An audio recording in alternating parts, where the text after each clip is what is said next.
Hey, I'll be out here shortly. I'm finishing up the last little bits. I had to get some stuff done, and I was downloading the latest patch so we can show off Whole D.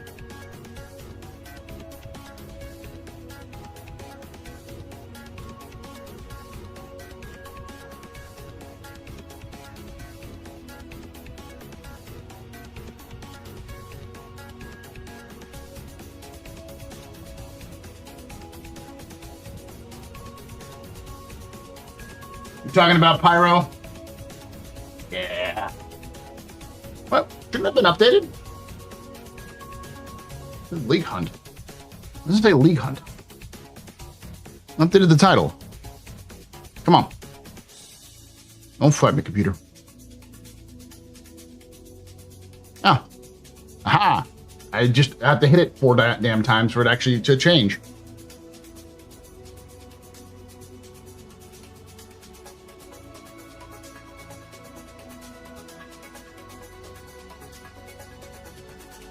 Ah, Twitch.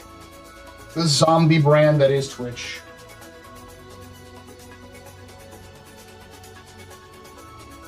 Let's talk about Pyro Ball. For those of you who don't know, I have a theory that I like to push about Pyro, which is that Pyro is sort of a dead-end system, and that CIG just released it for the sake of releasing it. And they knew it was going to be dead on arrival the moment they released it, which is the reason why they haven't really done anything to it. Because while they're proud of what they did, they knew it was going to have to be reworked.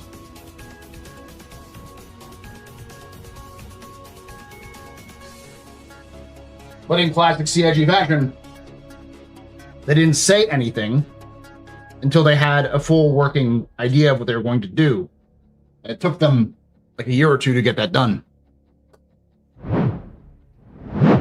Welcome. Of course. Remove the cap. Come on. There we go. Welcome. Man, everything's getting caught up today.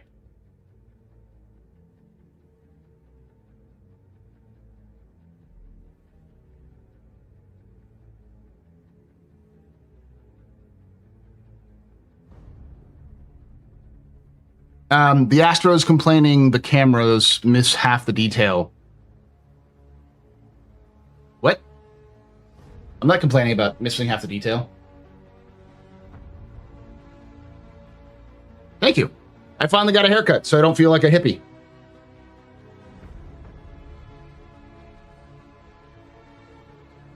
Got the fro shaved down.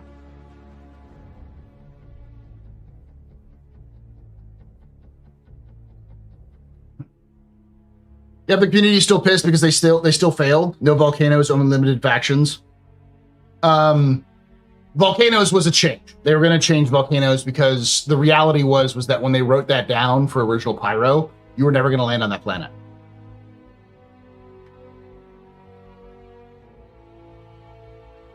And so they made the change to make Pyro the most interactable they possibly could, given it was the second system in the game.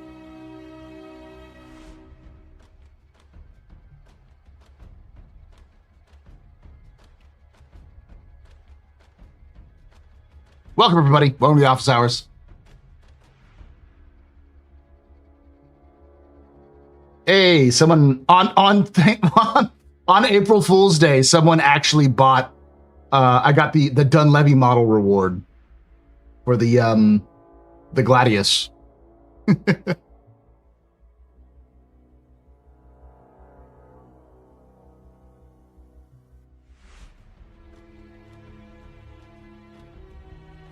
You just want them solar flares back?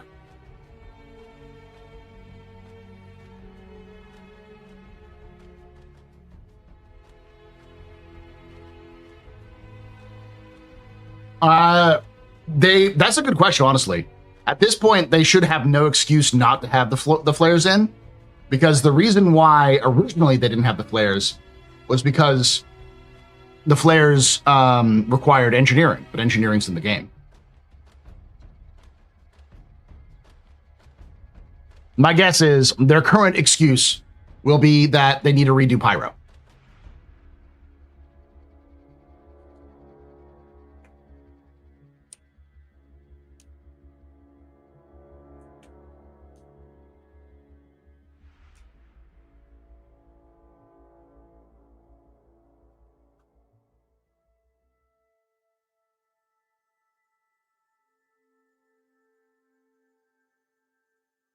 We'll see what CIG decides to do.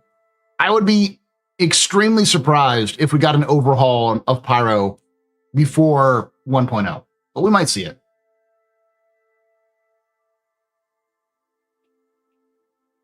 Stanton, I think, is going to stay the way it is until maybe right up to 1.0, if not until after 1.0.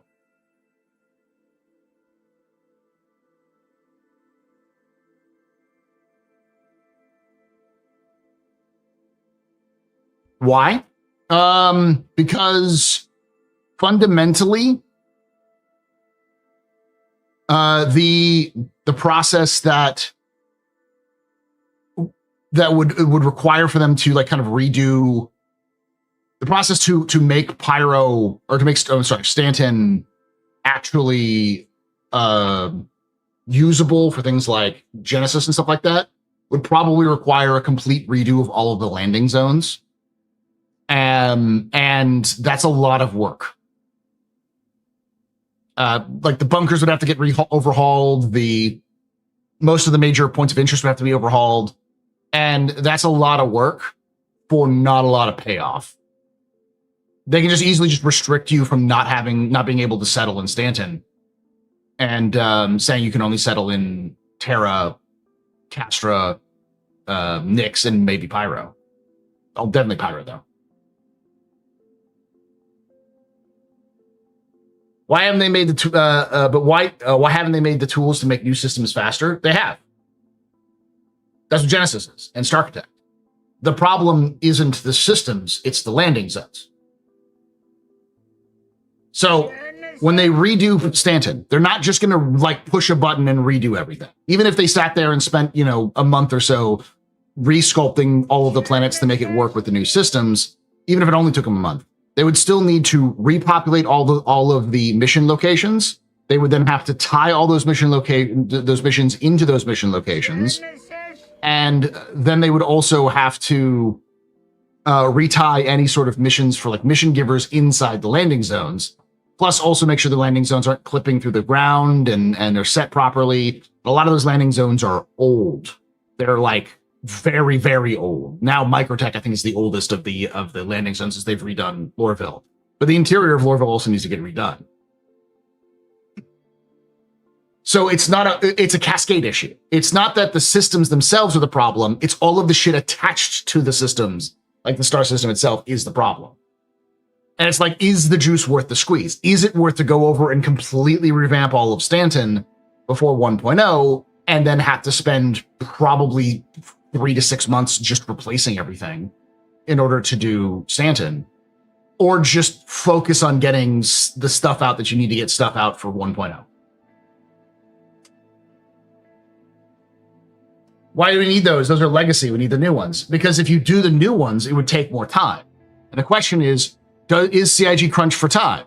And I can show you the numbers that shows you that CIG is crunched for time. They got a fucking time limit. And one of those time limits that they need to hit is Star Citizen out in 2 to 3 years. And if it's like, do we take 6 months to redo all of the Stanton system just to release, or do we put that off to post 1.0 release and then deal with that later? I think CIG is going to do a lot of sweeping it under the rug, just kicking that can down the road so they can get that 1.0 out. Do you not think Stanton will have Starkitect? I think it will, but it really depends on how the system, the mission system is. If the mission system requires Starkitect and Genesis, then Stanton will get overhauled, because obviously it needs to have that before 1.0. If it doesn't, they'll cobble together some bullshit for it.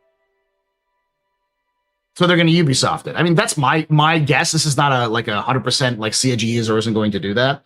I'm just, from my experience looking at other game studios and knowing how CIG works, if it's possible for them to kick a can down the road, they'll probably kick a can down the road, because they already have too much work on their plates to do. They spend way too much time on things that a lot of people don't think is important.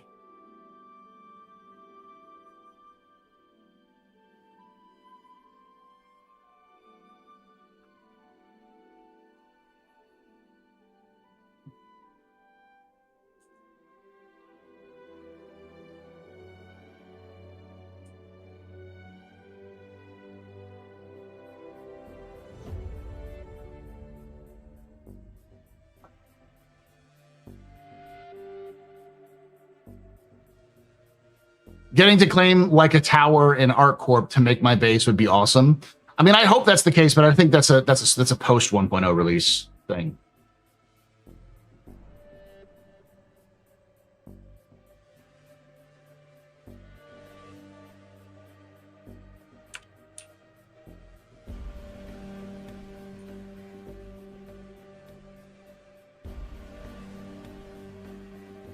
It's a very good educated guess. It's also one of those like, hey, I'm gonna keep it $1.20. Like I'm gonna keep it very real as I possibly can. I'm not gonna give CIG the benefit of the doubt when every time I do, they fucking throw that into the ocean. So like, this is you do you, boo, for all of you. But I just generally don't trust CIG to do anything that isn't going to follow along the lines of, is it cool? Will it get us more money? And does it meet our timeline for what we need to have released before, you know, for a 1.0? It's double in price. Woof. Woof. Whoever got the whole bees earlier going to be is gonna laugh it all the way to the bank. Let's take a look at the whole bee.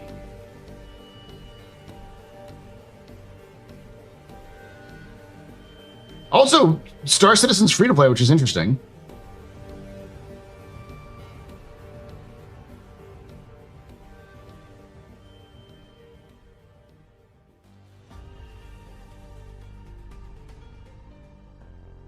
Standalone ships, it's $260.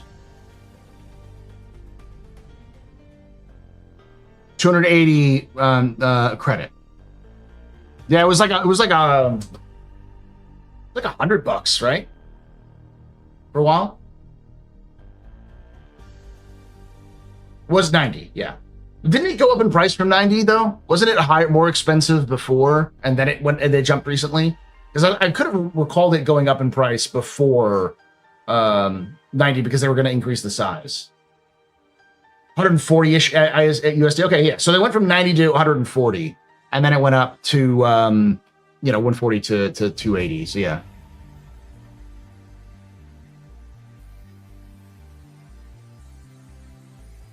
Oh yeah, no, Raylan's going to be fucking insanely expensive.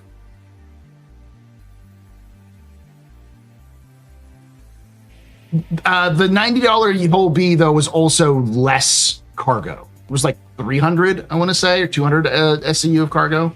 It was significantly less than it currently is. And then they increased the cargo and also increased the price. Thank you, Broheim. $400, I would say $450. $450 to $500, easy. Yeah, so 384. So it almost doubled in its SCU from 90 to 140, but then it doubled in its price. Yeah.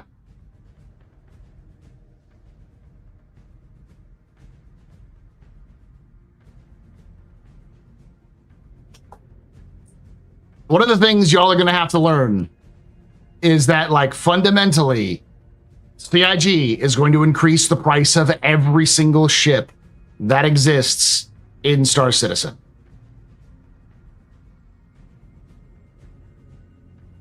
When I say something like the cheapest you will get all of these ships is what you pay for right now, I am not joking.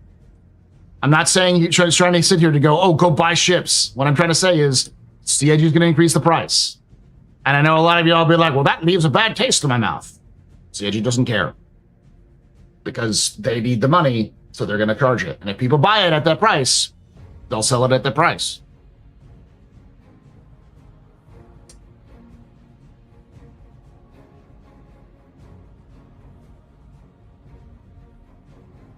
If I was for price increases, someone sticking with a starter, the smartest people in this game just buy a starter ship and fuck off. That's just important. I'm still new here, so what do I know? Almost nothing. That's it.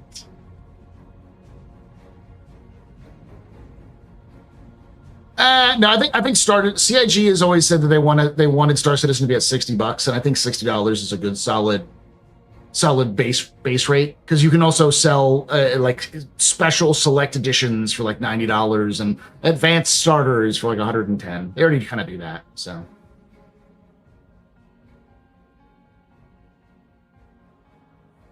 Two times the price for 1.33 times the cargo.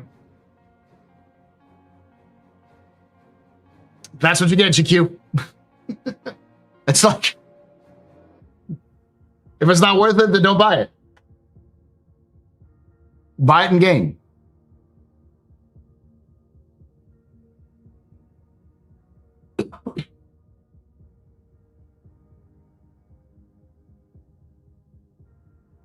Story overhaul would be necessary too, in my opinion. Everything feels so censored. It would have to have more mature themes. No dresses for women is still ridiculous. What do you mean by story overhaul, Emperor? No dresses for women is ridiculous. CIG, that's just CIG being prudish and not understanding how to do femme clothing. It's like you have artists and designers who are women who are femme presenting. Get them to fucking do it.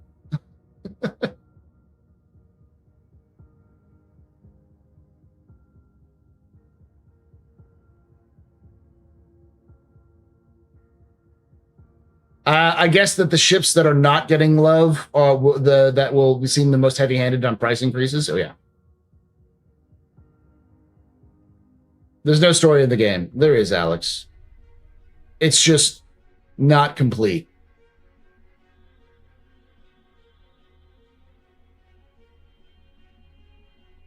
Hey, Shemp. Release the Kraken.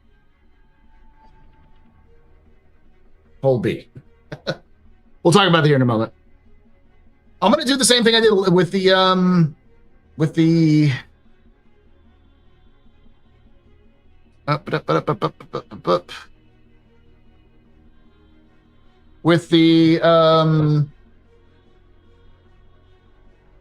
Aurora Mark II, because it seems like a lot of people really liked my review of the Aurora, so my impromptu review. I've heard some problems with mining missions even before this patch, so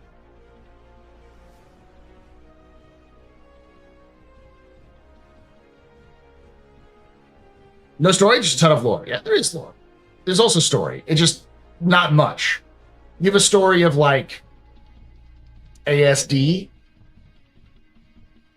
There's a little bit of story of Hathor in there if you want to look for it. But it's, a sandbox game. There's not going to be anything other than the sort of overarching story that we have of like, the Shattered Blade and the Alliance Aid missions, that kind of stuff. Which manufacturer think the battlecruiser places my best on Anvil? I'm with you there. I think it's Anvil. Anvil makes the most sense because it needs larger ships. It doesn't really have a lot of larger ships. And we know that they just announced randomly that the Liberator was going to get worked on. And it's like, why do you announce randomly to the Liberator is going to undergo its like initial white box, unless you need to have a stepping stone ship between a larger ship and the current size ships, so you can build out like the base materials and corridors and stuff like that. So it's like, yeah, that to me, that screams Liberator. The Liberator is going to be the stepping stone for the battlecruiser. Likely new refuel ships with 4.8. Almost guaranteed we're going to get a new refueling ship. My thought is it's likely going to be a redo version of the another like the Ox. The Golem Ox, we're going to get like the Golem Larder or something like that. The Golem Collier, which is just going to be a refuel ship, but we'll see. Isn't the ASD facility Dr. A story? Yeah, no, the Dr. Dr. Yort. Golem Llama. It's probably going to be like the Golem Camel.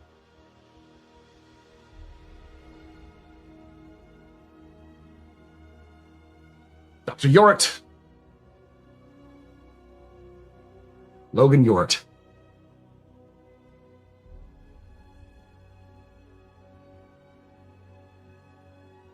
Possibly a raft variant for something like a refuel ship. But I do think that you're going to get a starter refueler because we don't have a starter refueler. With Free Fly coming, it's going to be lackluster because Vandal Smuggler, Onyx, Lazarus are all broken. Reports of Rockbreaker breaking are coming in too. Of course it's broken. Yeah, the Free Flight starts today, actually, but it goes to the 20th, so hopefully they'll do some hotfixes here between now and next Monday, or 2 Mondays from now. Oof.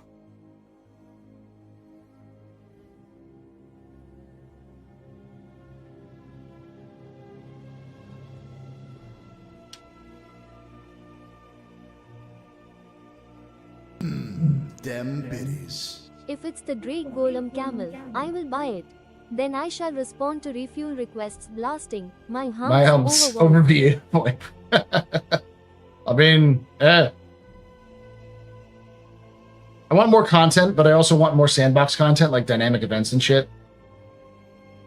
I think CIG has to finish their mission system to get that kind of stuff to work.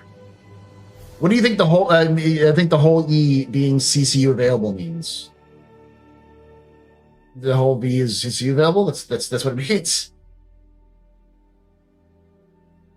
Hot take: we need to ditch these golem variants and just give us modules for the platform to make a miner or a hauler or a scavenger or a fueler. I don't know. We'll see. They're already saying that they're testing hotfixes in the hotfix channel, on the hotfix channel. There we go. Like, the patch always pushes, so they knew it was going to be broken and they're going to try to fix it. The real problem, though, is, and this is a heartfelt thing that we need to reach out to CIG and make sure that they understand. They really need to build a team whose sole job is to maintain legacy content, to maintain the content that is already available in game. Because if they don't do that now, they will need to do it when the game is actually released, and it's better to have that team available like in the immediate moment rather than, you know, when you absolutely positively need to get it done.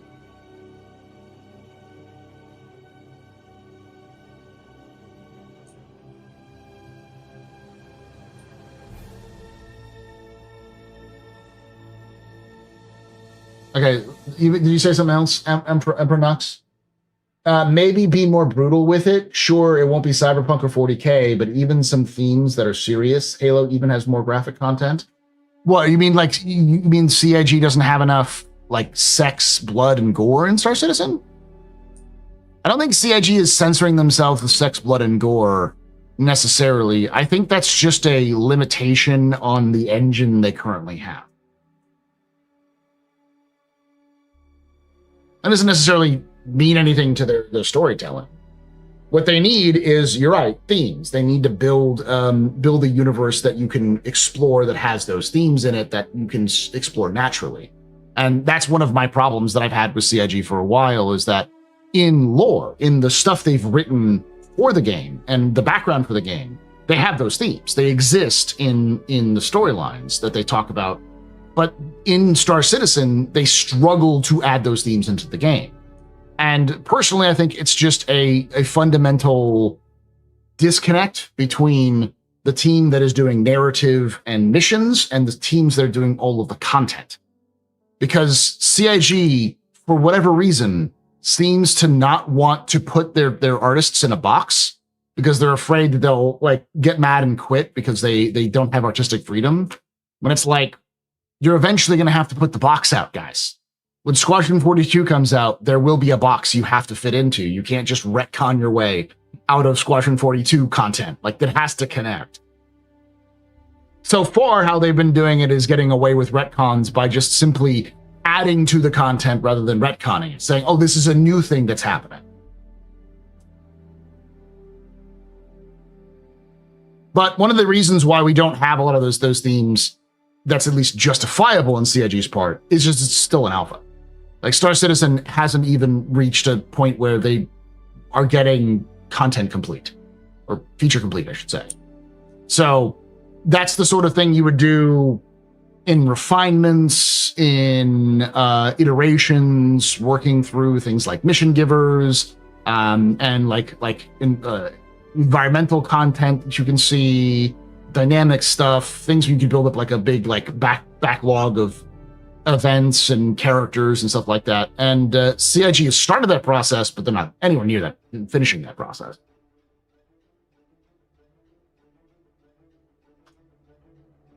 I never made tests for 3D such persistent world scenario, so I'm not one to guesstimate on how hard it is to make one, but I hope someone in CIG is making automated tests for all the content and not just loading locations and NPC spawns.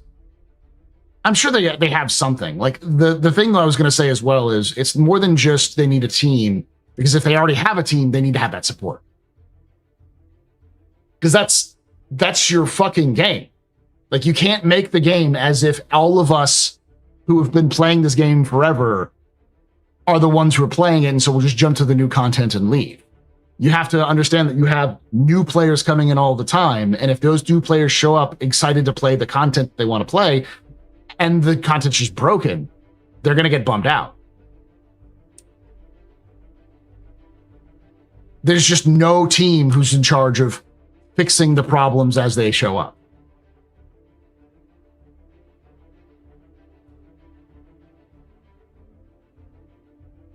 I haven't tried the new transport system in Evo. I really haven't. So I've been doing other things, like kind of like lore content.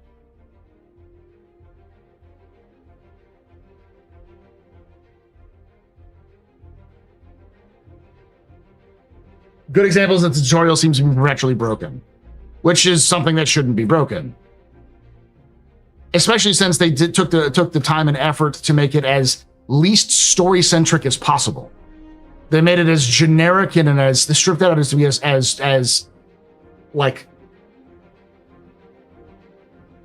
content specific or feature specific as possible. And it's still broken.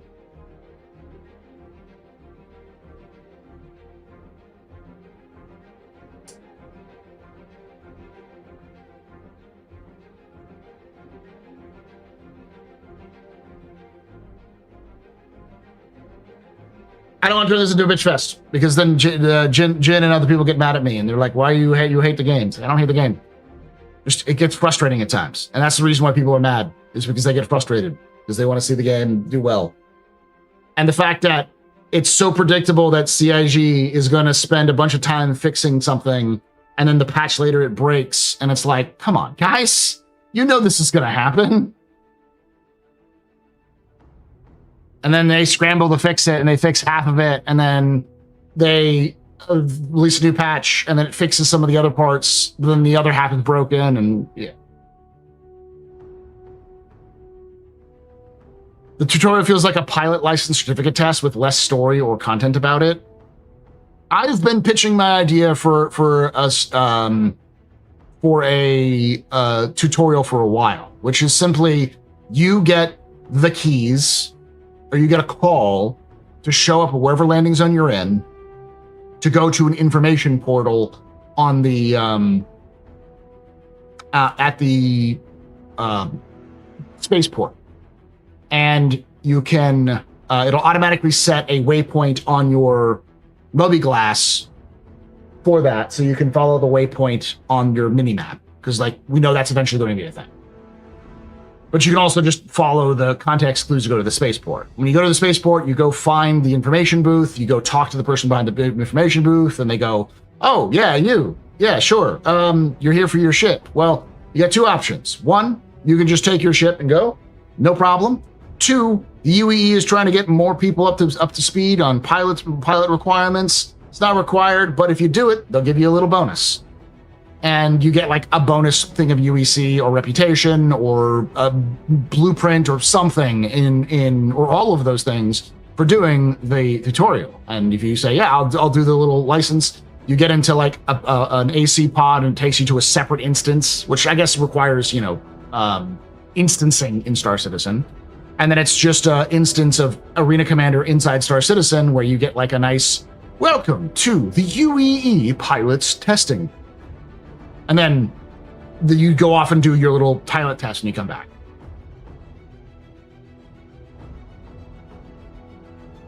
Well, I guess the event issue bothers me because I have to inundate the issue council, which has added more work forever and ever.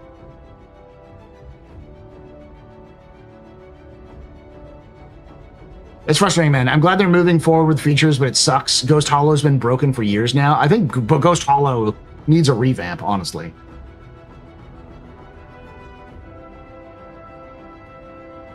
The tutorial not having lore at the moment is in my opinion fine until they start working on the main storyline for stuff for 1.0. Yeah, but it could be more. It doesn't have to have a lore. It doesn't have to have a story, but it needs to feel more immersive. This is a game that Chris Roberts loves to never shuts the fuck up about the immersive experience of Star Citizen. And right now, this is the most basic, bare bones, even when it works, way of explaining to people how the game works, without any frills, no actual heart or soul. It's just some programmer knocked this shit together with the tools they had at hand, and there's some text that has been thrown up there as for technical purposes to get you from point A to point B. There's no context. There's no instructions beyond just do what the thing on the screen tells you. Yeah, you can still go to Ghost Hollow. It's still there. And enemies still spawn, but there's nothing to do there. Hey, Luna. And see, I think that's who was that earlier?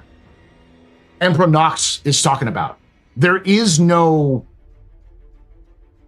context of the verse that you're in. CIG's universe lacks context.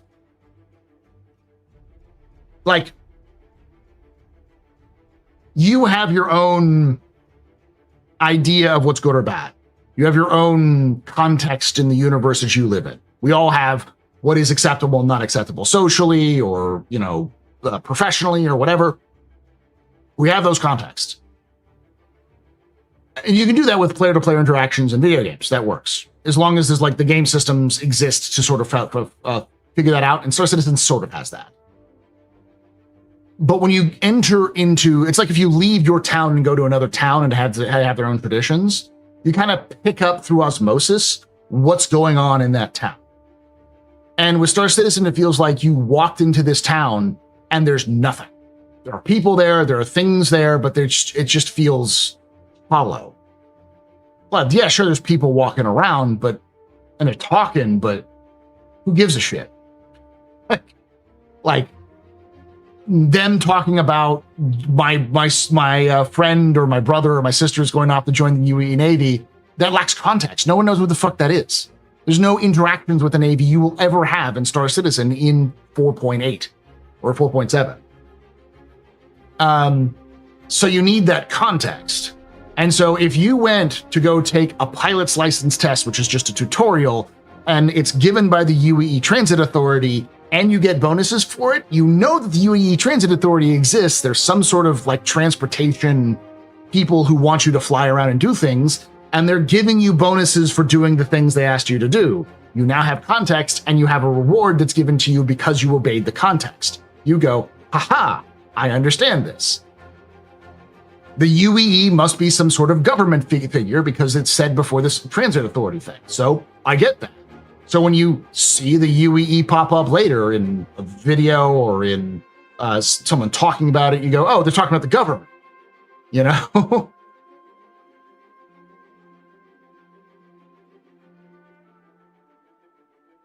Don't get me wrong. Having Jared NPC talk to another Jared NPC at a bar is cool as fuck. And I pushed really hard for them to add those things to the game, and I'm glad they did. But I just want them to take that next step. The next step is taking those context conversations, those conversations, and put them into the context of the universe so that people kind of understand what's going on around them is more than just noise. It's context for the things that they can experience. All right, I'm gonna get some water real quick, but yeah. It's only funny for you to hear Jared in game because you know who Jared is. Imagine the person who never watched a single Star Citizen video with Jared in it. It's just hearing the same guy come up over and over and over again. Because the funniest part is you can tell that all of those NPCs, like most of those NPCs, are staff. Because I also hear a lot of the lore team is doing voiceover for them.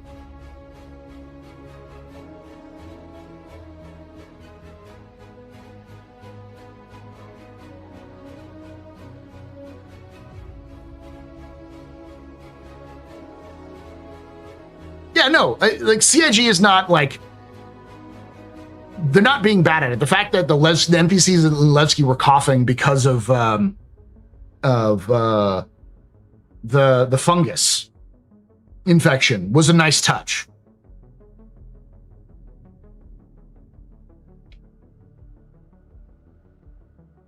All right, be right back.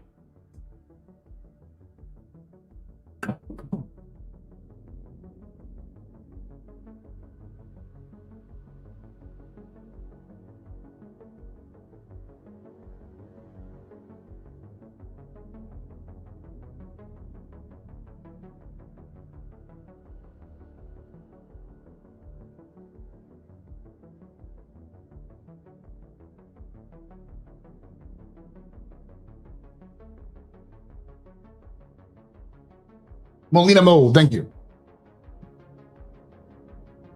All right, chat. Let's watch the whole B thing, and then we'll do my recording of the whole B stuff.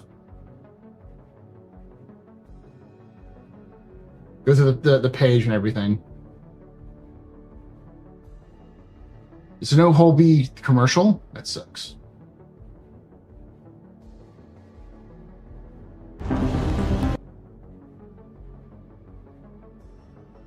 Yes, you do need water.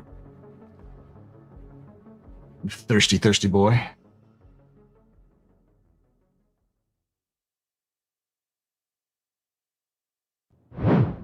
To be or not to be?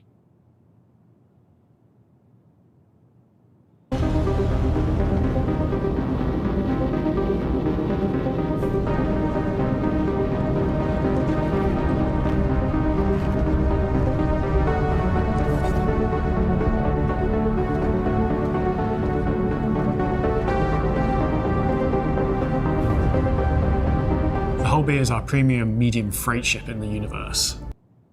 Back, and please, Astro, my wife's in the room. Hello, Jaded's wife. I'm sorry that you have to put up with his love of fictional spaceships. All of us in the community are very apologetic, but also very, very grateful that you let us borrow your husband for several hours a week, if not more. It's capable of carrying a significant amount of cargo between stations within a system or across multiple solar systems. It sits between the Hull A, which is kind of your entry into the cargo hauling profession. Is he new? I think he is. Because like he looks familiar. And the Hull C, which is kind of big, serious interstellar cargo hauling runs. In terms of scaling and role, the Hull B is closer to the Hull A in terms of gameplay flow and mechanics, without the challenges of the more complicated setup and flow of the Hull C.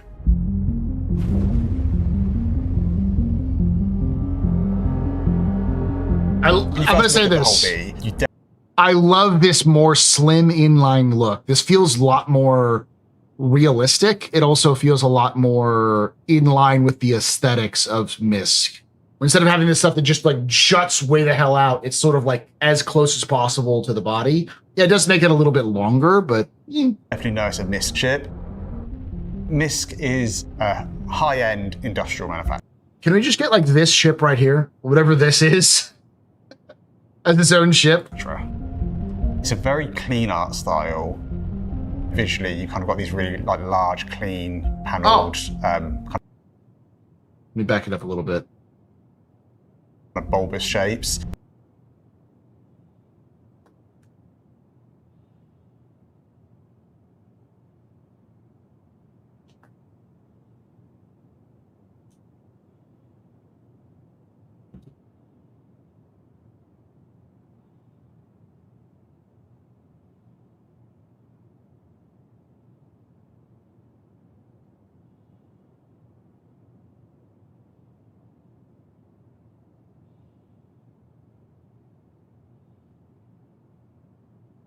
I know what it reminds me of.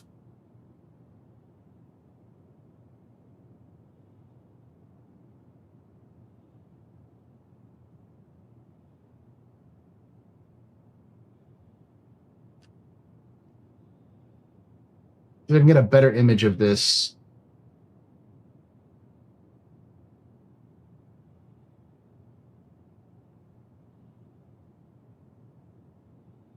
It's Cowboy Bebop.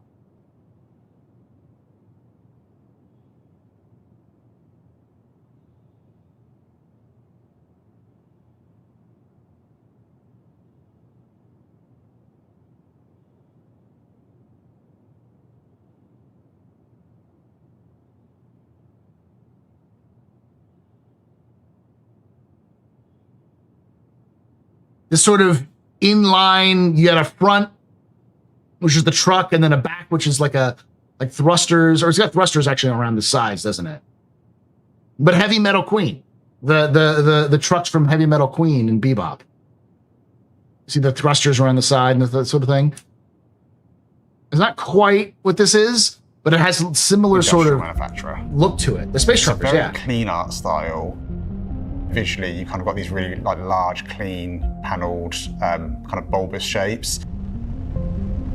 Think about the aesthetic of the 50s and bring it to a more futuristic. You've got these really large, heavy-duty landing gear.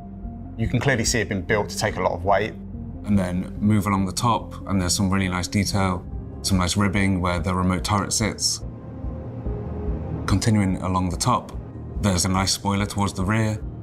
When you see this ship collapse, it feels almost like a little shuttle that could fly about. But then as you start to look at the back, you've got these massive engines on the rear of it, and then that gives you a bit of a visual indication. It was almost like a little shuttle that could fly about. Airstream, yeah. But then as you start to look at the back, you've got these massive engines on the rear of it, and then that gives you a bit of a visual indication that maybe there's something a bit more to the ship than what you see at first glance. Much like the rest of the whole series, it has a compacting and extending spindle in the center section that allows the ship to have a smaller silhouette and shape when not carrying cargo, and then expanding out to carry the maximum amount of cargo. It's quite a marvel of engineering in how much spindle and cargo grid we've managed to fit into such a small space when it's collapsed. It holds 512 SCU of cargo, up to 1632 SCU crates. You can either load the cargo manually with handheld tractor beams, or the co-pilot has access to 2 front-facing remote tractor beam turrets in order to load cargo from within the vehicle. That folding animation, why? Has the great benefit that is... The reason why they have that folding animation is because they need to fold it into the right slot so that they can stick it into the slots in the back. It is by far the quickest to load and unload. You can simply rock up to a location and then use the tractor beams on the ship to attach and detach cargo, rather than having to thread these larger, especially the 32 SE containers, through You're gonna have to fix the fucking tractor beams then. restricted doorways at the back of ships. So you have to be smart about where you use the whole B.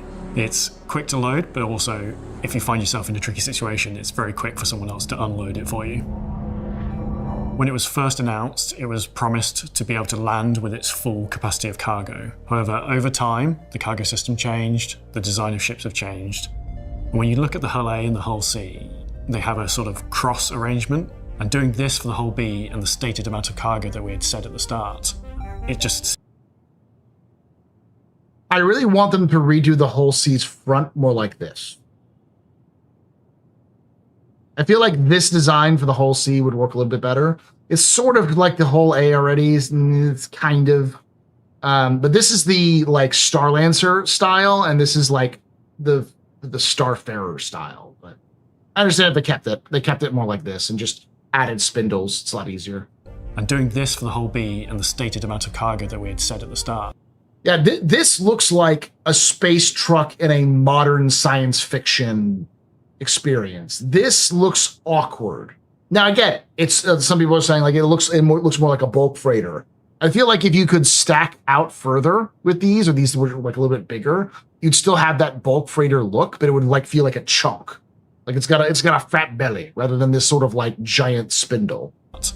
it just simply couldn't land without having the most comical, super long, gangly legs. So from that point onwards, we went back to concept, had multiple iterations of different cargo arrangements to suit the new capacity, and we settled on moving from the cross arrangement to rotating it 45 degrees into the X arrangement you see today. And it still looks really good when it's open or closed, but it's still able to hold all of its cargo when landed. The whole B is great in that you can load it from both within hangars and external freight elevators. And then in the future, we want to allow you to be able to also use the facilities of docking, so you can truly load it from anywhere with any sort of cargo. It is sort of the most robust. Another advantage of the whole B compared to, say, the so. Caterpillar, which has a very similar amount of cargo capacity, is the Caterpillar is a large hangar and the whole B is a medium.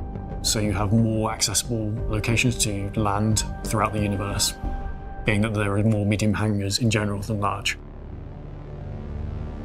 You walk into the entrance area, which has our 2 suit lockers, a weapon locker, and a small bench to prepare yourself for leaving the ship.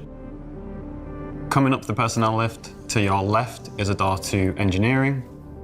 This houses most of the major components for the ship and the engineering screen. Center stage in there is the big mechanism that allows the ship to retract and extend its cargo grid. Heading to your right from the personnel lift, you walk into the main corridor. This is a main thoroughfare of the ship. This also houses some of the other components. To one side, synth version of Star Citizen theme is nice. You have a 2-seat table and a kitchenette. On the opposite side of the corridor is the habitation area. When you get in, you have like a bunk bed on your left, nice desk with its fridge and some shelves. You also have on the right space on the wall to hang up posters, and then the bathroom door. As you enter into the bridge of the ship, as soon as you walk in, you know you're in a Misc ship. I know the Misc dashboards can be a little bit divisive. Maybe, on some of our previous ships, we maybe pushed the size of the dashboard a little bit too far, so it was something that we were quite conscious of with the whole B. But we have pushed the pilot and the co-pilot seat further forward, so you're kind of sat more into that letterbox, just to give you better visibility out. Very happy with the whole B. I think it's a great ship. Looking forward to seeing lots of them populate the verse. The ship is for those people who are more serious about cargo, who are those people who need maybe slightly more cargo space than a raft, for example. I think it really is that sweet spot between cargo capacity and size.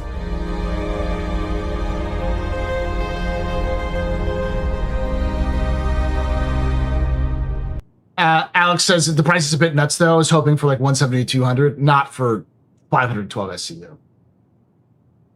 Like it's pretty cheap at 230. For it's 230, right? Double check. Yeah, 260. Okay, so it's a little more expensive. Is that close to the Caterpillar?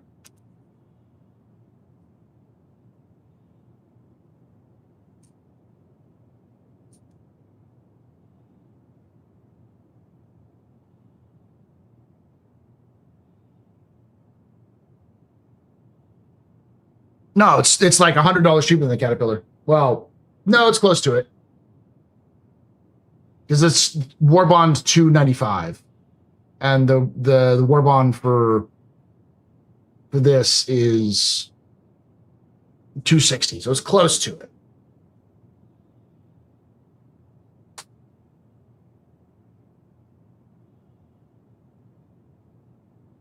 Yeah, no, when the cat gets its modules, woo-hoo-hoo-hoo-hoo, that thing's going fucking to the roof. That's like $400 ship. Cat is 576 SCU.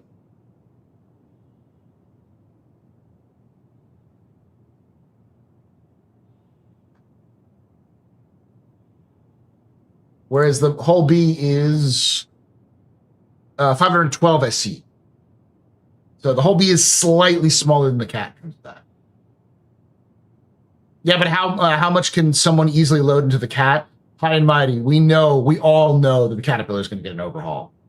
It's not getting a Mark II, I don't think, because they have the Ironclad. But I do think it's going to get an interior overhaul so that it's more in line with what CIG wants, because it doesn't even have engineering in it. It needs to have engineering put in that engineering section that it currently has. I don't think it's going to change that much. I think they're going to try to keep it as much as possible, but I can almost guarantee you that interior section, that the interior, like, major rooms will have overhaul, other than maybe the cockpit. But like the living quarters, the engineering bay, and then of course the cargo bays. The cargo bays are going to get redone entirely.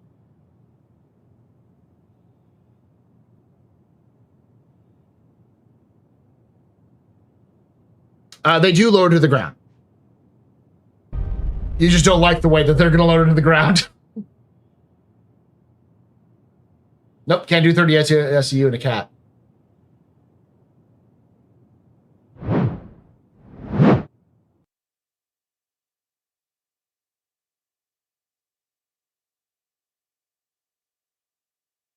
Yeah, we know that the Caterpillar cockpit's going to get an overhaul simply because it's that entire module is going to get an overhaul.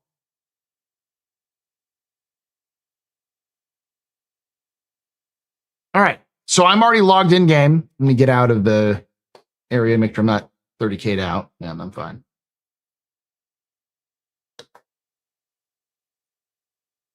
But I do think that the work they're doing with the Ironclad is going to get transferred over to the Caterpillar. I don't think in 4.8 we'll see it, but I do think that in the near future afterwards they'll see it. They'll put somebody in charge of it and be like, "Yo, fix this. Redo the interior." I think they're going to turn the Caterpillar into an Ironclad Junior, as it were. Maybe IAE. Yes, there's a different command module for the Cat and the Ironclad. They have two different command modules. I'm not too loud, am I, chat? Because like it's like I'm way peaking in my mic on OBS.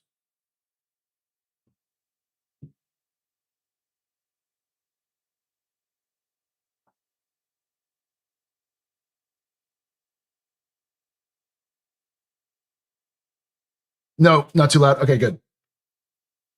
All right, chat. Are you ready for a capsule? This is going to be like my previous one, where I'm gonna kind of walk around and show off the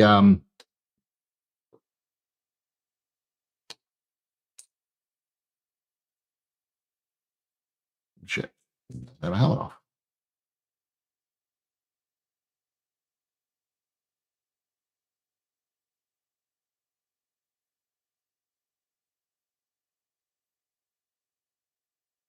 They're interchangeable, yes.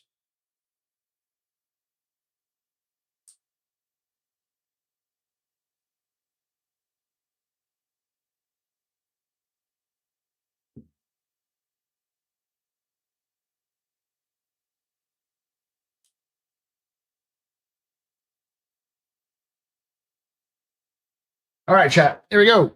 Trey. Two. Hold on. Trey. Two. Juan.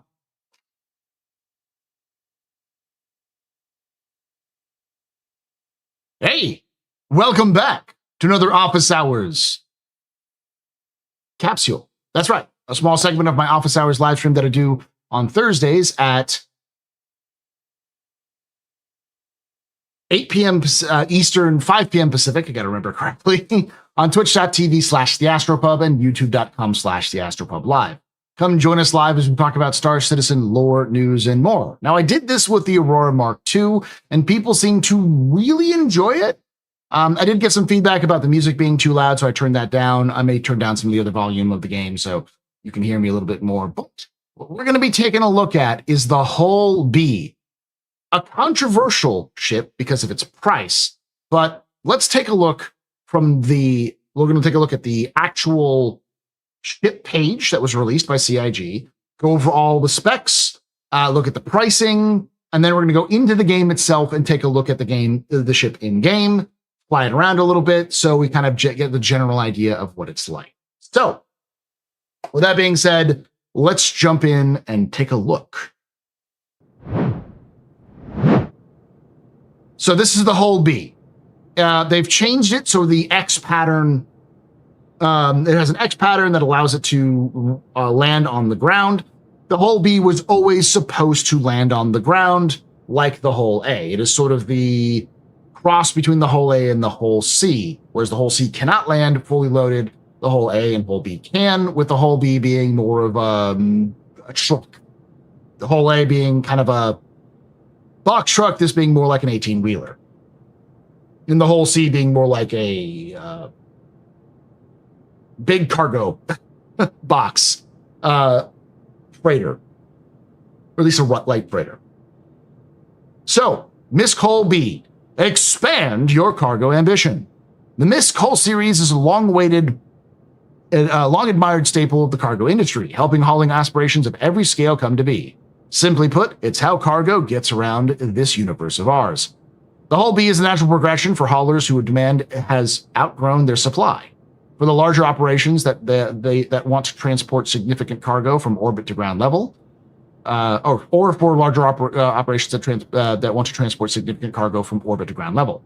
Built around the Hull series signature external cargo spindles, it forgoes close-quarter manual storage for open-access tractor beam assisted loading, making every job you take simpler and smarter. Unmistakably, Misc, the Hull B is built for operators to level up, ready to level up. So, just to give you a little background on this ship, because this ship has been in development for a while, and we actually have a little bit of a lore to it. This was built around the same time as the Hull A, the Hull C, and the Hull D. So the A, B, C, and D were all built at once by Misc, before Misc was Misc. Back when it was the Musashi lifestyle brand for Acorn, or ACOM, I think was the name of the company. They came up with the design of the Hull series to solve a problem that had been happening in the universe that I like to call the cargo crisis. Now, there's been no official lore for this cargo crisis. I simply filled in the blanks, filled in the missing spots from lore that has already been written. But this ship is fairly old, built in the early 2800s. Now, this might be a modern, updated version of that same old ship, but these ships were, of course, built before Misc was actually Misc. The theory is that ACOM, or the Musashi Lifestyle brand, wanted to...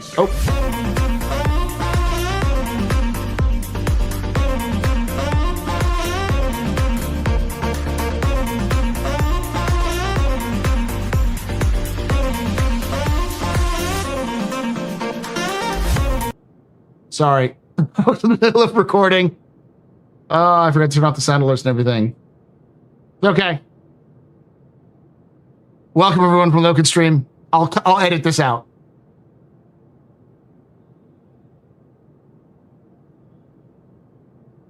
So, sorry about that little edit there. I had a raid and I forgot to turn off all my own stuff. So, the whole series was built in the early 28th century or 29th century by Musashi Lifestyle Unit of ACOM. It was built specifically, the whole A, B, C, and D were built specifically to fill in what I've come to call the cargo crisis. After the fall of the Mezzers, a lot of companies that made cargo ships just disappeared because those companies were run by Mezzer loyalists. So when a dictator falls, all the people connected to the dictator are going to either be killed, put in jail, or they're going to flee for their lives. And that's basically what happened. So a lot of companies that would have produced cargo vessels or transport vessels during the Mezzer era just simply weren't going to do so in the modern era. Thus, there was a lack of ships that were able to transport the valuable cargo that the Empire needed to keep going. Things like food, basic resources, that kind of stuff. And the ships that did exist needed to get repaired and retooled up. You know, something breaks on your ship, and if the company that built that ship doesn't exist anymore, replacement parts are going to be hard to come by. So in the early 29th century, when this was clearly becoming a problem, the Musashi Lifestyle Design Unit of ACOM Limited, I think it might be an Acorn Limited, something like that, came up with the whole series. They invented the whole series, but they did not have the ability to produce the whole series. So they partnered with Musashi, Hato Electronics Corporation, which did have large facilities that could build larger things. And together they started to build the whole series. And the whole series was so successful that the entirety of trade in the UEE is built around the whole series. I am not joking. The system that was designed for the whole series became the standard system that we use for hauling in the verse. The SCU was invented by Musashi, by Misc, Musashi Industrial Starflight Concern. They, as far as we know, effectively, they invented the SCU for the hull. And that system has been adopted by the rest of the wider empire because Argo built, retooled their MPUV specifically to service Misc ships. That's how important this is. So this ship is literally a staple of human space. This is quite literally the Mack truck or the international trucks or the I forget what it's like, Saab in Europe, the cargo container truck of the verse.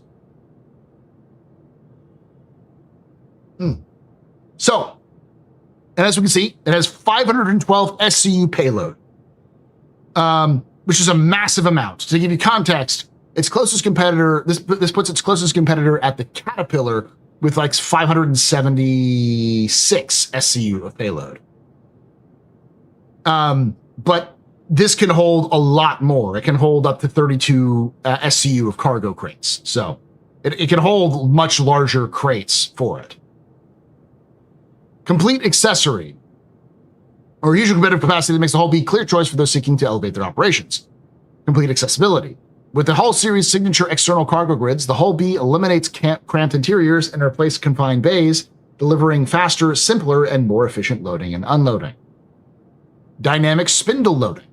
The unique telescopic spindle system stores cargo externally, allowing for tractor beam loading and unloading at speedy hands-off experience. You're gonna see how it expands out. And there are two tractor beams on either side of the ship that can load and unload it. That's what the interior looks like. We'll go over that here in a moment.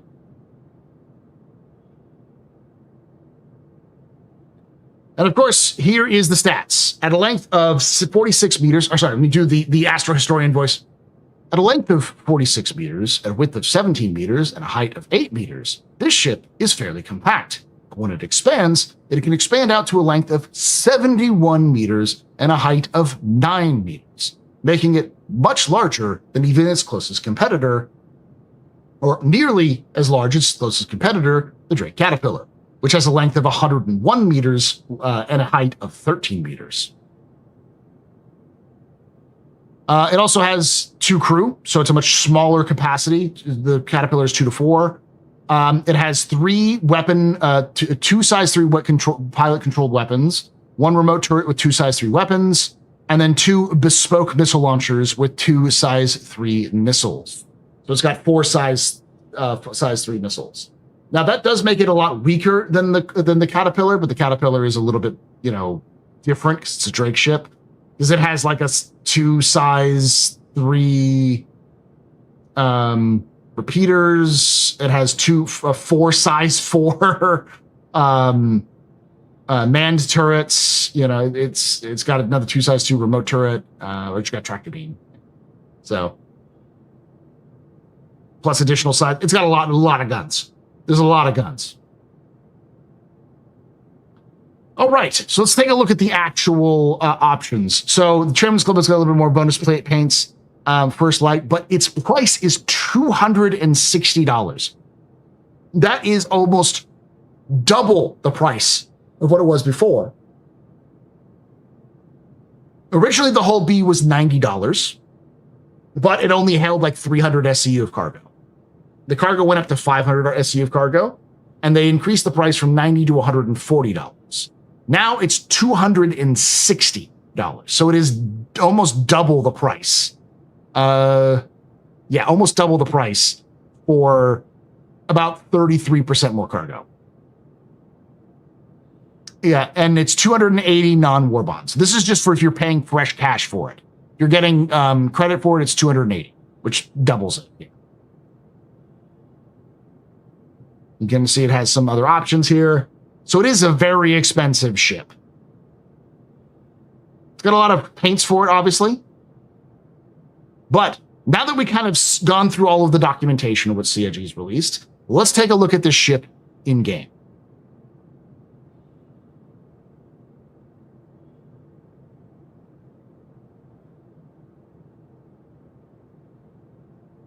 Oh, let me do this. There we go. So, this is the hull B. As you can see, it's fairly small. It fits in a medium hangar, so it's got a lot more space to fit inside. It's got these tractor beams on the side. Here's the two main guns on the front. It's got some beefy landing gear for sure. And there's the other tractor beam. I believe the turret is, like the remote turret is in the back, I want to say. But it also has this clearly Starlancer stolen elevator to get in. It's up for the top turret. Okay. We've got the different components. We've got the gravity generator. Doesn't exist in the game yet. We've got the fuel generator, the coolers, fuel generators, fuel generator,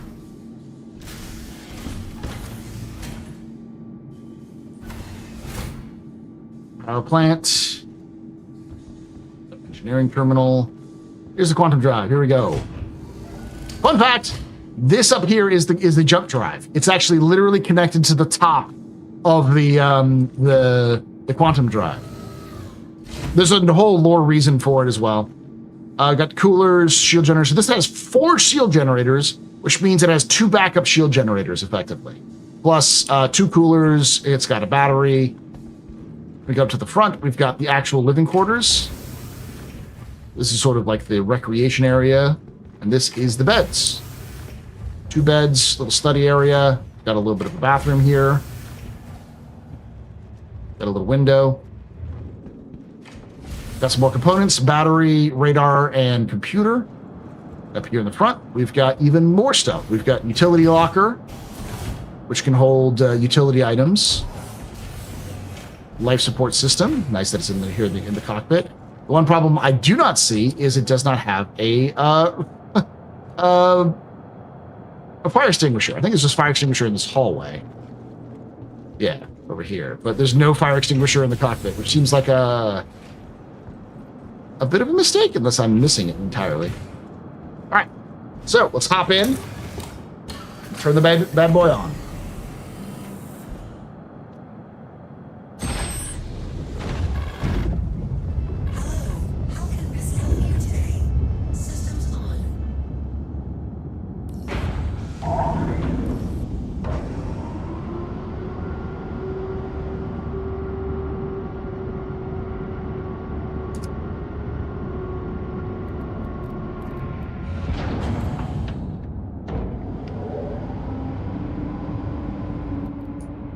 Hopefully that's not too loud.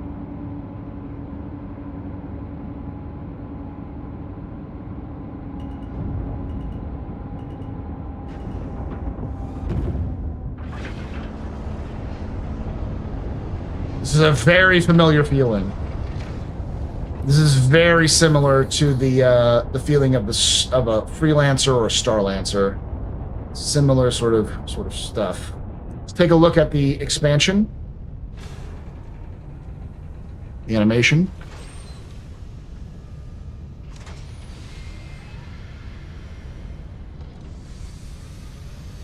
cool. Let's see how it handles if it expanded a little bit more.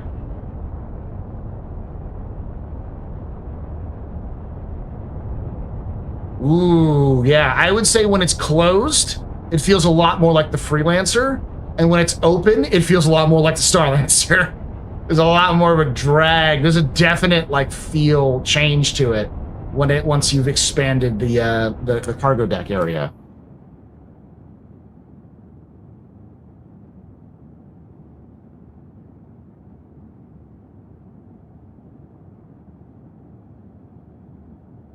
Let's head to Levski.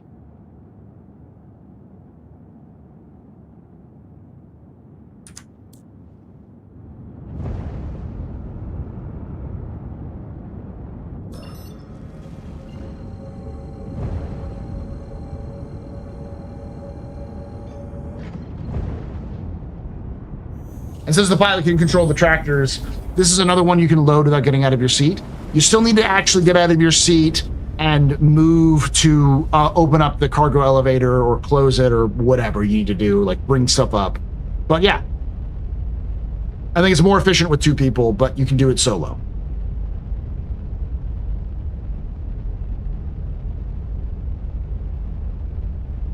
Welcome, everybody. Those of you who are watching this after the fact, I've just gotten rated twice. Thank you, Sergeant Grimm. Lots of folks jumping in. Thank you, Logan, as well. I just gotta say, aesthetically speaking, I love this design style. This feels far more reminiscent of like modern science fiction cargo ship than the Whole Sea ever did. The Whole Sea feels a little awkward in comparison. This feels more... It feels almost like a cargo extension on like a station, or like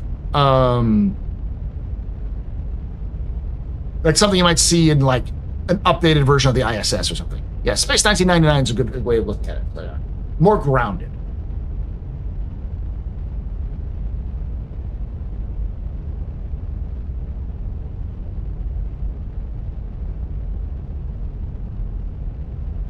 I mean, when you load up the cargo, it can only go 1 SCU deep.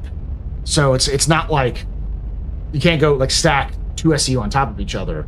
So it does limit to that, but it still has that nice little thick feeling to it when you put it on there. It makes it stand out a little bit more. Yes, and it can extend while it's landed on the ground. Yeah, this looks very much like Space 1999. Was it the Eagle? I always forget the name of that transport ship.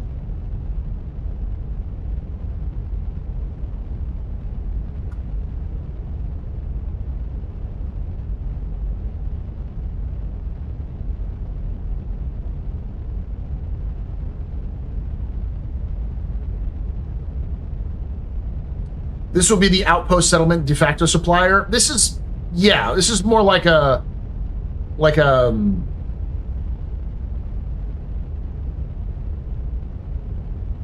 container truck, like an 18-wheeler, but oversized, obviously. The Whole B is meant to be the most common cargo ship in the verse. Technically, the Whole Sea is supposed to be the most common cargo in the verse.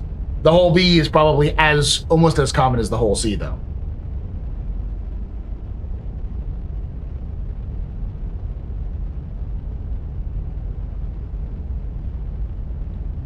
Yep, the Eagle shuttles, which were modular, if I recall correctly. Okay.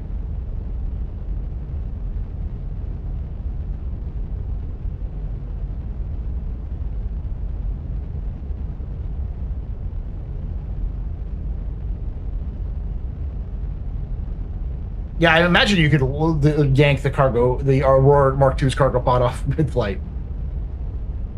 Now, I will say, as we're getting here, just kind of wrapping up my thoughts on this one, it's very expensive. And this is one of those things where I talked about it in my Aurora Mark II sort of initial review, where it's like, all of the starter ships are going to end up becoming $60 for starter packs. I think this is another example of it is significantly increased in price, and as a result, will almost certainly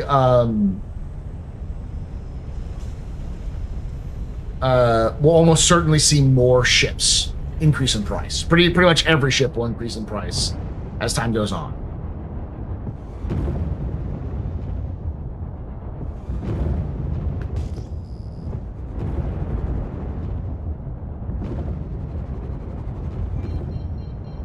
Yeah, if you got this for $90 back in the day, you got a steal.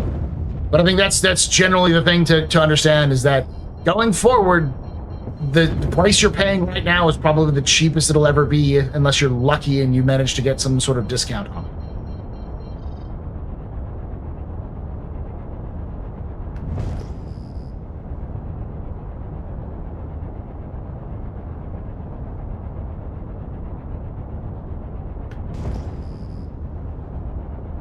Yeah, I'm obviously not counting CCU, folks, but... All right.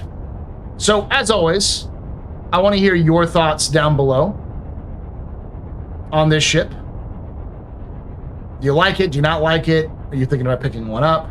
Personally, I feel like this is a very good sort of get-in-game sort of ship.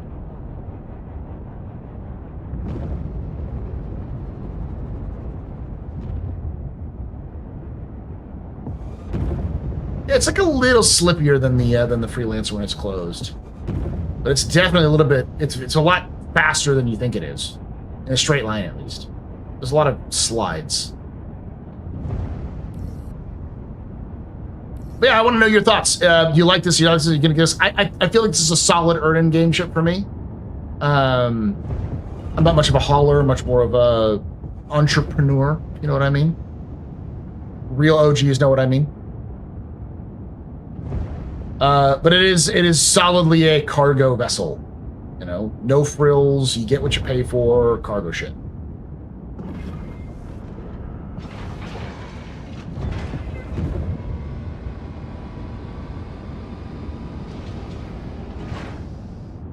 Landing gear down. Right, coming for a landing.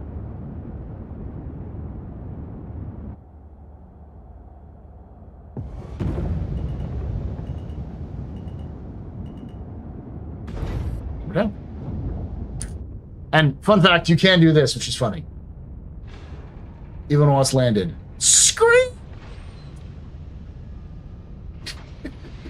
You can do this with the whole A as well. I don't think you can do this with the whole C, though.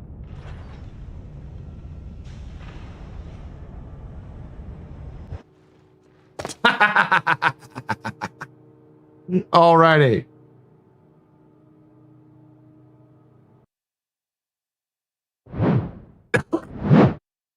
Thank you for watching. Thank you for hanging out.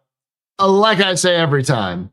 Oh, wait, I got to do the whole like the video, subscribe for more content, hit the bell icon to be notified when these release. And like I say every time, hope to see you someday in the black.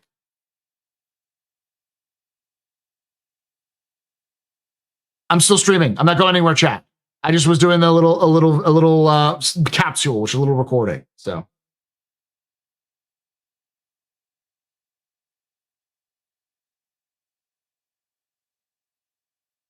Half the chat just left. Yes, I know.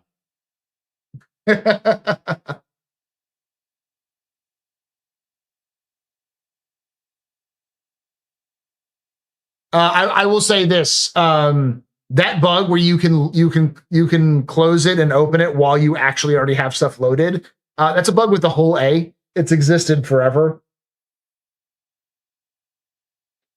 It's a very old bug. But at least, like, if you accidentally hit a button, it doesn't, like, screw you up. So we're still going to do a 4.8 look at stuff, too. 4.7 disappointed me in a big way. How so, Captain Shakiro? He snores a lot. I'm guessing my lore stuff snores a lot, which is actually funny, because I actually am going to be, by this weekend, I'm going to be done with my latest lore video. I just have to, like, punch myself in the face and force myself to get it done. I'm going to try to get at least the first 3 or 4 minutes of it done today before I go to bed. Paul, give us a cool Squad 42 lore fact, a fun fact. Don't do it if it's a spoiler of the game. The OMC stands for the Odin Munitions Corporation. They were once this is not a spoiler, this is something that's been out for a while. They were once an organization, they were actually a company specifically building munitions, building weapons. And then there was a sort of mini revolution inside the company when the current leader of the OMC took over, Sato Karn. And no one knows who Sato Karn is. Other than the like members of OMC. No one really knows what his real name is or what he looks like. So, did Henry Cavill actually do it for free? I don't know. He may have been paid at least somewhat, but he asked to be part of it, which was neat. Hard day of shaping minds. Mostly it's the most boring thing right now. We're in testing season, so it's all, none of my kids are testing, but all the other kids at my school are.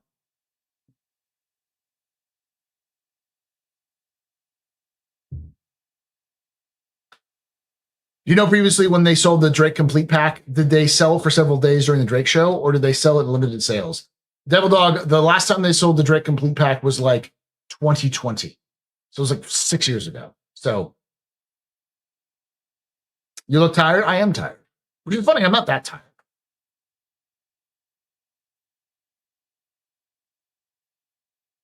Because I've actually been getting a lot of sleep recently. Do you think CIG is having Drake take over Invictus? No. They're gonna have Drake convention. The Drake what is it called? Drake Defense Con.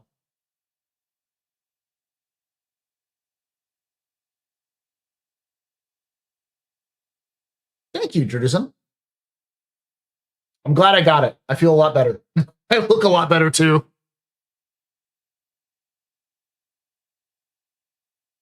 No, everything I found said the last time they sold it was like 2020.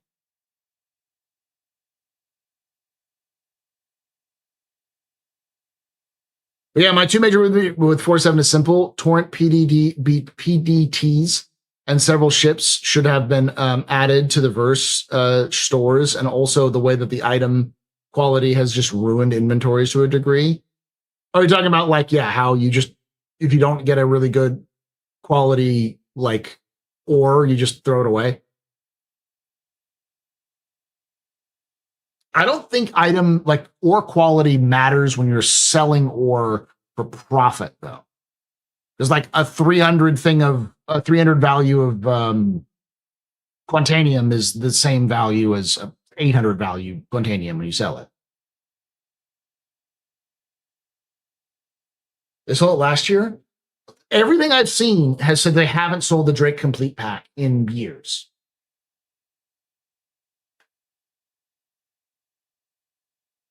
Because like Devil Dog Gamer's been asking about it for a while, and I'm like, I couldn't tell you. Like I couldn't tell you what the Drake Complete Pack is, because every time I look it up, it says it has been around for a while. You can take away my spaceship. You can take away my space suit. You can even take away my space lasers. But you can never, ever take away my space game.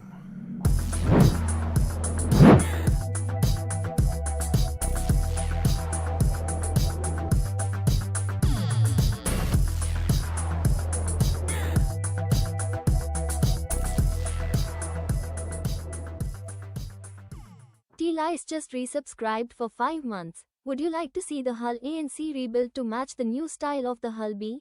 Maybe not the A, but the C. Thank you so much there, T-Lice, for that 5 months of support. You're very important, Pupper, very impressive, very pedestrian. This is your fault. Return to night. Trust and choose and chat, y'all. Trust and choose. War Bond? Again, I haven't seen it at all. I guess you're probably right. I'm probably wrong on that one, but you bought the Drake Complete Pack on November 29th, 2025. Okay, so it was sold last year, but it was sold at a IAE last year.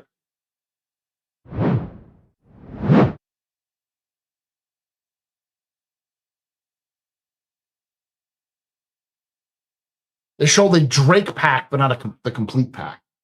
We'll look it up.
The Drake Loot and Scoot.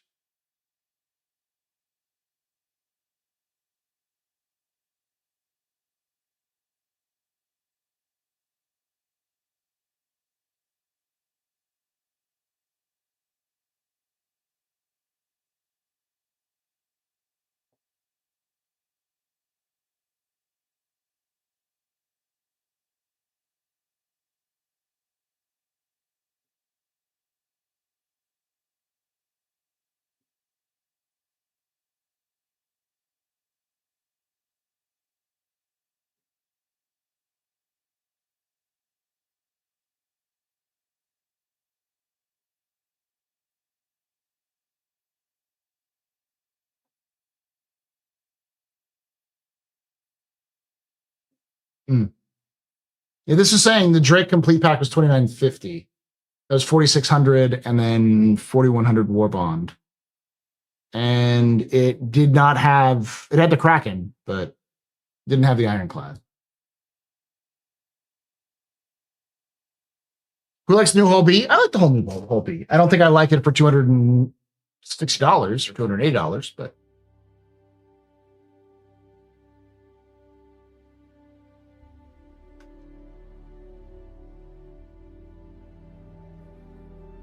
yeah, and well, internally, the Freelancer needs a lot of work. The Freelancer needs its that sort of interior cargo bay to be removed. It still has that sort of weird EVA hatch at the top that needs to get changed out. They also need us to remove the beds, so there's only 2 beds instead of 4. They also need to remove the 4 seats and make it 2 seats. And they need to make the manned turret in the back a remote turret.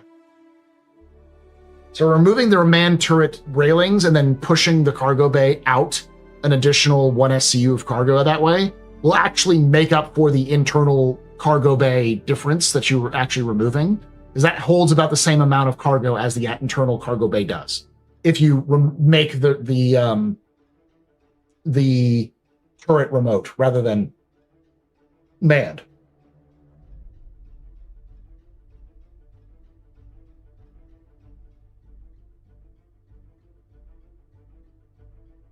They can also turn that internal cargo bay into a suit locker and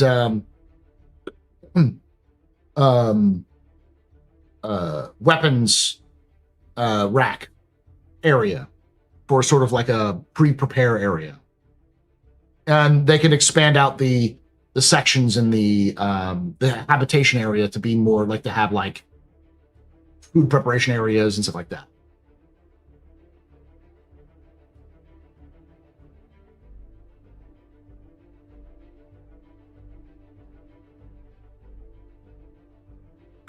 I think the Hull B is too expensive and doesn't fill the role it requires the price point. It's cheaper than most ships that have that size cargo. I'm fairly new to the game. What future gameplay would require the use of Hull E's? Cargo, massive capacity, commodity trading, base building, commodity trading, possibly some missions. We know that like the cost to make a space station is huge. So having cargo that size going to places like space stations will be important for filling out the materials you need for that space station.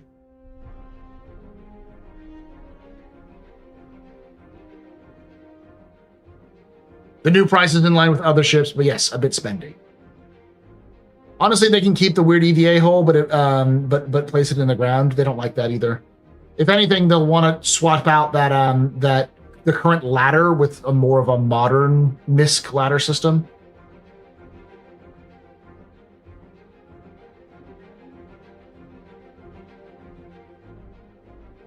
All it is cargo, though. It's as expensive as a damn Connie. Yeah, but it holds like double that of the Connie.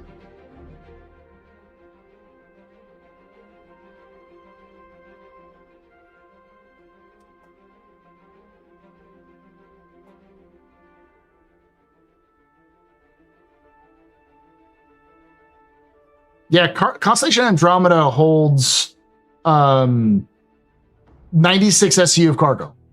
Even if they change that and improve the cargo quality, it's still pretty low.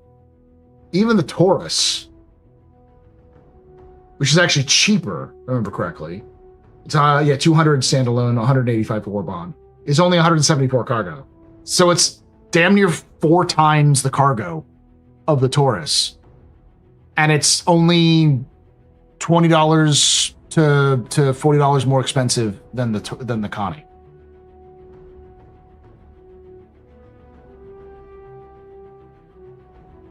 $174, yeah. Someone was asking about the E earlier, and I was saying, like, what's the point of the whole E? And what I was saying is that it has a very niche role, but it's not really a huge one. Basically, the whole E is when you need to haul like 2 or 3 whole C's worth of cargo, but you just have one ship. It's a very, very niche role. Just like the Endeavor is a very niche role, the Kraken is a very niche role, the Idris is a very niche role. The larger you get in terms of ships, especially with capital ships, the very specific their role is. So if the question is the whole E worth it? It's like, no, the whole E is never going to be worth it unless you really want like a lot of cargo. Yeah, auto-loading will still be there, but auto-loading will likely take, will likely be done by NPCs rather than magically loading you. It'll take more time. And it'll cost you money.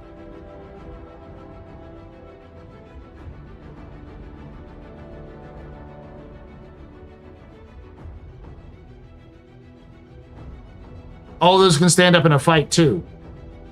Those ones I just mentioned, the Taurus and the Connie, yeah, they can.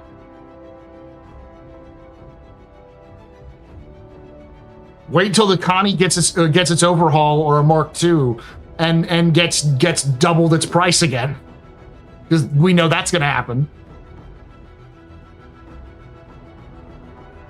I'm wondering if there will be some more gameplay for the whole E later. There's a lot of possible roles the whole E could play in non-PvP or non-player economy functions. It could be used for things like running supplies from a location to like a military base. There could be missions that would give you that sort of whole E experience, but I think it's still going to be few and far between. Yeah, like resupplying stations and such.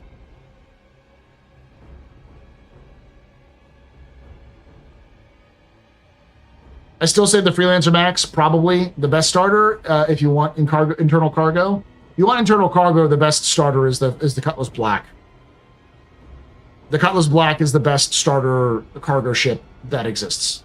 There's a reason why it's the highest pledge package you can purchase in the game without having spent already over $100 or over $1,000. The Freelancer is good.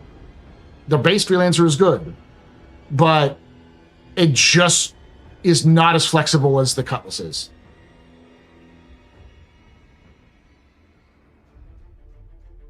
The ship holds a 32 SU container, doesn't it? Yeah, and so does the black. That was black does as well. Not the Cuddy Steel. The Cuddy Steel is not a good starter ship because it doesn't hold any cargo. Says the Drake fanatic. I mean, yes, I do just happen to have off-screen my Drake hat at all times. Unabashedly a Drake fanboy, but I'm also a Freelancer fanboy. I have a weird relationship. I like a lot of Misc's industrial cargo haulers, but I love Drake ships.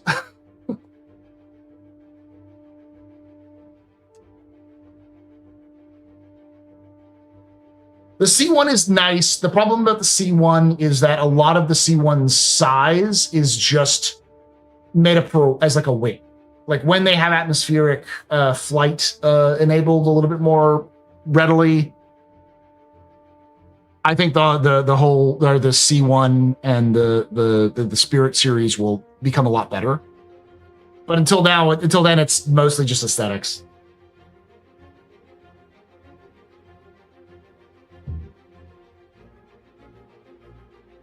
Misc is better quality ship, less repairs needed? Probably. When I joined Star Citizen, I got the Connie game package. I had the hopes my wife would join me. Alas, she enjoys Stardew Valley-like games too much. Listen, no spite, my wife is also a fan of Stardew Valley. And I could probably rope her into playing Star Citizen. The problem is that my wife also hates people. So...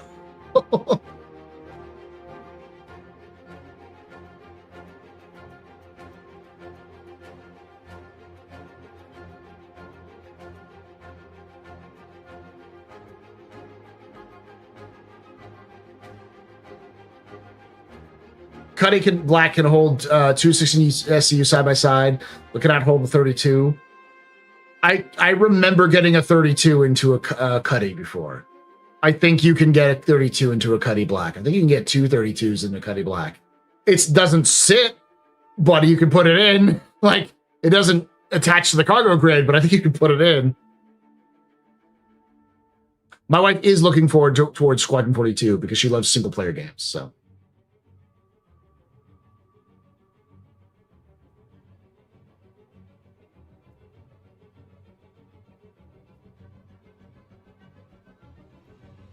The reason why I say the Cutlass is probably the best starter freight hauler is A, there's actually a starter package for the Cutlass, and B, it's just so versatile.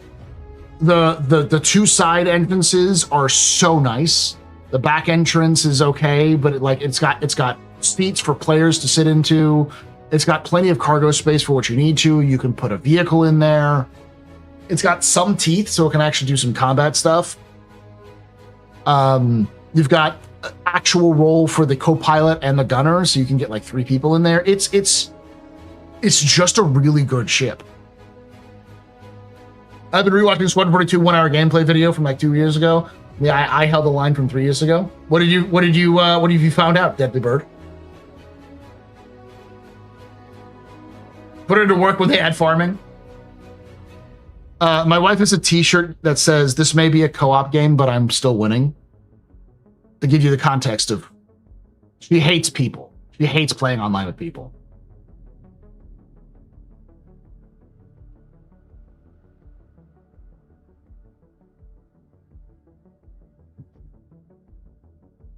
Does she like Crimson Desert? She hasn't played it. I don't know if she may or may not like it.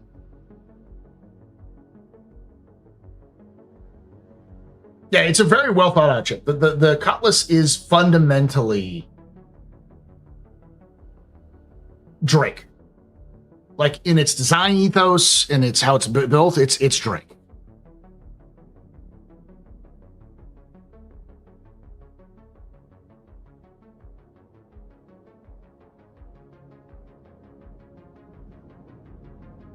Random blows up if you leave the ship.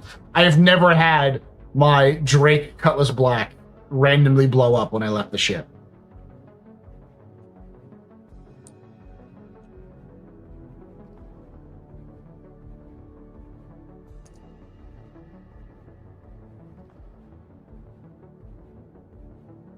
Mr. Drake fan, if Drake comes out with a new ship this year, what would you want it to be? Something that hasn't been announced. A Drake starter refueling ship or a Drake medium refueler ship? I'd also settle for a Drake repair ship, but I don't think they're going to release a repair ship. You love the Hull B? I'm glad you do. The Hull B looks like a great little ship. It's just, it's expensive.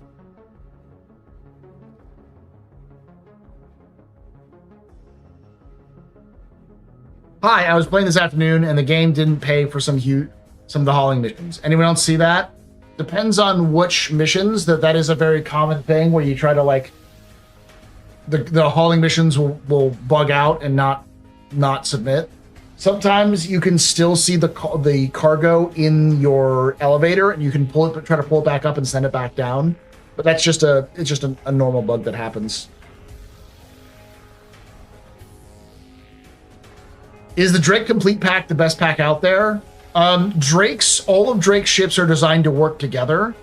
So outside of the Herald, pretty much all of the ships in the Drake Complete Pack actually have a purpose for some gameplay point. The only thing that doesn't exist, oh no, it'll probably have the Golem. So yeah, no, I think it is.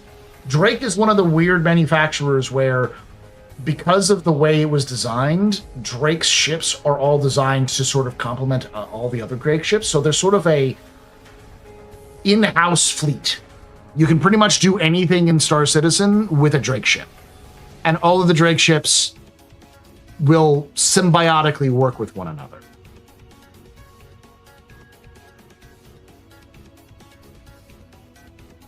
Blue, I would say, is not ready, but you can still fight in the blue. The blue's got some teeth. It's got that quantum interdictor. It's got the EMP. I think it's an EMP, and it's got guns. Except the dogfighter, yeah, it's got an interceptor. It's got the Buccaneer. And before anyone goes, well, the Buccaneer sucks. Like, have you played the Buccaneer? The last I heard, the Buccaneer was really fucking good. It's one of the best ships in the game.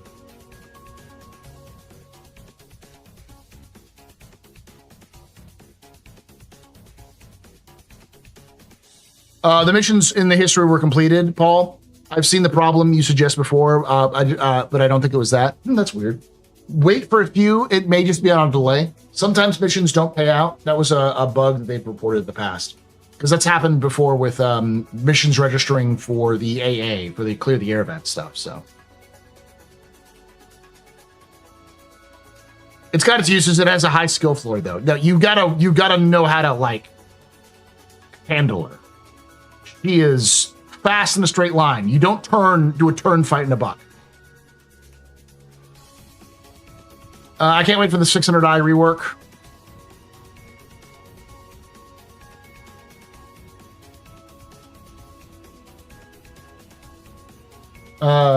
Sadly, they're very quiet about it. I don't think they're working on anything soon for that. Yeah.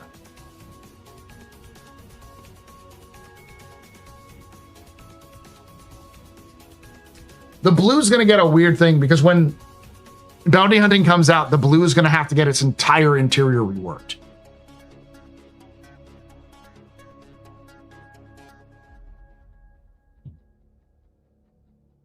I put chicken tenders and burritos. That is a choice.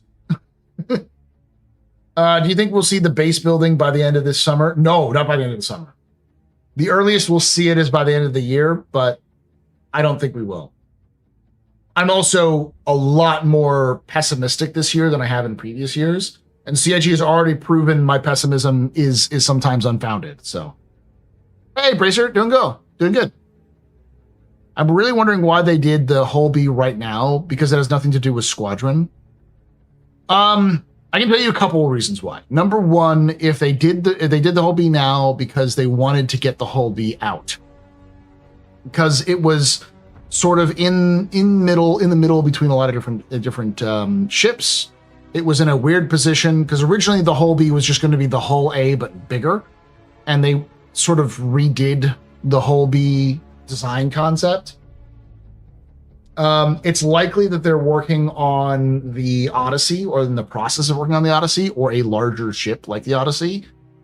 So they already did the Starlancer, so they did a bunch of the pre-work for stuff, because you can tell that it uses the Starlancer's elevator. And even the cockpit is very Starlancer adjacent. So the work on the on other Misc ships have gone into that. Now there is another question. Does this indicate that we're going to see the Starfarer updated? Because with the Starlancer and now the Hull B updated, and the Hull B is drastically updated compared to the Hull C and Hull A, are we going to start seeing the Starlancer, or the Starlancer, the Starfarer get its updated? Because we are getting refueling missions in 4.8.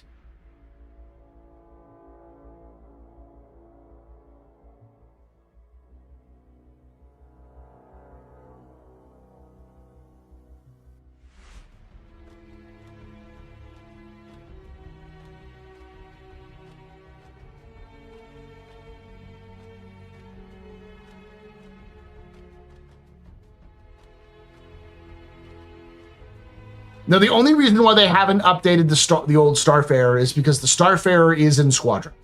We know it's in Squadron. We've seen it in some of the previews of Squadron.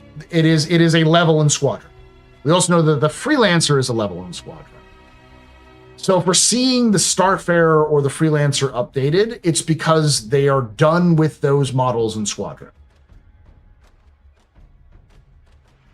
Will the Freelancers get updated? Every ship is going to get updated over time. It's just a matter. The question is of when. Wait, did the Hull B get it done?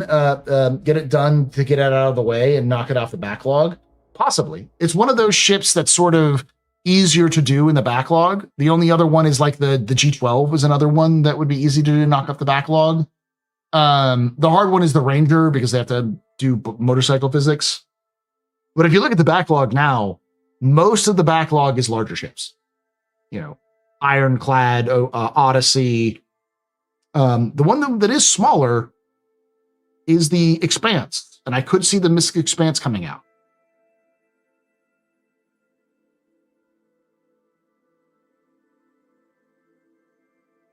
Why does CIG hate the G12? CIG doesn't hate the G12. The G12 is just too stupid.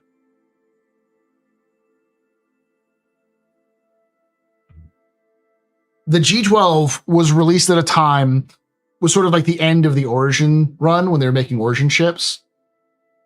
And it's such a simple vehicle for them to do that they could knock it out in like 2 or 3 months. But it's also a vehicle that if they knock it out in 2 or 3 months, will probably have to be completely redone in like 2 or 3 years. So it's like, is it worth this to sit down and have someone build that out when they haven't even fixed ground physics yet? Like, ground physics has been one of those things they've worked off and on for like 3 or 4 years now, and it still sucks. Like, suspension sucks, handling sucks, like the ground game fundamentally sucks because there's just no reason to do it as well. So, hey, Terry. Such a magical day in the verse. I am seriously considered picking up the Hull B and going back into hardcore cargo hauling. It's a good ship. It's just really expensive. Hey, the Ranger could be in the same state. Yeah, but the Ranger requires a fundamental... Bracer, I'll tell you this. Everyone I've ever talked to who's worked in gaming or 3D modeling has, when you mention something like a motorcycle, will swear at you. They will curse at you. They will curse your name. They will curse anybody, the person who invented the motorcycle or any two-wheeled vehicle. As far as I can tell, two-wheeled vehicles are a pain in the ass for most video game developers because they don't work the same as four-wheeled vehicles, so you have to build a kind of a different physics system for them if they're in 3D modeling. And there are ways of getting around it, but those also make it look weird and funky. Rockstar does it, but Rockstar also has like 17 motorcycles So there's a reason for them to put in those motorcycles because there's a bunch of different options for it. Star Citizen only has one vehicle that is a motorcycle. So there's not a lot of incentive to sit down and build out the framework for motorcycles when you can only make one. You've already made one motorcycle and you've sold it. So it's far more likely that CIG will announce another motorcycle before the Ranger, and they'll come out with like a motorcycle around the same time as the Ranger. Because the two-wheeled vehicle has lean mechanics and gravity and stuff. Okay, what about the lack of pizza? Same reason why the G12. G12 isn't easy to do, but they have to redo it, and no one wants to do it because it's easy.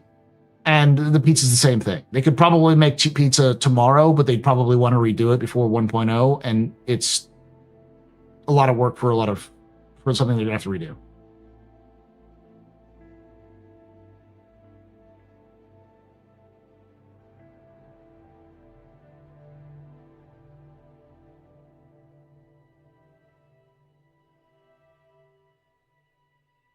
What about the alien ship that looks like a B-wing? When it could, when could we get that? Get a Mach 2? What? What are you talking about? Are you talking about the Reliant?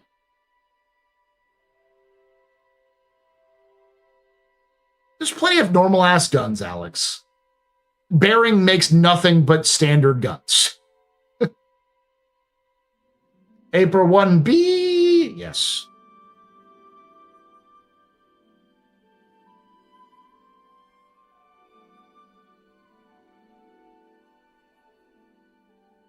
The hover bicycles are not motorcycles because they're hover.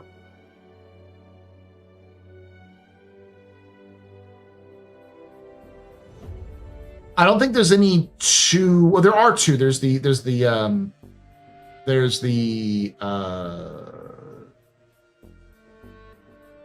hell's that little thing called? But yeah.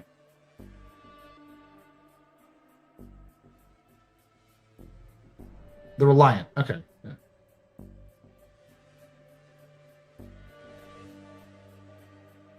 Hey, for your Immersion.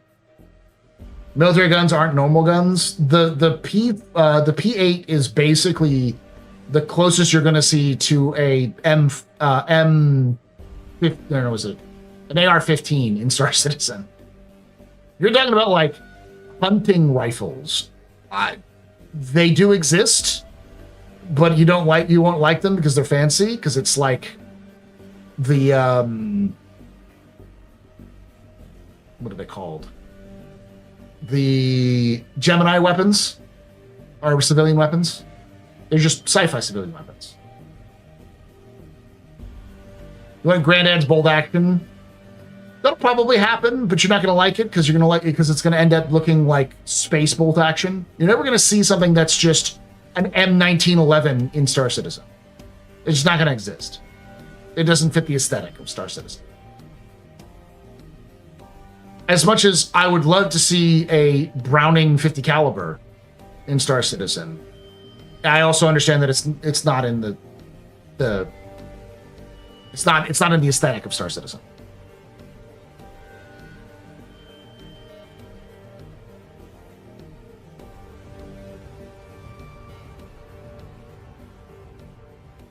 Hover cycles have lean and gravity. Yeah, but they also don't have ground applications. Like, you can sort of cheese it.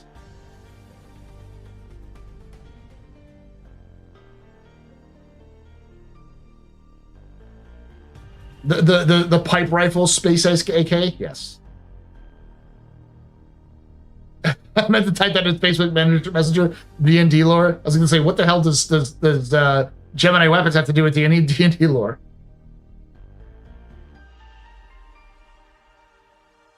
Oh, yes, the 7.62 by 51 millimeter AR-15. Is it 7.62 version of the AR-15? AR-15?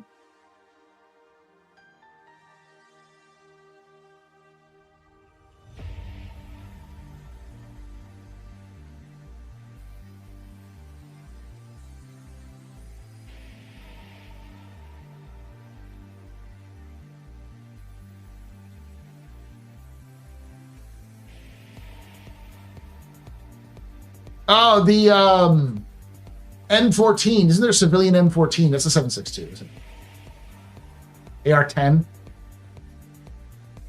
What happens to Theaters of War? It's dead, baby.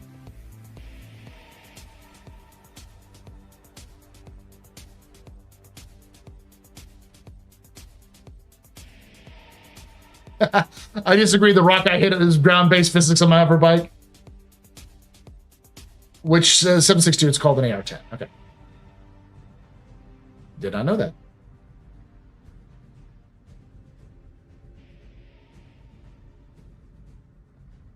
The M1A1 is the civilian M14. Okay, you said M1A1, and I'm like, is that the Abrams? I'm thinking, no, that's the Ping. Why am I blanking on the damn name? Yeah, I remember that they basically took the service rifle from World War I and turned it into an M14, into the M14. Do we think the Galaxy is going to go up too? Every ship is going to go up in price. M1 Grand, thank you. You think, with the new transport refactor coming in, do you think we could see Genesis Starliner this year? No, we're not going to see Genesis Starliner. I would be surprised if we saw NPCs getting in and off the transporters.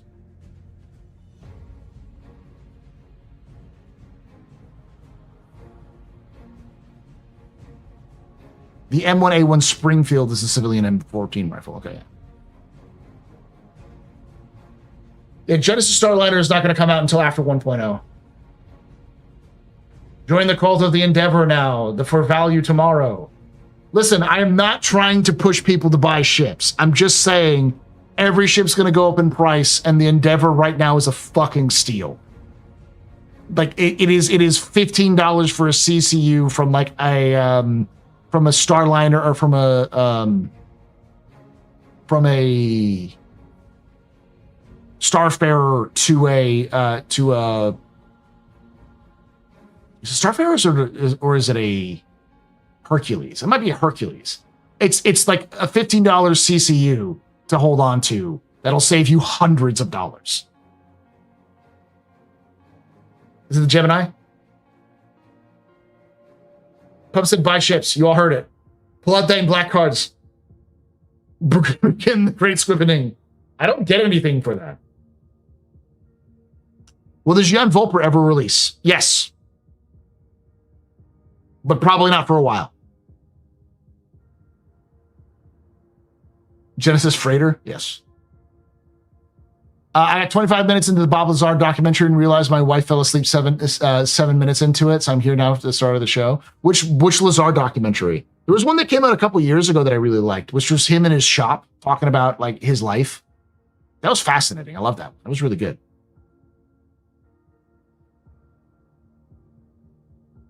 What the hell is the Volper? It's this Xi'an bomber. We've seen some aspects, some concept shots of it, but that was well before the modern version of Xi'an style that we have. My wallet will hate me, but I'll probably get an Endeavor. Just get the CCU upgrade. Get the CCU. It's cheap. It's and if you end up losing your nerve, you can turn it into like skins or something. $15. The recreated S4 in Blender and Autodesk. Okay, I haven't seen that one. I was skeptical at worst with him, but I 100% believe him. Dude, I believe him entirely. Having family members that have worked in the MIC for like various companies, like that sounds fucking entirely on point. Plus all the crazy shit he talked about. It's like, oh yeah, this bone scanner hand thing. And everyone's like, that doesn't fucking exist. And then like 10 years after his interview about the bone scanner hand thing, it's released that, yeah, no, we had a bone scanner hand thing that we used at Area 51 that would basically scan your bones to make sure you weren't fake. Make sure you were who you said you were. For like the SR-71 program. Like, we're not talking about like fucking alien shit. It's just like normal shit.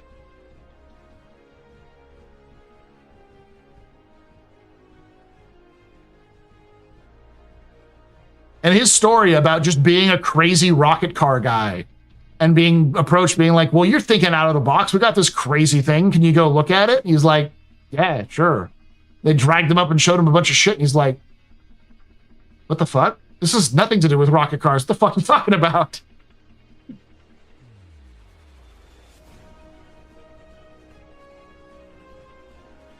I remember this is a sentence with real meaning.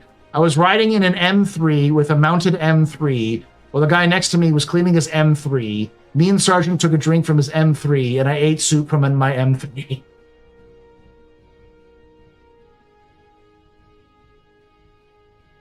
Well, the crazy thing is it wasn't a good resume or a foot in the door with an old boss. Edward Teller got on the job. Fucking crazy. It's one of those things where like he was in the fucking newspaper. I'm not going to go too off into the weeds with Bob Lazar, but his story is crazy. He was an engineer who had a passion for making rocket cars, and he lived in Nevada. So he just so happened to be in Nevada doing crazy stuff and got like newspaper and like local news highlights for his rocket cars. He was doing like world record speed boasts and that kind of stuff. And that's when he got shortly after that, he got contacted, allegedly by him, got contacted by the federal government, or not a federal government, a contractor working with the federal government to bring him in on a project that they were stumped on that needed his help with. And that's the whole alien shit. His story has never really changed that much. And like, if you meet him today, he has a fucking lab where he does crazy engineering stuff and actually does like education. He teaches kids, like high school and middle school kids, on engineering and science. That's what he does.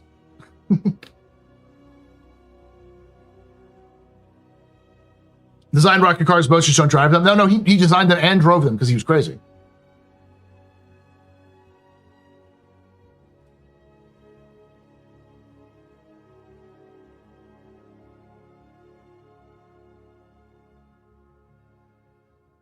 With our enemies shell-shocked, my crew pulled out their M1s and attached them to their M1s and charged the buggers. But when over half of them were dead, the other half surrendered. The closest thing we had to a casualty was Private Trayton, who had a bullet lodged in his M1, saving his brain pan. Oh, well, now you know how a great-grandfather feels like when you start talking about Pokemans. The M1, and M1 were out of service by that point. The M2 was a boondoggle, so we got the M3, the M3, the M3, and the M3.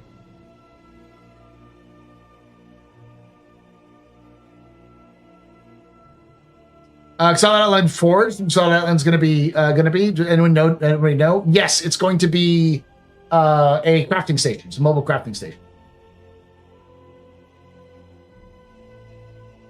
It's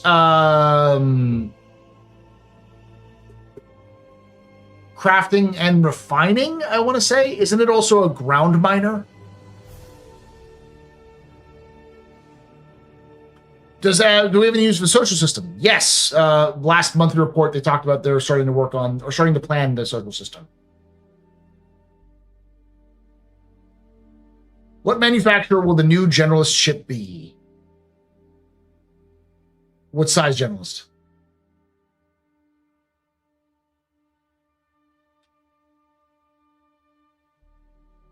You're gonna have to wait years for them knowledge. Years for them. I'm gonna wait for, maybe by the end of this year you'll get a Nix system survey.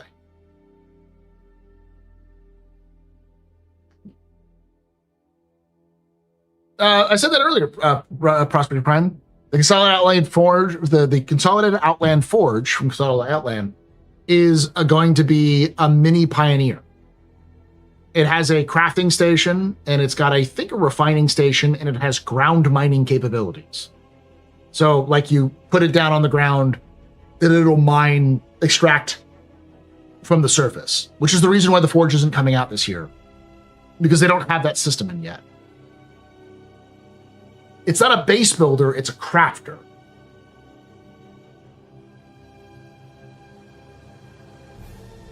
Yes, it's the weird-looking ship that we've been looking at for a while in one of the silhouettes. It's a silhouette ship.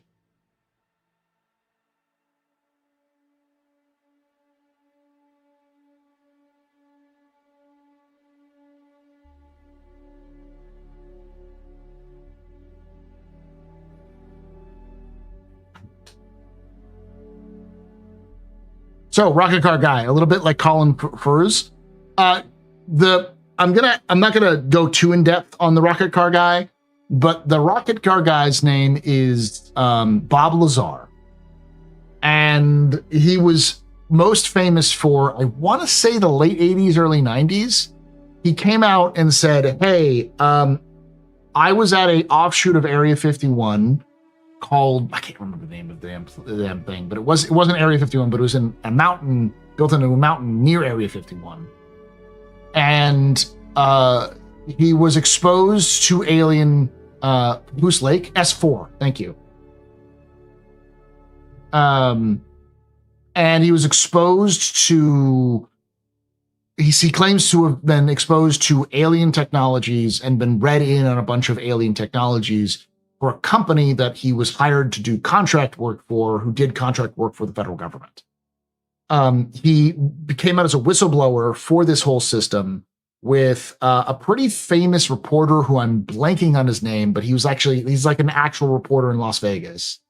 But he's pretty famous for doing a lot of aliens and other things like that. George Knapp, thank you, George Knapp. And his sort of very no-nonsense, very engineering kind of like, this is what I know, this is what I did, this is my story, seemed kind of like straightforward. But the problem was that the federal government refused to admit that he worked for them. And a lot of the claims he made about like where he went to school, where he'd worked before, were all erased. Or like they didn't exist. But he claims that they exist. And the thing is that as time has gone on, a lot of the shit that he claims he actually have done has proved to be true. And also, several of the things he claimed to have seen have also been proved. OMG adds nacho cheese GPS. No. Kale chips. Who da fuck eats kale chips? Kale chips, yeah. Sorry, Gear.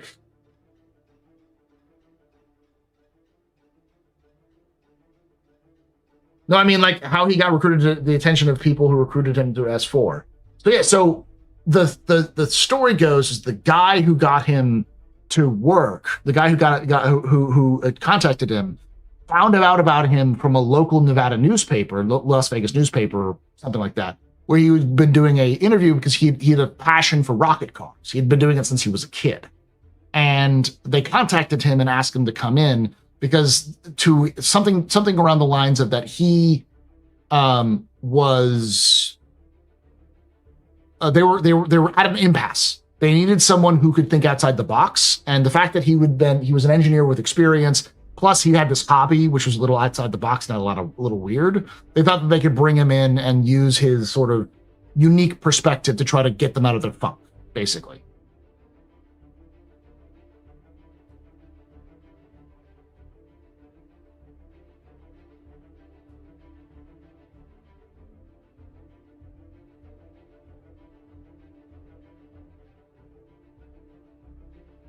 Annie Jacobson's excellent Area 51 book doesn't give much credit to his story, but it does have a wild, plausible explanations for Roswell at the end of the story.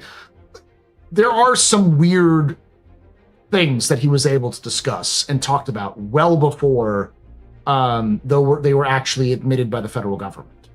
Things that he was ridiculed for at the time for saying these things had happened.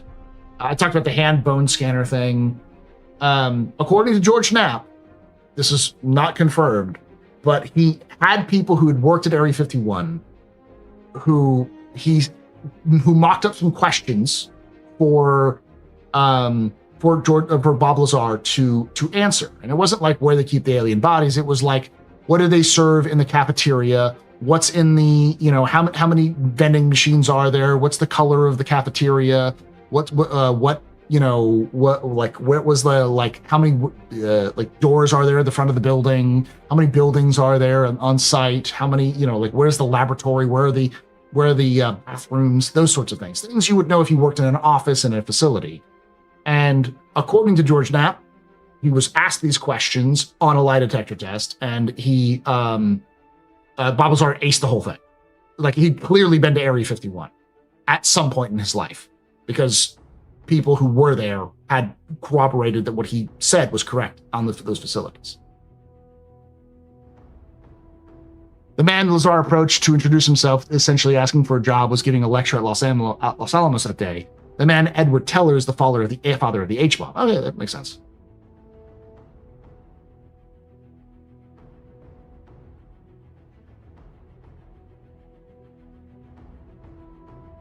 Chat from Benoit. Social Strike Team. Yes. There's been a lot of progress in social, and the teams look primitive in game. Their capabilities have grown quite a bit. Pillar 1, Comlink app. Pillar 2, social app down shown at CitizenCon. Pillar 3, chat revamp. Pillar 4, better notifications. Okay, that's cool. Sorry, I'm not going to get too much into Bob Lazar. He's just one of those guys that fascinates me. For those of you who don't know, I am fascinated by conspiracy theories, because I often, as a historian, it's often easy to take a look at conspiracy theorists and say they're crazy. But in reality, a lot of times they're right.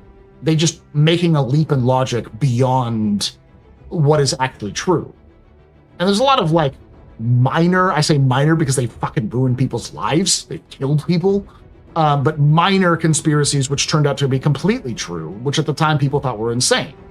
Like MK Ultra, that's a great example. And all the offshoots of it and shit like that. Project Stargate, that kind of thing.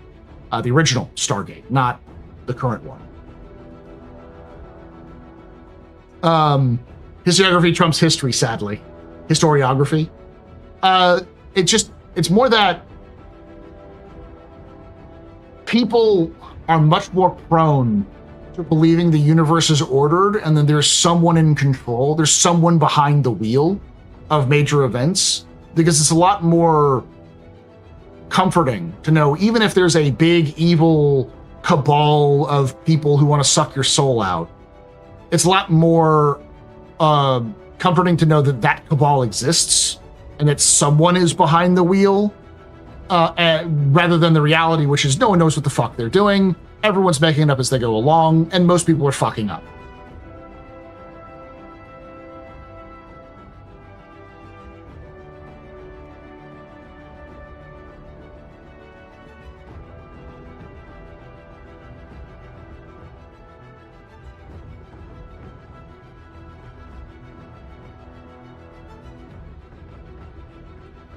It can be ashhole. The problem is that because of that situation, it makes it even more complicated, because the government fundamentally has taken advantage of that and leaned into it to make those people look crazy. Counter Intel, Con Intel Pro, all these sorts of things.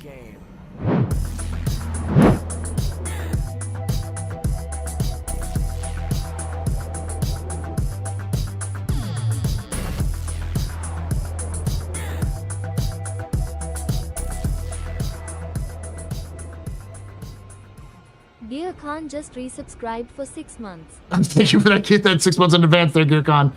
I have no control. I have limited control over what Twitch gets you with that stuff. Thank you for that 6 months in advance, though. You're very important, Bob. Very impressed with rain pressure. And this is your fault. You're good night. Trust and cheers in chat, y'all. Trust and cheers. You mentioned something about like Planet X. I'm trying to think of something like that. I'll tie this all back into Star Citizen, because one of my favorite shows in the Star Citizen lore is The Plain Truth. Because The Plain Truth is a great example of how conspiracy theory functions. Because it's often entertainment for the entertainment's sake.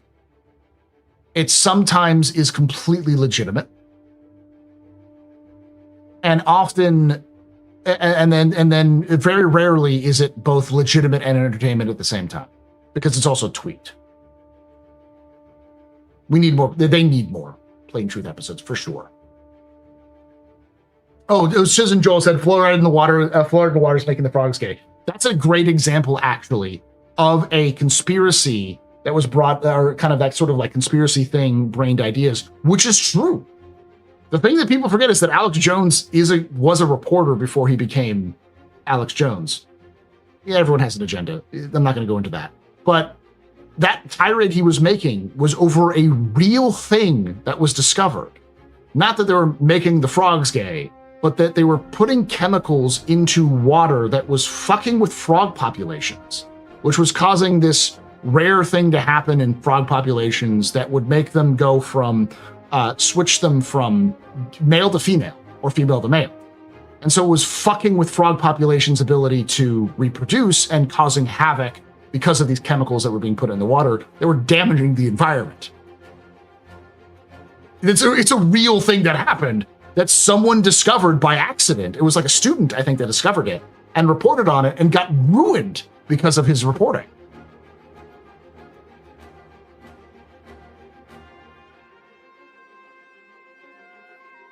Atrazine, yeah. So like it was legitimate. It was a legitimate environmental problem that he was reporting on, but he's screaming about making the frogs gay when it was like, no, it's causing like damage, man. This is like corporations fucking over the environment. and that's tying back to Star Citizen as well, is that that's exactly the way that the plain truth works.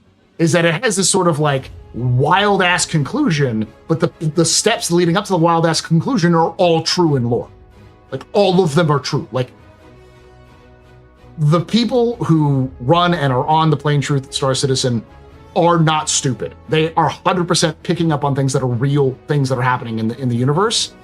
It's just they take a step to the point where like the Imperator is having sex with the Xi'an Emperor or some shit like that. Like they go fucking off the rails because it's a lot easier to do that than to believe that like the Imperator might not know what the fuck she's doing.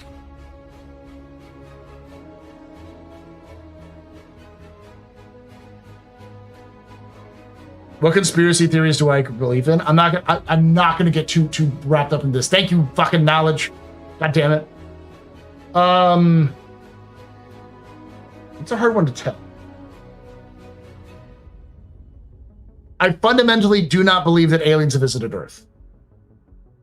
But I do believe that the government is hiding shit, advanced technologies that either they have created, they've captured from other nations, or experimental stuff.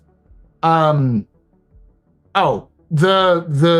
believe in the theory that we've created possibly multiple times internal combustion engines that run on water or run on something other than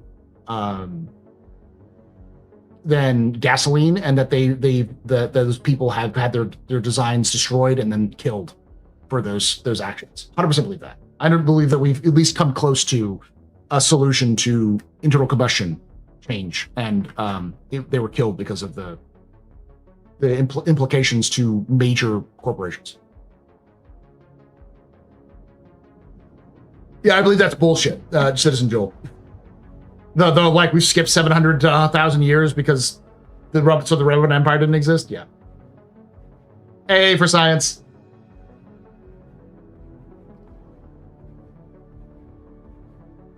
Like one of the things that a new idea for a podcast idea, homie. Knowledge. At some point, we will have to sit down and do a podcast where you, the believer, tells me about the crazy things, and me, the skeptic, goes, "It's probably not that." but tell me more, please. Hit me, daddy, with that good shit. It's gonna suck when I bring her seats. I love it. Seats. I love it.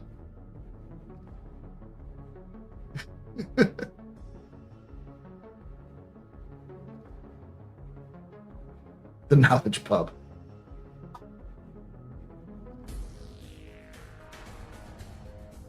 I believe a conspiracy theory that I call the grand conspiracy of conspiracy. Conspiracy theories have been co-opted to spread anti-intellectualism in order to coerce population into voting bad.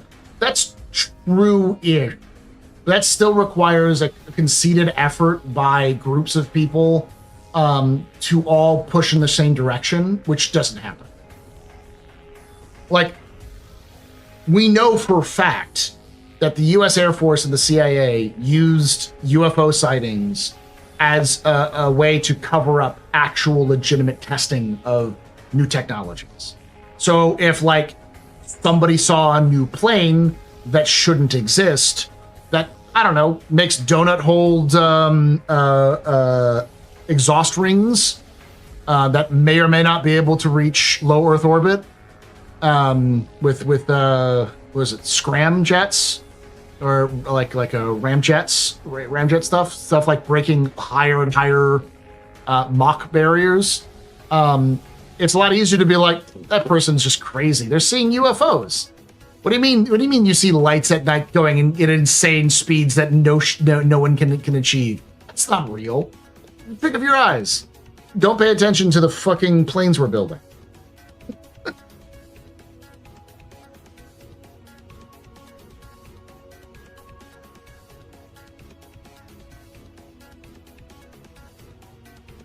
Now I want to watch Top Gun again. Yeah. The Aurora project, which is what Top Gun's using. Yeah. Yeah, the SR-71 was built in the 60s.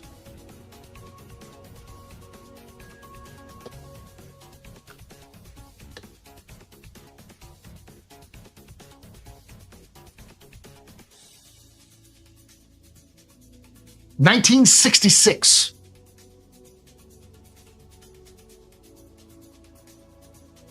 It was built in, first flight was in 1964.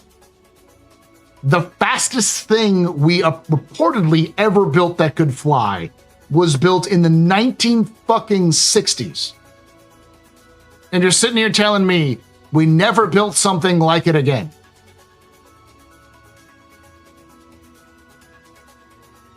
'60s technology.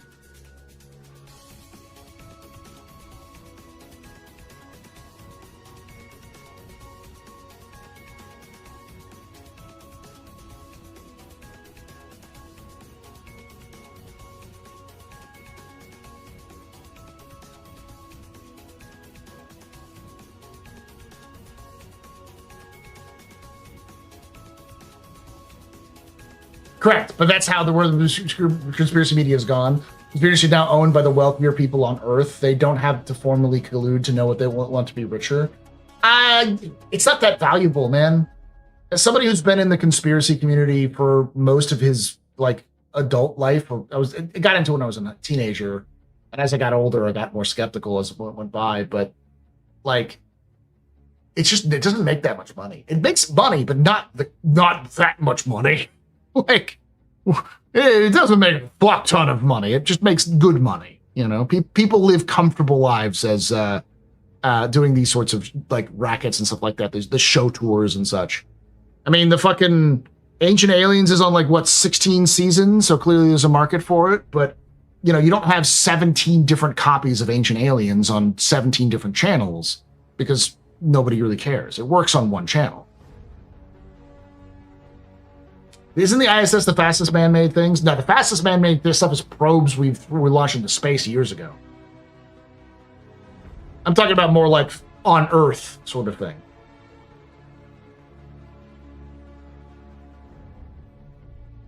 Not that valuable. Laws don't apply to them anymore because conspired themselves into ultimate power. I don't think a bunch of people who are seeing demons and ghosts and aliens got them into power. That's itself a conspiracy theory of like massive manipulation, which is done on levels which would be impossible to do.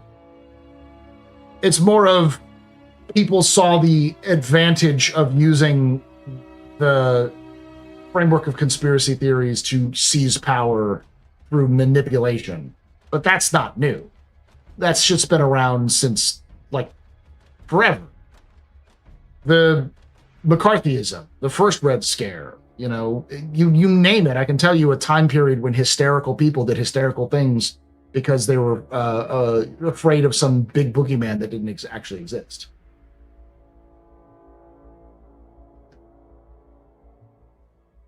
You could host your own coast to coast episode. Well, there's knowledge, but now that I've been talking about in chat forever. Let's do a podcast together. We do that shit.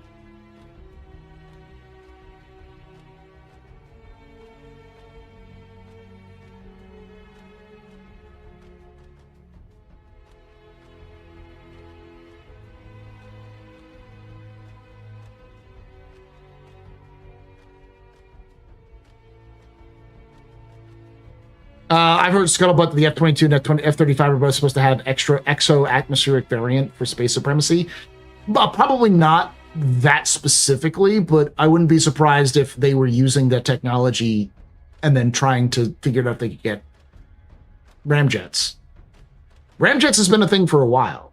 Like, it's been a theoretical thing, and they've built versions of it. But Project Aurora was one of those that like, this is the fun part. The reason why we know about Project Aurora is because of UFO fans.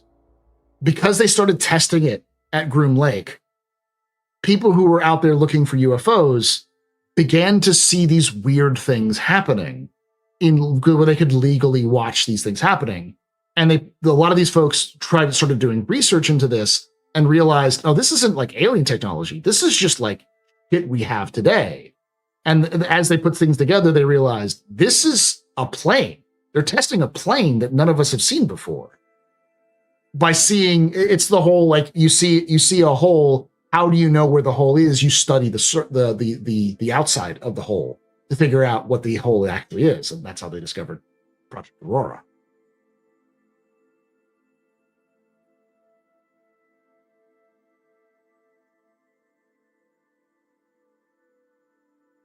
Do I believe in the Aurora?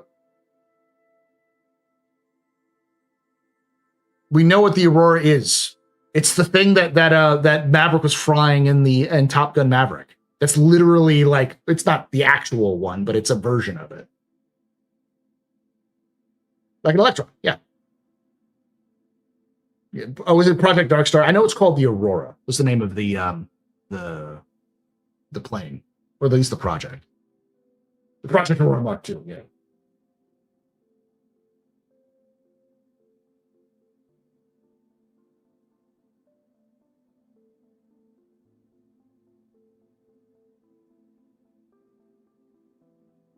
Doesn't have LTI. All right, I'm gonna go get some water, use the restroom. I'm gonna come back. We're gonna go back to Star Citizen stuff. It's always nice to get off on these little tangents, but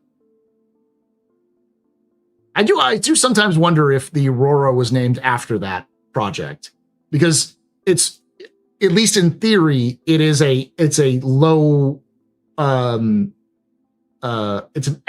you can just tip out of the atmosphere with it more than any of the other experimental planes, like and possibly even into low orbit with that ship, because it was originally supposed to be a spy plane. They were like, maybe we could turn it into a bomber, because you could then, like, if you got into above the upper atmosphere into space, even in low orbit, you could cut down travel times by like fucking tons of time, like an hour to go across the planet rather than, a day to fly.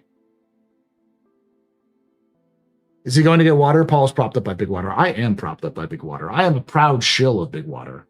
Drink your fluoride water, kids. It's good for your teeth. I didn't even get paid for that. I don't even know why I call myself a shill.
Weapons free, y'all.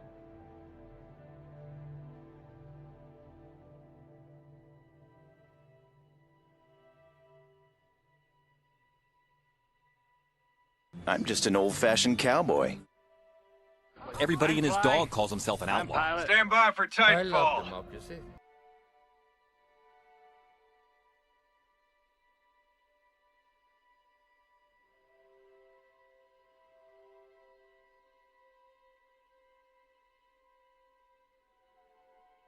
Genesis. Good news, everyone.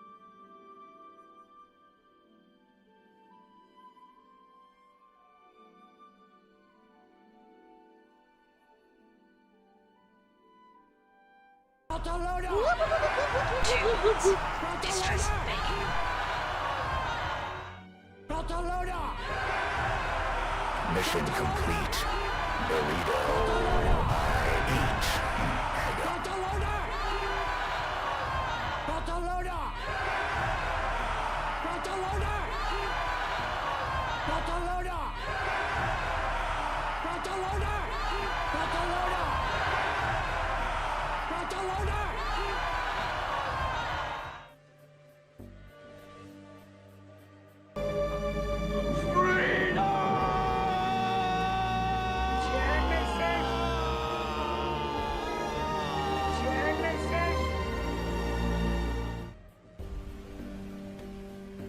Mission complete. Burrito. I eat. I love it. There you go.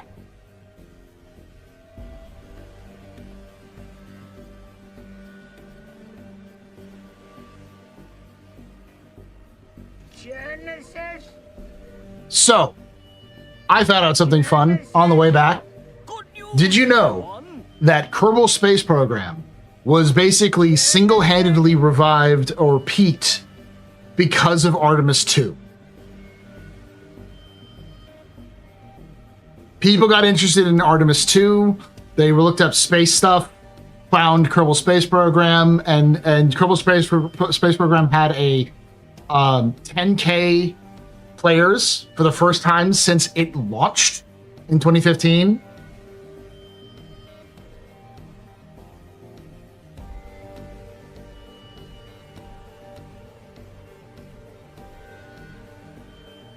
KSP 1, not 2. Fuck KSP 2.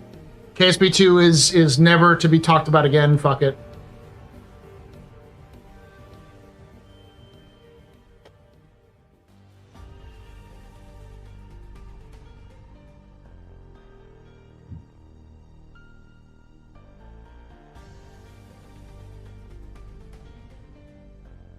KSP 2 has been abandoned. It was released in early access because of you want to talk about a fucked up game, like a mismanaged game. Kerbal Space Program 2 is the epitome of a mismanaged game. Effectively, it started out as simply Kerbal Space Program 1, but HD. And as development went on, an entire development studio was cut, a new studio was created, new goals were created, it got expanded into more and more, like larger and larger scope, but the budget never changed. So it ran way over budget, it ran way over time, and I think there was like 3 entire studios that were, like, the first studio Squad was cut from it, they built a new studio that was then cut, and then they built a new studio that was then the one that actually released Kerbal Space Program 2 in early access. They did a couple of updates and then they fired everyone in the Kerbal Space Program 2. But they never removed it from Steam. Basically, the studio that existed to make Kerbal Space Program 2 doesn't exist anymore. But because the Take-Two Interactive fucking sucks, they decided to not cancel the project, because if they canceled the project, then everyone on Steam would be offered a refund, which would mean that they would have to pay out additional money that they don't have. So they decided to keep it up on the store page and call it early access because they don't legally have to change it.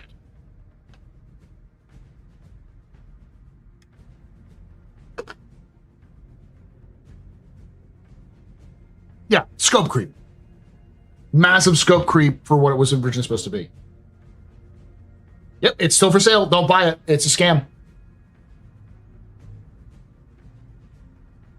There is a new successor to Kerbal Space Program called Kitten Space Agency. It's made by the same guy who made DayZ, Dean Hall, Dean Two Guns Hall. I was a big follower of the original DayZ project. Fun fact, one of the creators of DayZ, one of the two creators of DayZ, worked for Star Citizen. He worked for CIG for a while and then moved on. But yeah, no, Dean Hall and his company have decided to make the official successor to Kerbal Space Program called Kitten Space Agency. It's in early development. I think you can play it, but it's going to be a free-to-play game that you then pay for upgrades. I think it's a free-to-play model.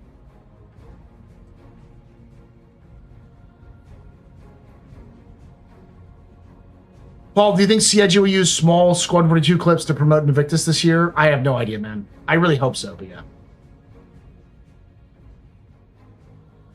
KSP2 was very mismanaged. Wasn't there some huge scandal involving some kind of bonus and fired to CEO? I'm something like that, yeah. Kitten Space Agency, really? Yes. Yes, really. Yet currently free pre-alpha.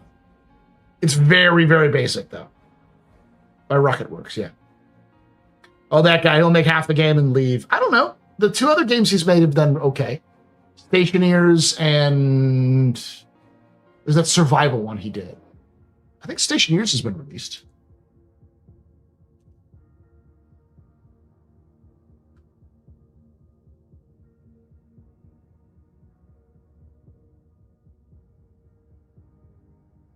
Still in early access. Okay. It was it had an update as of March 2026 though. It's getting an update. It's Stationeers is getting an update pretty much monthly. Icarus is the other one, which is not in early access. It's released. So yeah. So he's released one game, Icarus, which is a survival space game. And then Stationeers is also a survival space game, but more in the vein of like Space Engineers. It's called Stationeers. It's very funny that Rocketworks, that Rocket got involved by making DayZ, but almost all of his games are space survival games.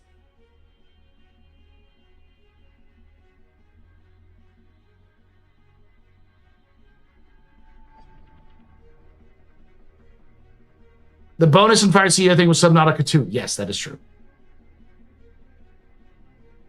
Are you a kitten? It's just like Kerbal Space Program. You control kittens and fly them around. Are you actually playing Icarus right now, Ian? That's nice.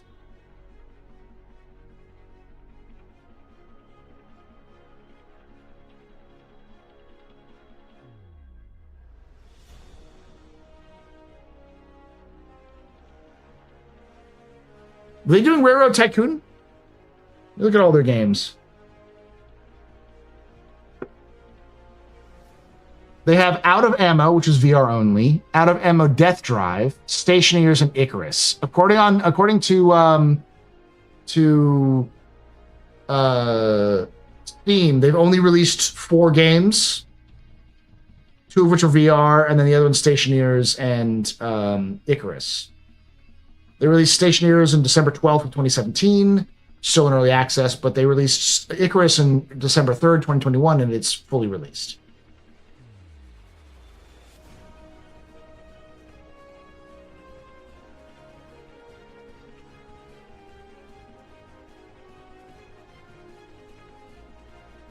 Art of the Rail. Is that Rocketworks?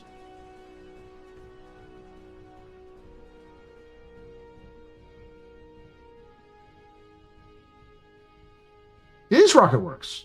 Oh, it's coming soon. It's not been released yet.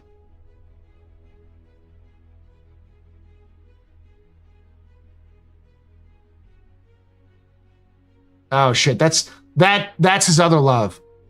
Knowing Dean Hall for as long as I've known him in his, like, I haven't personally known him, but I've been following his career. He loves games like City Skylines. He loves space games like Kerbal Space Program, and he loves survival games. So if you can combine all of those together, he loves like industry games as well. And Stationeers, you know, Icarus, all that kind of stuff.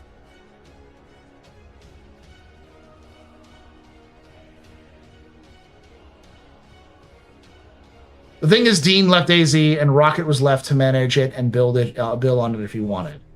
Basically, Dean left DayZ because he was working with Bohemia, and Bohemia was kind of shit.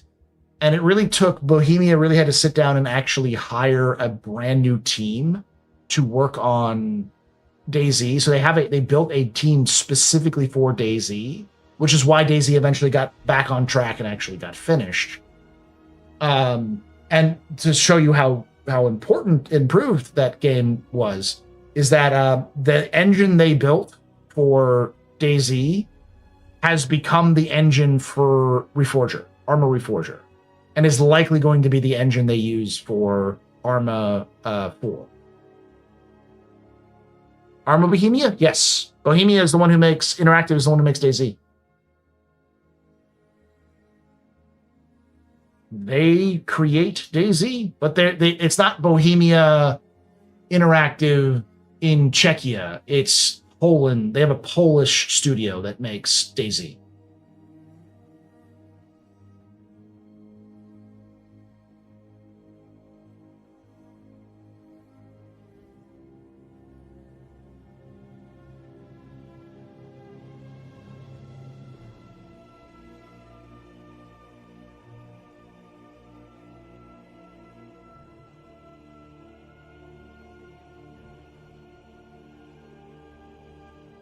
I don't know if PlayerUnknown made Arma. He did make a mod for Arma 3, I want to say, which is where PlayerUnknown's Battlegrounds come from. PUBG is called PlayerUnknown's Battlegrounds. Why it's called PUBG. Wasn't Arma originally a DayZ mod? Other way around. DayZ was originally an Arma mod, an Arma 2 mod.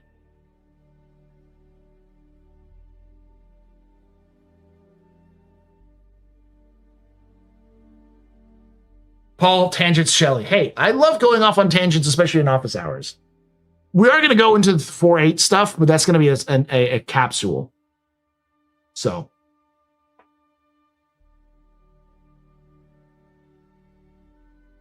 The reason why I talk about this sort of thing is because often when I discuss like development in games in general, I often mention that I follow other games pretty closely, especially their development. And this is what I mean. Like, I love the development of DayZ because it kind of, you learn a lot about the development of DayZ, Kerbal Space Program, Kerbal Space Program 2. I followed some of the early developments of the Halo games. I felt a little bit about behind Peak. I learned about that, stuff like that. PUBG. As a fan of Arma, a lot of Arma mods got made into games. Yes, there will be tactical strike groups in 4.8. What about Falling Frontier? I haven't followed a lot of the development of Falling Frontier, but I do want to make a lore video on Falling Frontier. They've been taking their fucking time, though.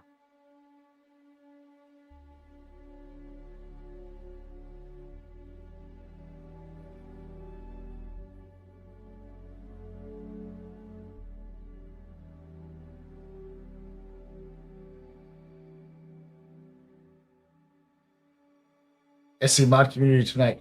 Listen, the lore posts were good reads. Were there lore posts recently? Or are we talking about the CIG made of? Oh, the lore post for Falling Frontiers. Yes.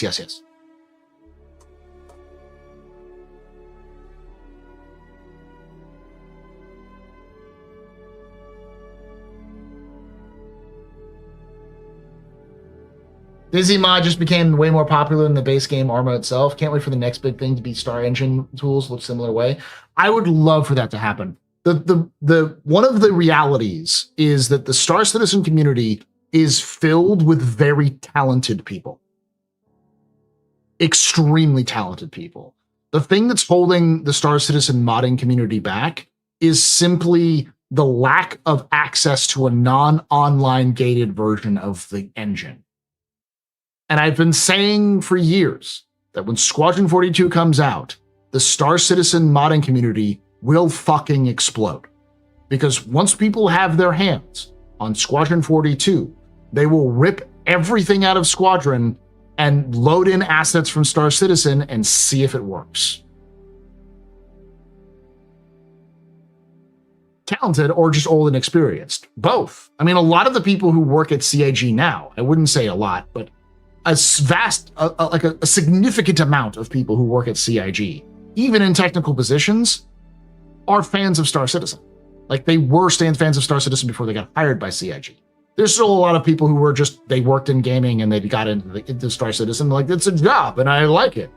But there is countless number of people who are in CIG at high positions that I know personally because they're fans of the game, that I met early on in my career as streaming and doing content creation, who basically help run the whole fucking game. Like, most of the Austin studio were fans of Star Citizen, got into Star Citizen, and many of who have climbed the ranks to become major leaders in Star Citizen. Oh, that CIG was against mods? Kind of. There is a mod that's actually getting some popularity. Mr. Kraken was promoting it, which actually mods in the fact that if you look at specific contracts, it'll tell you what blueprints you can get for doing those contracts.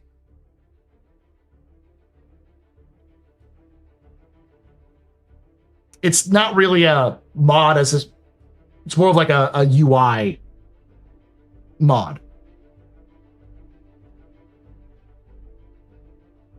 Wait, CIG sold a book for modding Star Citizen? Yes, that was from an earlier time in Star Citizen's life. I do think that CIG will still support modding, but the idea was that they're going to support modding post-release. Because one of the things that Chris was really inspired by was the fact that people were still playing Freelancer when he announced Star Citizen.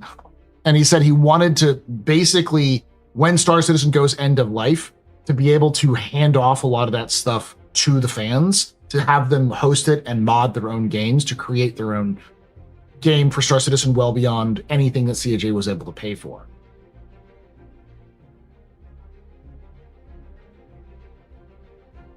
I think that CIG is going to be a little bit iffy because any modifications you can make to Star Citizen could turn into hacks and exploits. But I think what's going to happen is that Squadron 42 and Star Citizen are the same game. They use the same engine. The difference is that Star Citizen has a much more robust back-end system with things like server meshing and eventually dynamic server meshing. So what we'll likely see is what happened. It's like the difference between GTA 5 and GTA Online, Red Dead Redemption 2, and Red Dead Online. Once people had access to GTA 5, the single-player game, and Red Dead Redemption 2, the single-player game, they then took the files for those games, stripped out as much as they could, and then built their own online servers with those single-player games.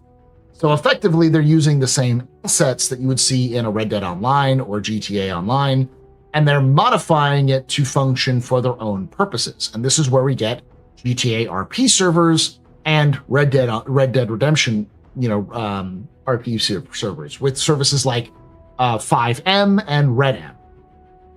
That is how I think we're going to see the system. Players will strip out everything, take in assets from Star Citizen and put them into Squadron's engine, and then slowly reverse engineer everything they can about Star Citizen and build a form of online play that is not what we see with CIG. It will not be server meshing and dynamic meshing, but they'll try to get pretty close that they can emulate on their own. I think we'll see at maximum maybe 150 to 200 people. Maybe if they get really funky with it, they might be able to get like 500 people in a server. But we'll see limited NPCs and that kind of thing. It won't be crazy amounts of things. But I wouldn't be surprised if we saw Star Citizen RP servers pop up pretty quickly once Squadron is out. It might take about a year, but I think it'll still happen with a dedicated team. Yes, Rockstar bought 5M because it was so successful to keeping GTA relevant.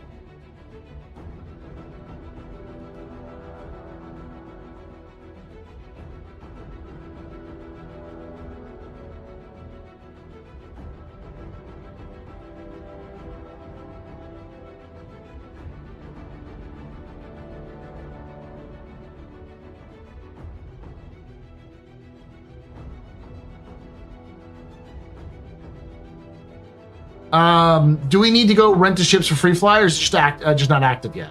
Once you go to the free fly page, you have to sign into the free fly page, and usually once you've signed up to the free fly page or you click the free fly place, it'll automatically add it to your account once you have there.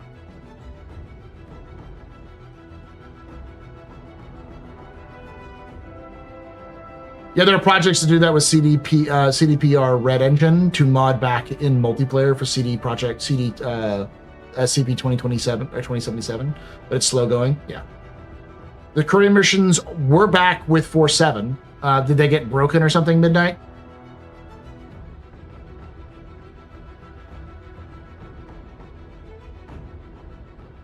I consider those tells you what blueprints UI mods cheating though. They remove the process of finding blueprints by doing missions or by the community. If asking questions, other videos, most people just go to websites. It's the same thing as going to a website. Hey, Meltbar. Are you liking the whole brilliant? The whole B is good. I like it. It's just a little expensive.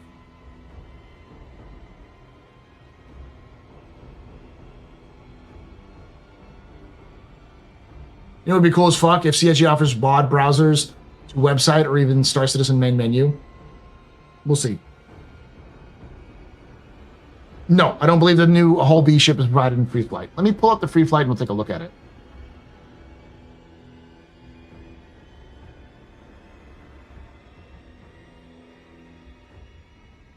Oh, there's the UTV.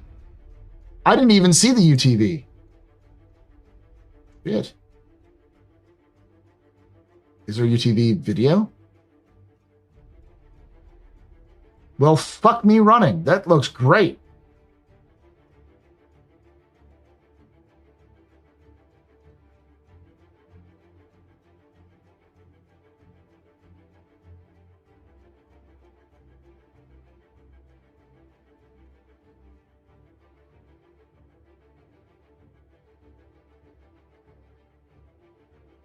I had forgot. I didn't even know that it came out. It's the Steve with some cargo. That's fantastic. I added it to my account. They got to restart the stream.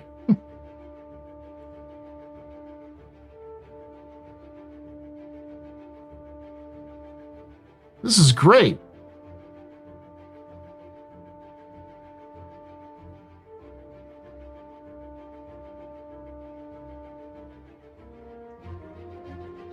It actually kind of reminds me of like the actual utility, like cars that you'd see the military have, and also like off-roaders and civilian stuff have.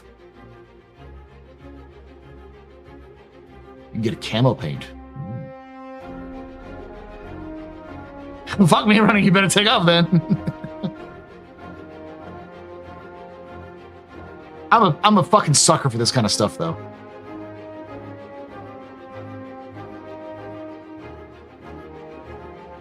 It's a legit side-by-side.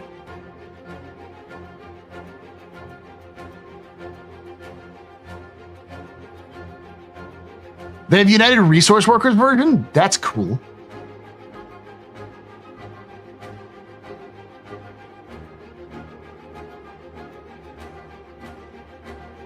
Add to my cart. Wow, it's a lot of expensive for that, but I get it.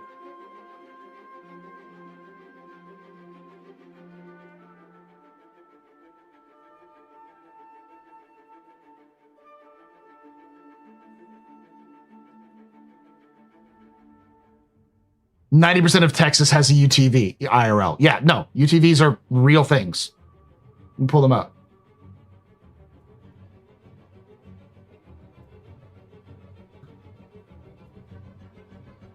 They're called the Polaris.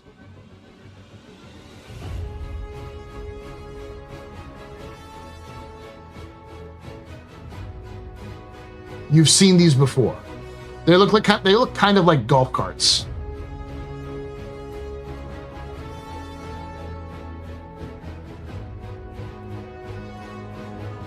I know they're popular in the military as well. They use them for operations and other things like that. This is just the UTV.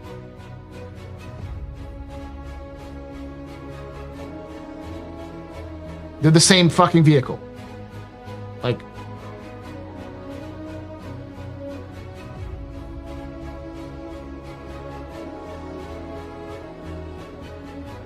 it's the same fucking thing. It's just the same fucking thing.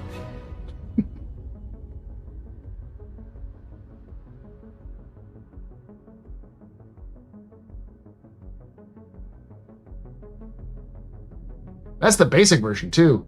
They got fancier versions, like the Commander.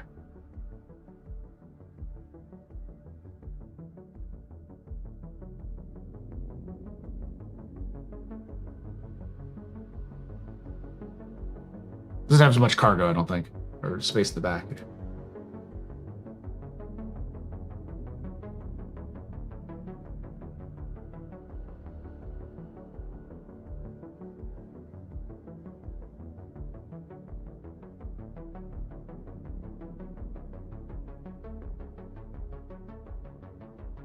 Star Citizen 1 looks cooler. It's because it's the Steve, guys. It is the Steve. It's the Steve with more cargo space.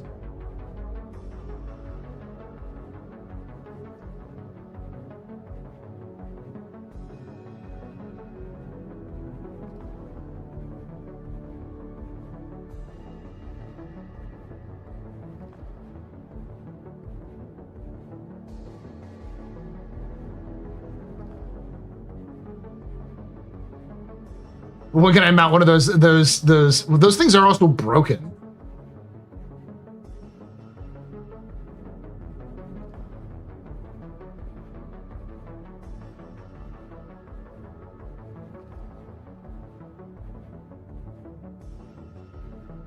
Okay, free fly. This is the free flight. Play for free from April 9th to the 20th. Play for free. Why now? Let me do something real quick so I don't screw myself up.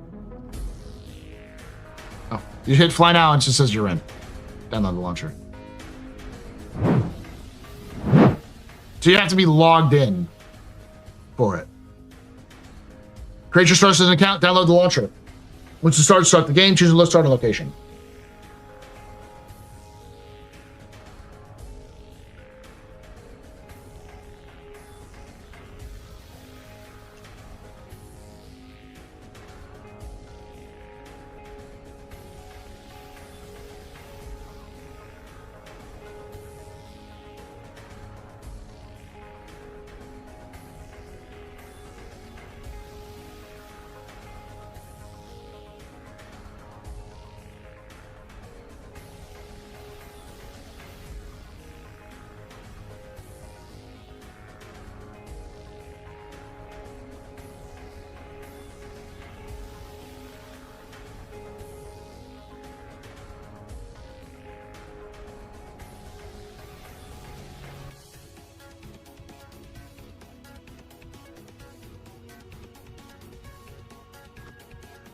Okay, so what do you get? You get the Drake Golem Ox and Cutter, Argo ATLS and Raft, Misc Hull A, or the Crusader C1 Spirit. So yes, the Drake Golem, Ox, Cutter, Argo, ATLS, and Raft, Misc A, and the Crusader C1 Spirit. So plenty of good ships there, honestly. But it's all industry stuff. There's no mining or anything like that. It's all cargo hauling.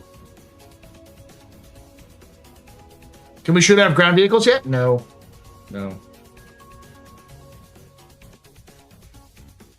Prepper STV? Yes. Oh. I don't... Those station turrets are broken. They don't actually function in game anymore.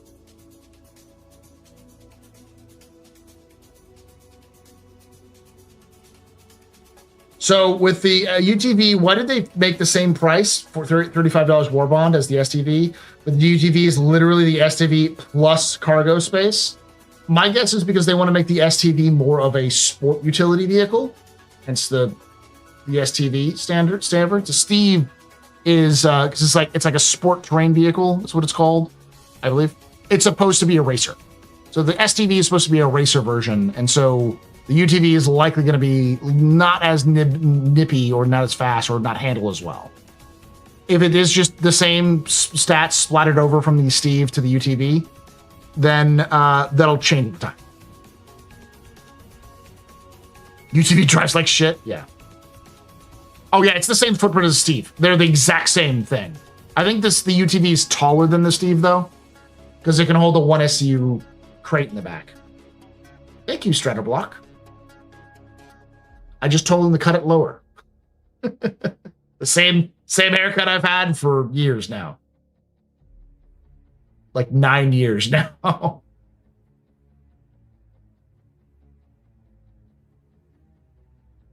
Think the old Stevie's gonna get a glow up? Probably more in the handling department, especially once they fix the ground traversal.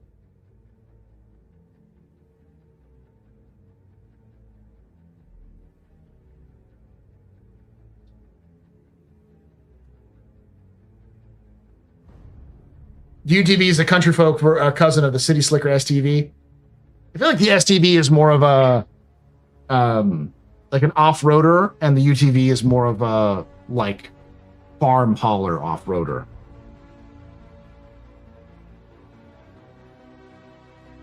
I don't think the Steve's going to grow much, if at all. Why can't the Tumbler carry 1 SCU? The Cyclone? It can. It should, at least. The back of the Cyclone should be able to carry 1 SCU. It has a spot for it.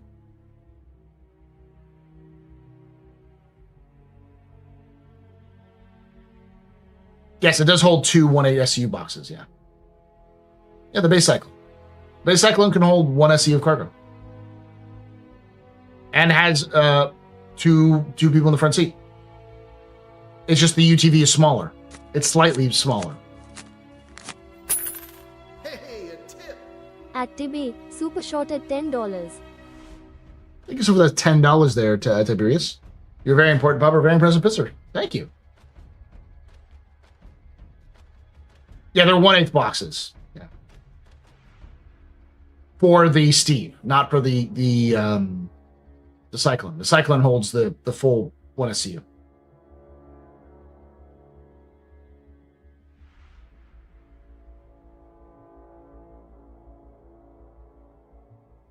What do you think the battlecruiser will be like? Ooh, guns. Lots of guns. Maybe some torpedoes, but lots of guns. It's going to be big and chunky and very defensive. I think it's going to be made by Anvil, but I'm also biased. It could also be produced by RSI or Aegis, but I think Anvil's more likely. Because CIG doesn't want one manufacturer to dominate everything. And right now, for capital ships, it is really Anvil, or it's really Aegis and RSI. And since they haven't really built any larger ships for Anvil, other than the Carrack, and they are building the Liberator, which is a larger ship, they're going to need to sort of increase some sizes for the Liberator. And the Liberator is a perfect base ship to build a lot of reusable kit that they can then use to make something like a battlecruiser.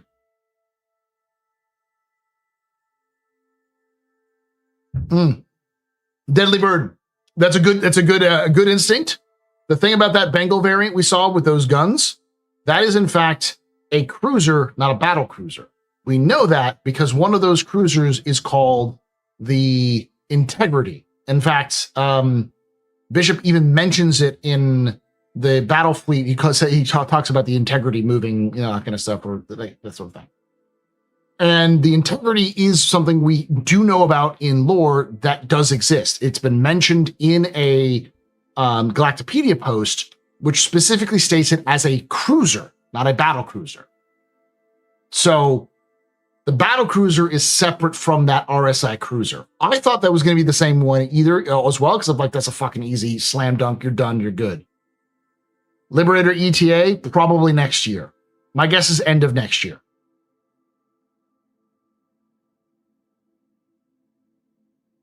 Do you believe them when they say this will be the last concept ship? Yes. I do not believe they'll do another concept ship like this ever again.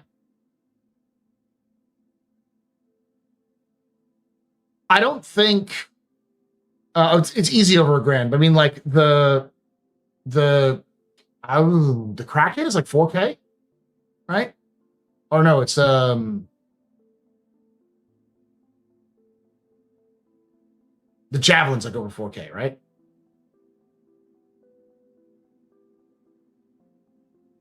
CIG will probably stick to readily available assets. I think the battlecruiser will be a RSI. I think it's a safe version, but if that was going to be the case, then they probably wouldn't be selling it as a concept ship. They'd probably just make it and sell it when they were finished. I think them selling it as a concept ship is more of them saying we're going to do more than just. This is more than be just another Aegis or RSI ship. I think it being an anvil ship makes a lot of sense.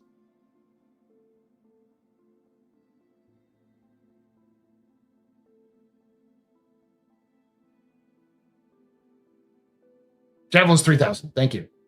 I believe that the battle cruiser, when they sell it, is not going to be a ship. I think it's going to be a blueprint. I think that's, if they sell it as a blueprint, they'll sell it for like $3,000 to $4,000, so they could be like, it's technically more expensive than the Javelin, but you also have to like have the facilities to build it in game. So they can sell it without like giving people this giant fucking ship.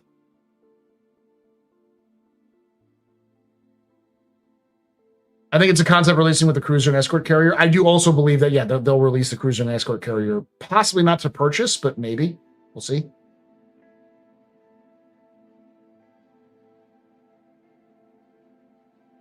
The reason why I think that this is going to be the last concept is because they make far more money just selling ships straight to flyable than they ever will. They've ever have done with concepts. The problem with concepts is that you're rolling the dice, where you can make a concept and it might do well, but then you actually have to make the damn thing. So if it changes a lot or takes more time after you actually start making it, you may end up investing a lot more time and energy than you actually got from selling it. And you might get some back when you sell it once it goes live, but probably not nearly as much as if it's just a ship that you've built and released. You know right away if it's going to do well or not. If it doesn't do well, then you've only invested the time to build that one thing, not to like have to build it and then rebuild it and then reconcept and all that kind of shit. Do you think we will have the Vandal raid missions for the BC, or they want them for Org Wars? The Vandal raid missions are coming in with the tactical fleet ops. That's like the beginning of that.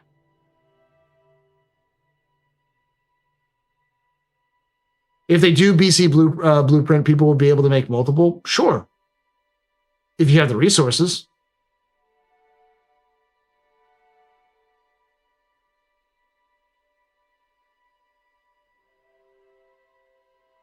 I still don't think it'll sell. They're just going to release the concept to us while revealing the cruiser and escort carrier. They kept saying that it's going to be their last concept ship, though. The battle cruiser is. What's the current ship backlog looking like with the Hull B knocking off another one off the list? It's not that big, that much. I think the smallest of the ships that are left on the concept and the backlog is the Crucible, the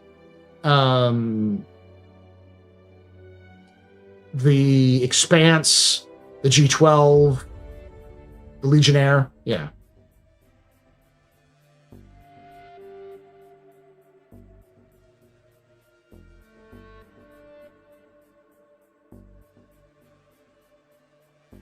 The Vulcan, it's another one, yeah. Now, there's a couple of things that, like, the Vulcan needs drones to work, and CIG won't get drones working until base building's in. And, of course, the Expanse needs to actually have refining for it to be working, so it's just waiting for player refining to be a thing. Probably base building. Let me see what else.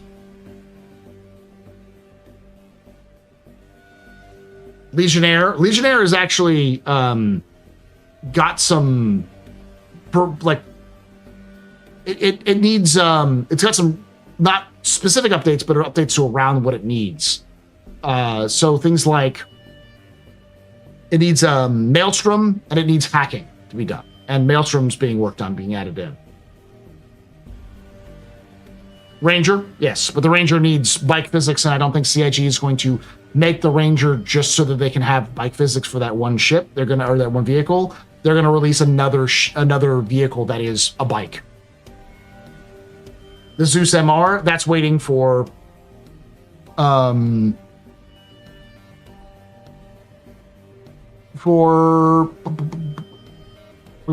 hunting. Didn't sell the Stingray, didn't sell the Forge, didn't sell the Asgard. All the other things I've talked about are things they've sold. So it's not in the backlog unless they sell it.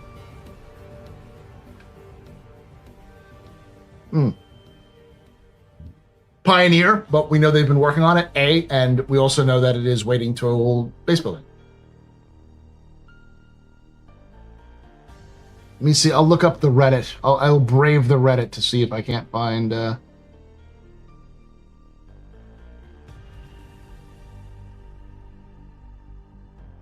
backlog. Apparently you can stand in the back of the Steve.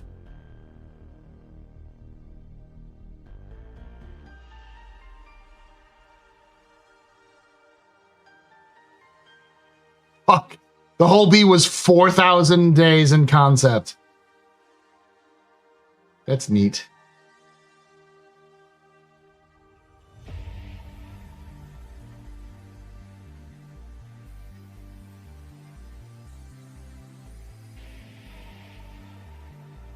I'm not seeing anything on the Reddit that has the list of backlog.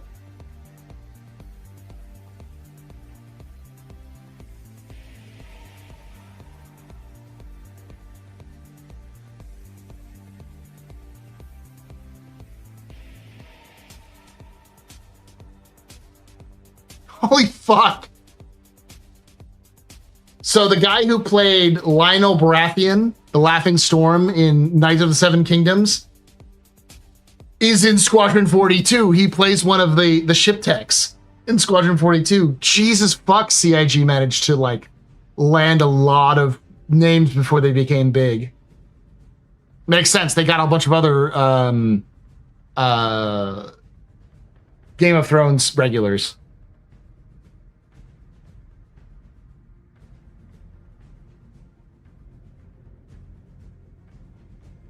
Same one?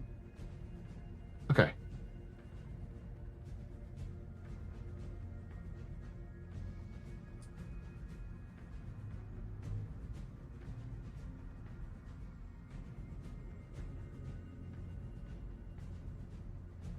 So, according to this, we're missing the Orion, the Merchantman, the Crucible, the Endeavor, the Genesis Starliner, the Javelin, the whole...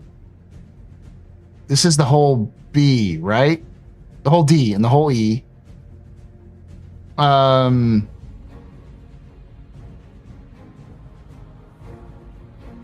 the whole B. Pioneer, Kraken Privateer, Vulcan, Nautilus, the Rangers, the G12s, the Liberator, the Odyssey, the Expanse, the Legionnaire, the E1 Spirit, the Zeus Mark II MR, the ST, which wasn't sold, so I don't know why the ST is there, the Arastra, and then the battle cruiser.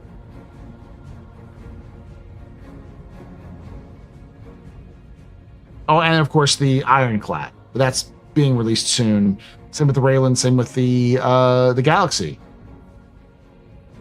The BLD was the BLD was never sold, right? No, I don't think it was ever sold. So these two were never sold, though they are anticipated to release.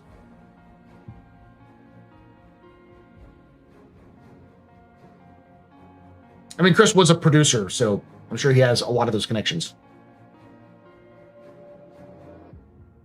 So really, it is the whole D&E, the Orion, the Merchantman, the Crucible, the Endeavor, the Genesis Starliner, the Javelin. These three will likely not come out until after 1.0. So these three are going to be one of those eternal concepts that'll be out eventually. The Kraken is coming out next year. The Pioneer is likely going to come out next year. The Nautilus may be another post 1.0 ship. The Ranger is going to be a while. The G12 is going to be this year. The Liberator is next year. The Odyssey is maybe, we don't know. Expanse possibly this year. Legionnaire probably soon-ish. The E1 is probably going to be a post 1.0 release. The MR is waiting for bounty hunting. The ST hasn't been sold. And the Arastra is probably 2 or 3 years away because we haven't heard a lot about that. So of these ships, most of these ships are either accounted for as a post 1.0 release or a release in the next 2 years, based off their own track record. BLD is going to come out when base building releases. So the BLD, if for instance, they release base building the end of this year, they'll drop the BLD as soon as that happens.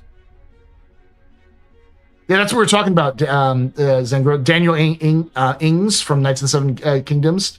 He actually is, he plays, let me show you the clip. Let me show you the clip.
Here it is.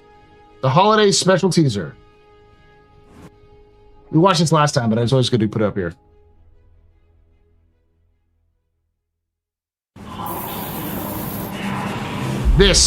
That's the Daniel Ings from Knights of the Seven Kingdoms. He played the Baratheon king, Baratheon noble.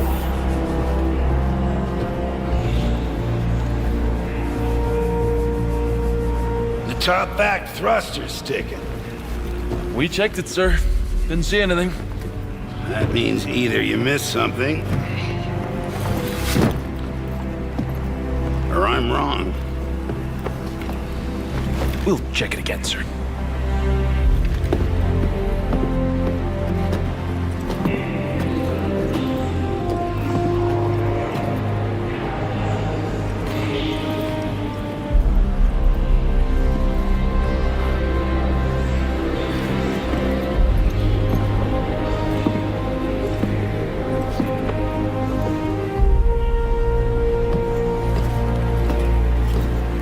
Sir? the hell are you? By the way, that is an example of the cutscenes you're going to have in Squadron 42. Small, brief, little intros for people that are important, and you cut right back into the game. Not these like fucking 40-minute long shit that we saw in the Squadron prologue videos. This is more like it, you know, a minute or so. Frosty. I'm your new wingman, sir. The name's... Ease up. You want me to learn your name? Do what I say and live long enough for me to care. That's your Gladius. You ready? Ready as I'll ever be. We'll find out, sir. Let's go.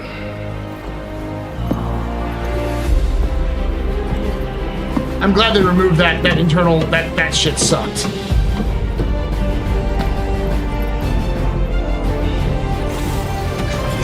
Fuck, the hater thought system sucked ass.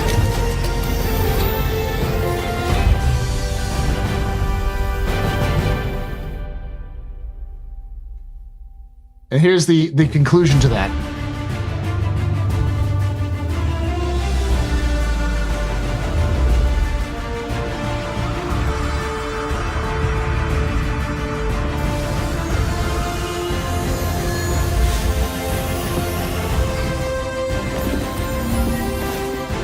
All right, gentlemen, fire her up.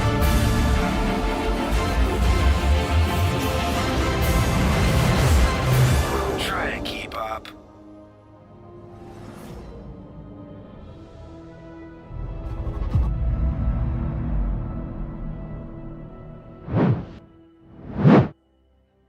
God, the Moro Tour.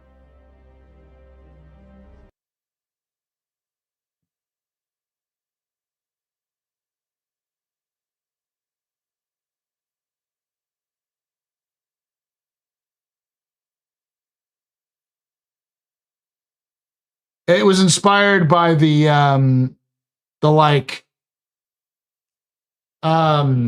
sort of inner thought system that was in the Sherlock Holmes movies with Robert Downey Jr. and the Sherlock Holmes TV series done by BBC. Like Chris specifically talks about those being inspiration. There was like those were shit. The Sherlock Holmes movies with Robert Downey Jr. wasn't that bad, but like the specific like floating stuff that pops up and flies around, that stuff was shit.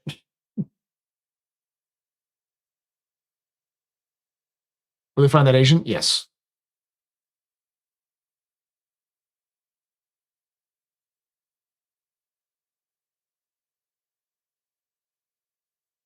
You know, they'll like discombobulate that thing, you know. That's where he got it from.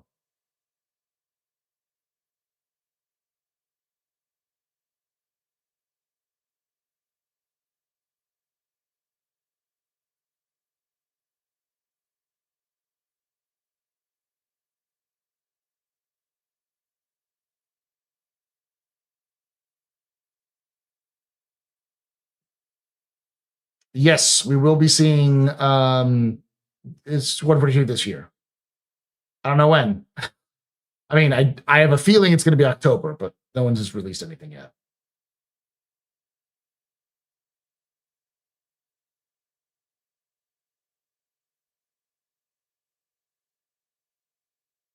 All right, y'all. I've been streaming for 3+ hours. It's about 10:40. Let's do a capsule. Let's do a capsule. Let me go through it real quickly. I'm a little pissed off, but I do like some of the stuff. Yeah, we'll see the announcement late May, early June, around Invictus.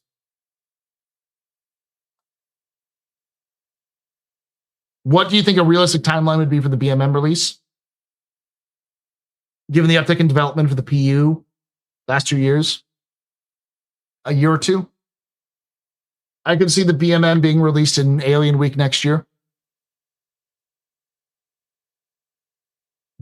The question comes down to how are they going to do the market mechanics, and we'll know more about that by the time they do the base building stuff, which should be next year anyways. Where does that capsule go?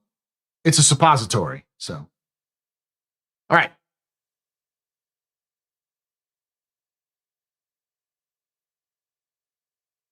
Hey, welcome to another Office Hours. Capsule. That's right. Capsule.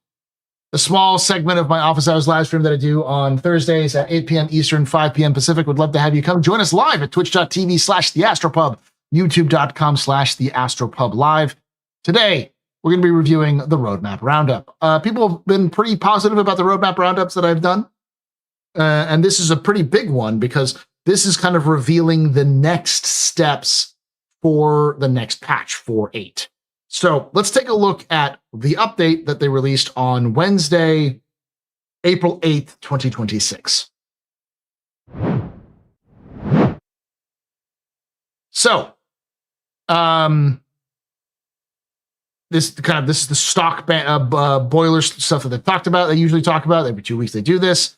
A 1.0 column showcases features that are planned for inclusion before Star Citizen 1.0. This means you may not have to wait for 1.0 release to re-experience them. Be sure to check back. So this is all of the boilerplate stuff. Sometimes they add new things here. So notable changes. Release view, Misc Hull B. Implementing the Misc Hull B, built for serious haulers looking to take their business to the next level and beyond.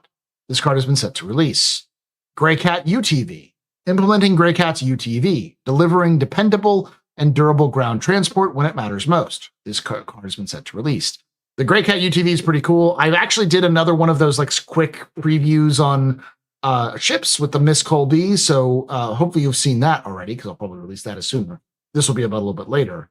But my thoughts on it is it's neat. I think it's a little expensive for what it does, but it's neat. And it definitely indicates that CIG is going to be increasing the price for everything going forward. So get used to that. Now, 4.8. Tactical strike groups. Hell yeah. 2 weeks ago, they added a bunch of stuff for 4.8, and I don't think it included tactical strike groups. But they did say the tactical strike groups was coming with 4.8. Now, implementing a new cooperative ship combat experience featuring a series of objectives and challenges designed for multi-role fleet. Players are encouraged to bring a diverse lineup, equip the right loadouts, and be ready to refuel and resupply both ships and FPS players on site to succeed. I don't know how you're going to refuel and resupply FPS. Well, I guess guns. Card has been set to tentative. So this is their first real raid sort of experience where it's going to require multiple different, it's going to require fighters to fly into a small area to disable shields. That then you can then disable weapons, and then there'll be a section for FPS combat. And then at the end of all of this combat, you will face a Vanduul destroyer. So you're going to be facing some Vanduul at the end of this whole thing. Will it be in the PTU? I almost guarantee you it will be, because they're going to have to test it. QV extraction station. So wait for the Mr. Kraken discussion on that one. QV extraction stations. Located in the Nix system, the QV extraction stations provide key infrastructure for the new tactical strike groups content. So I'm feeling this is going to be the stations that the strike groups will show up on. New hairstyles 4.8. Implementing 7 new hairstyles and 1 new beard, along with updates to 1 hairstyle and 1 beard to bring them up to current quality standards. This card has been set to tentative. Pretty much every patch, they've been releasing new hairstyles and new beards and new facial features and stuff like that. So they've gotten really good at doing this, and I'm glad to see it keep working. Space combat missions defend location. Adding missions where players are now defending a location's fuel tanks from NPC attackers. This includes a standalone mission and a compounding one where players will have multiple conflicting priorities to complete. This card has been set to tentative. This is what they've mentioned in the past, which is very interesting. I'm interested in seeing more about this because this is going to be more of those like repeatable missions, similar to the patrol missions and the ambush missions we've got in the past. So it's pretty cool. I thought the ASD facilities were our first raid. No, they were a dungeon. ASD facilities were dungeons.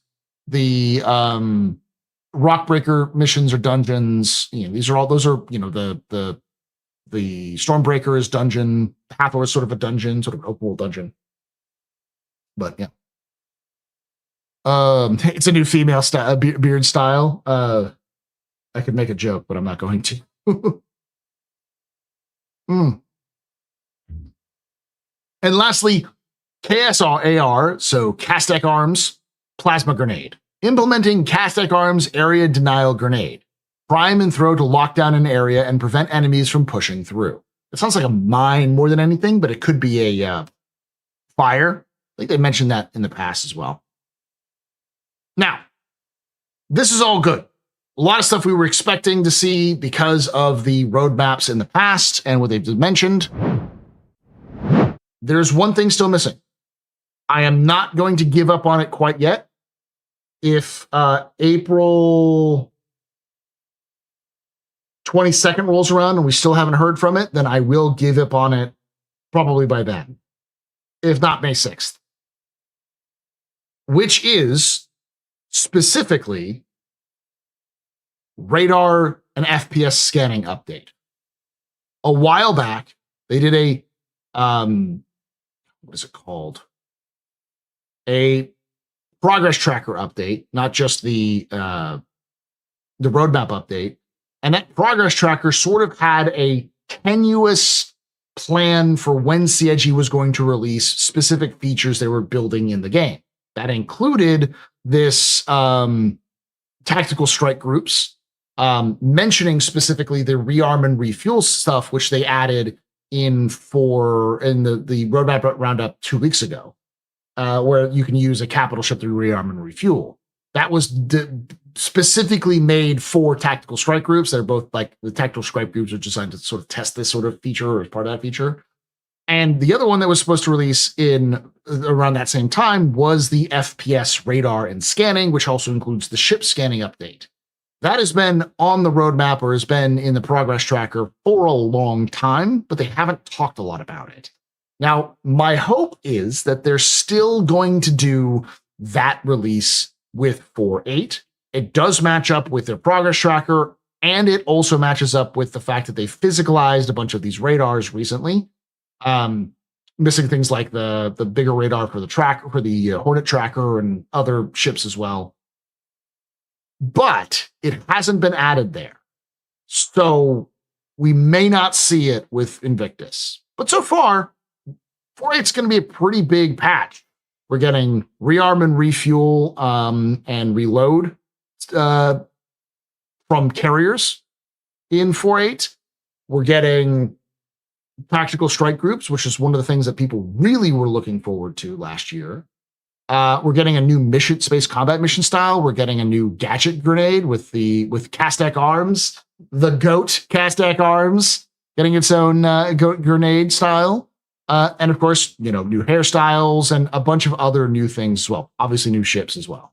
So 4.8's looking pretty good. It's looking solid for content. But still no scanning. That's been my thing that I've been hoping for a while, but we'll see. What are your thoughts? I want to know your thoughts down below on everything I've just talked about. If you want to see more of these sorts of quick updates. And of course, if you did enjoy this, hit the follow button, like the video, subscribe for more content, and hit the bell icon to be notified when these release. Thank you for watching, and like I say every time, hope to see you someday in the black.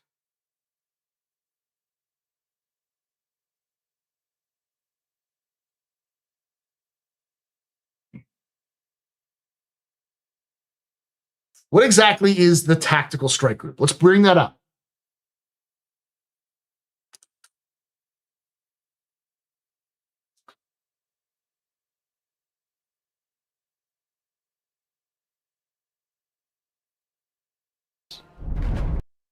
So thank you to Star Citizen Dennis for doing this.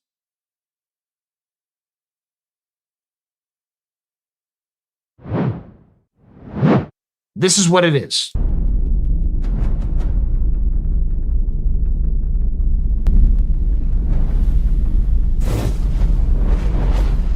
The People's Alliance are still trying to get to the bottom of what this new faction is really doing in the Nyx system. They've sent a capital ship to check out a station and run into more than they can take care of themselves. Unfortunately, that team came under attack and members of their groups were taken hostage.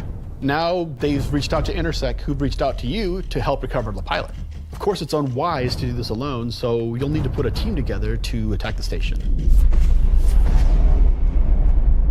When you arrive, you will have this big asteroid, kind of broken asteroid, and on this you will have this base where you will find 3 big arms. You will see at the middle, you will have this big energy core. Everything here has a purpose. It's not just for the show, just something nice to see. You'll see a People's Alliance-owned Idris that's just on the outside, and it's going to be getting harassed by this unknown faction that you have met before. So your first objective here is to clear out the ships. There'll be waves of these ships, so this is where you want your light or your medium or your heavy fighters, whichever playstyle you prefer.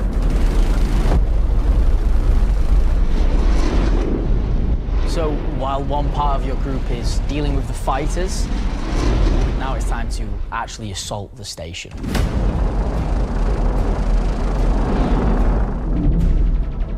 This station has been outfitted to resist all of the obvious way of attacks.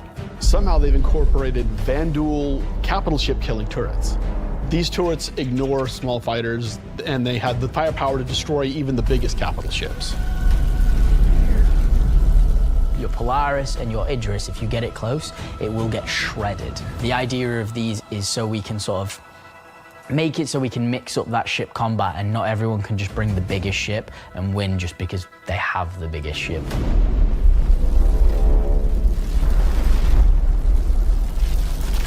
You have to send out your best pilots to navigate the superstructure and take down anything that may damage your bigger ships. So at this point you're thinking, destroy the turrets. But it's not that easy. This turret has shields that you've never seen before. It won't take any kind of damage. Your missiles won't do anything, your lasers won't do anything, your ballistics won't do anything to them. But like everything, they do have a weakness. You have to cut the power to their shields. To do that, that actually brings you to your first objective, the power relays.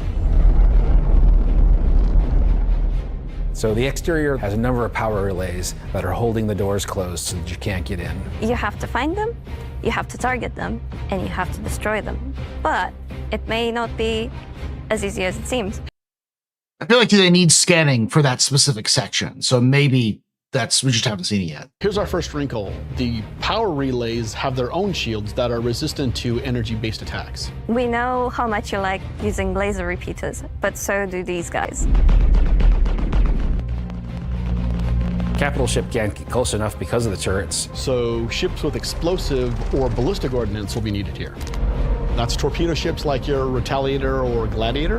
Woo! Or even Gladiator, baby! With ballistics loadout. That's going to take you a while.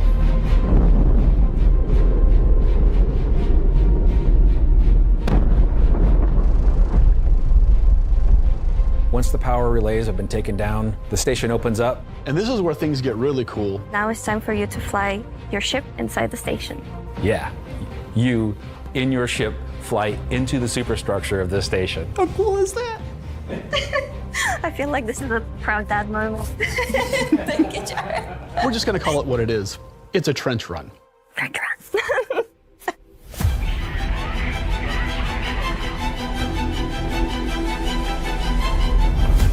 Stick with trigger, you'll make it through. As you enter the structure, you'll see cooling units along the sides that you'll need to take out. Fucking Mobius one-up at this bitch. I know, Star Wars is the obvious reference, but come on. Have these trenches. You'll fly into one, and then there'll be a core in the center, and then you'll move out another trench. You're either gonna do it multiple times, or you need to bring friends. At this point, the core is still protected, so these are essentially strafing runs. There are objects to avoid. You're going to have to be able to dodge. You're going to have to move quickly. You need an agile ship. Because the shield generator that you're targeting is emitting lots of distortion damage. So once the cooling units are out, that exposes the core to overheat, which means that you can attack it from the inside and also from exhaust ports on the outside of the station. This core is armored and just takes a whole lot of damage.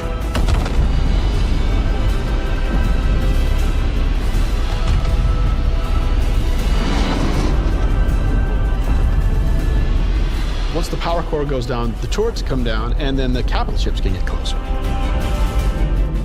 Why is that important? Because during all of this, you spend a lot of ammo and munitions and ballistics, and you're going to want to top up. This is where we're going to get our new feature in: ship hangar refueling and rearming.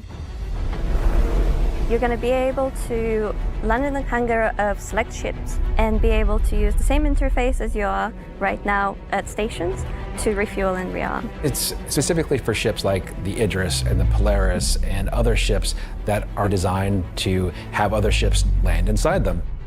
Of course, it'll be more than just those two ships, and you'll find out more once we get closer to release, but this is a really important feature that we're really excited to get out. If you're not bringing your own Idris, the People's Alliance has an Idris there that can provide a safe port in a storm, allow you to set back up and head back out. And it's a good thing that you've rearmed and refueled too, because now another group of ships is coming to attack the People's Alliance Idris.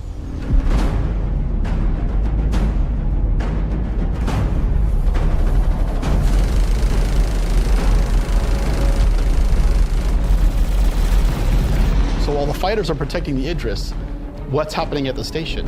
Well, that's where the dropships come in. Now you've got to take a fire team in. You've got to land, you've got to fight through an onslaught of FPS enemies that belong to this unknown faction, and you've got to open a hangar door which will allow you to release captives from the station. NPCs you have to rescue? After you've opened the doors and that person's taken off, you've just got to make sure they get to safety.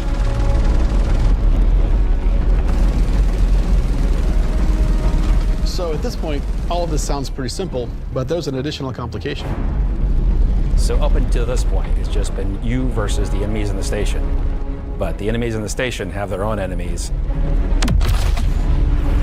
The Vanduul neighbors, who really don't like these guys for some reason, will come in and wreak havoc on everything. And they're not going to discriminate between you and the station. They're out for blood.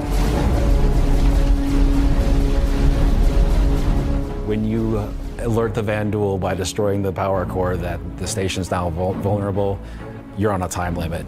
Vanduul are coming, they're going to come hard, they're going to keep coming. You're going to have one hell of a fight.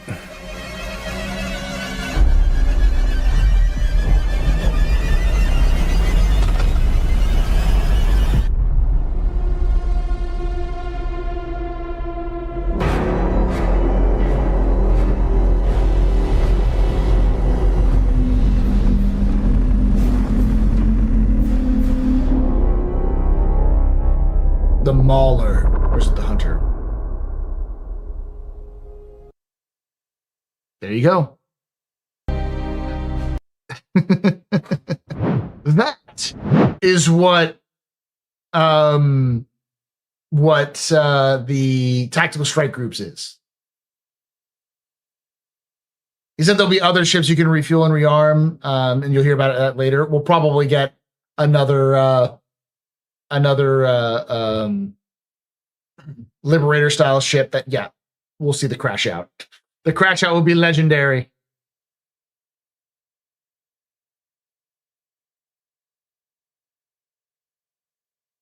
Based off of the monthly reports, I'm guessing that quasi-server meshing will be implemented with this, because they've already been testing it out. So we'll probably see them do another tech preview of it before 4.8 drops, and then they'll try to drop it with 4.8.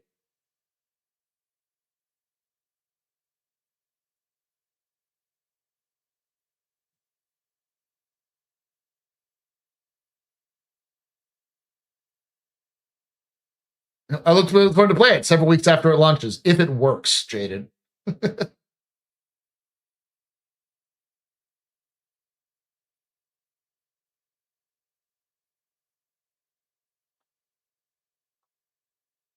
The several weeks it'll be broken.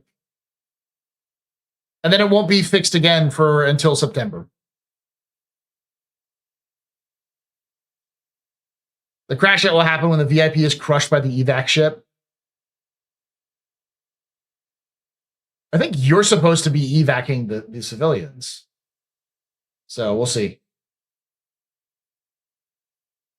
I can see where they'll get around it. What they might do is they might do a get the civilians, free them, escort them to an elevator. They go down an elevator and then into a hangar, and then a ship. You have to escort a ship to the hangar, have it land, wait for it to wait for it to fill up the NPCs, and then takes off and flies away, and you have to escort it on its way out. Because there is actually a current mission where you have to escort a ship arriving and then leaving from a station, and I have a feeling that that's what it was for.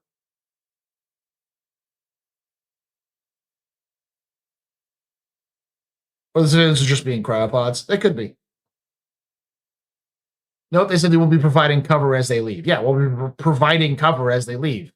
We'll be fighting with our to make sure that they can get to the elevator so they can get to the hangar. I got the impression the rescue ship will be AI, so I suspect AI prisoners will hop on once it lands, and you need to keep it safe until it's live in the area. I think it's going to be even simpler. It'll just be you free them and then make sure to escort them to like an elevator to a spot where they'll disappear, and then they'll show up, and then the NPC ship will show up and then arrive at the hangar, land. The hangar doors will close.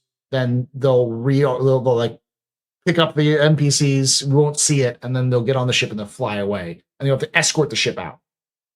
Helldivers mission? Yeah, basically.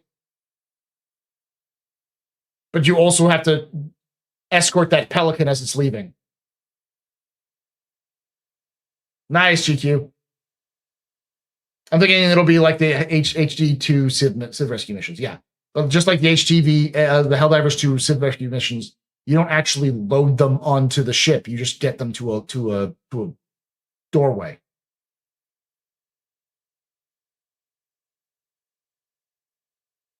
I mean, you're not doing drop ships. You're not picking anyone up and leaving them.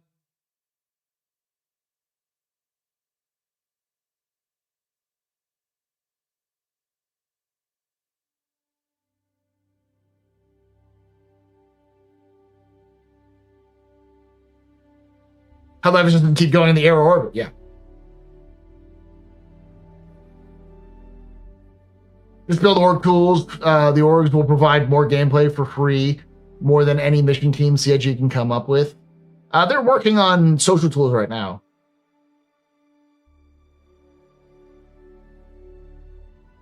They completely missed an opportunity with the Pelican, aka Paladin, carrying a Storm or Nova tank. I see your Storm and Nova tank and raise you a Zeus suit, a Zeus super heavy suit. That would be cool as fuck. We need to escort these civilians out here. Drop me off in my mech. I will hold them off.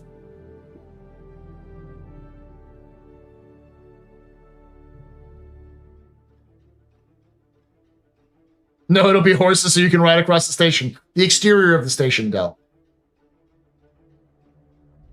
Yeah, I don't think they're going to have NPCs reliably entering or exiting ships. You're just going to release them, and they're going to panic run directly to a door that will close once they get through and like despawn them. Basically, a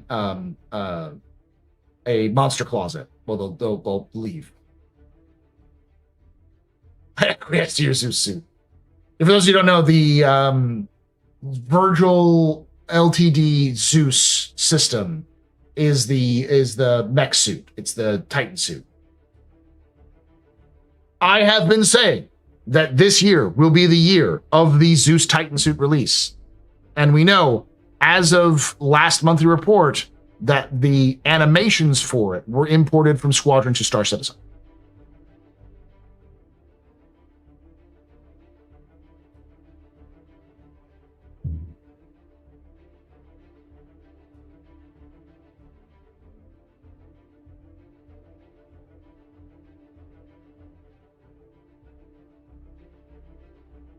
They show one of the phases of the dropship delivering an assault team to the station. Yes, there is going to be some of that. You already kind of have that with the latest with the Vanduul tech missions. You can do that, and you'll have that with Siege of Orison Part 2, or version 2 as well. Though you're gonna have to find the ship. Erection engaged. Sorry, a little graphic. I got it.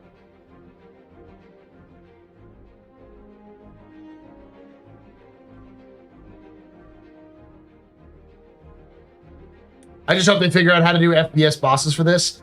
For Siege of Orison, they should do FPS bosses, yes. I just realized there's no reason Star Citizen couldn't have Gundams. They won't have Gundams because it doesn't fit their aesthetic. They could have mechs, but I don't think they'd go for giant mechs. And Chris doesn't like mecha in his games, even though I think it's a perfect place to put for ground vehicles, for ground warfare. Because, you know, most mechs are piloted by like one person. So like a fighter. So if you put a fighter scale mech on the ground, which is something like 8 meters tall, you know, about 10 feet, I think that would do well. The Zeus system is about 8 to 9 feet tall, so it's like 6-7 meters.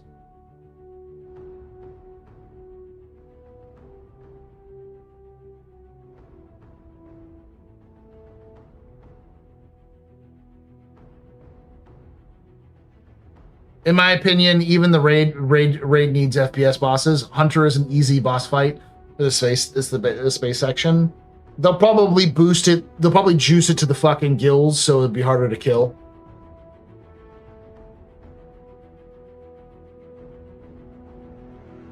Mech Warrior, but Mech Warrior's too big in terms of scale. Like the largest mechs in a game like Star Citizen should probably be the size of a light mech in Mech Warrior.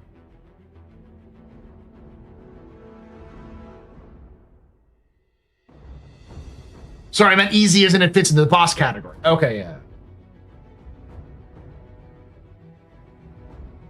So like Starship Troopers, like the Starship Troopers game, yes. Exo Squad, Irby, yeah, something like that. What meter is 3 feet? Isn't it like less than 3 feet though?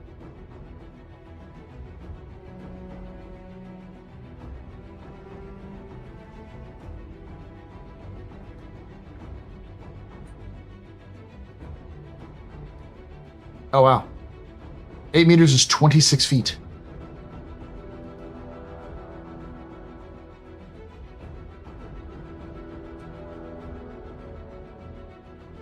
So this is probably more like 4 meters would be my guess. 4 to 5 meters.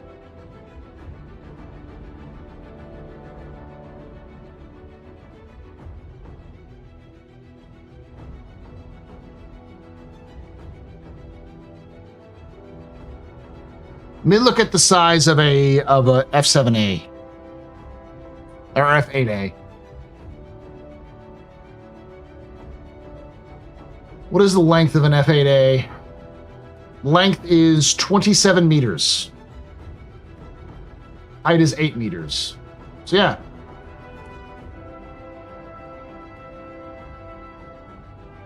Yeah, 8 meters. 8 meters would make sense. That's how tall an F8 is.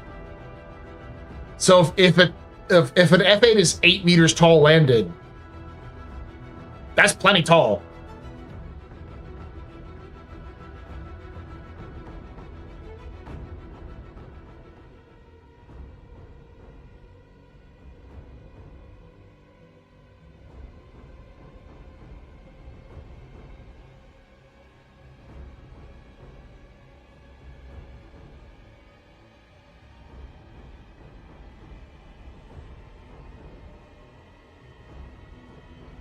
Del, I did not read that as Furies. Lori's going to use an Aegis filled with Furies for the raid. I'm like, I mean, I did not know where we get this band of furries, but I trust that the furries will know what they're doing.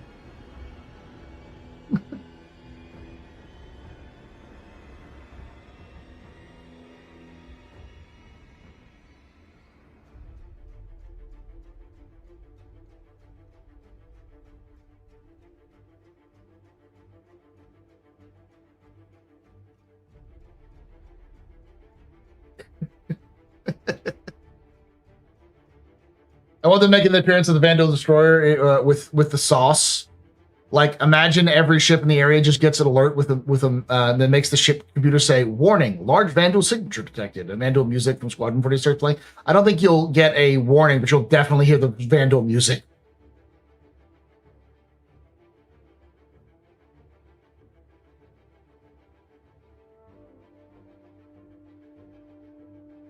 I do think you're going to need more than just Furies, though. You're probably going to need, like, Gladiators or... yeah, Gladiators would probably be the best option. Because they're like, oh, yeah, you use Retaliators. Retaliators can't fucking land on shit.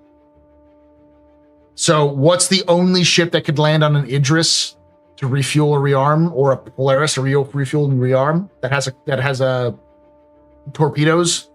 It's the Gladiator. Gladiator is the best ship for that. The Fury run will be for the memes.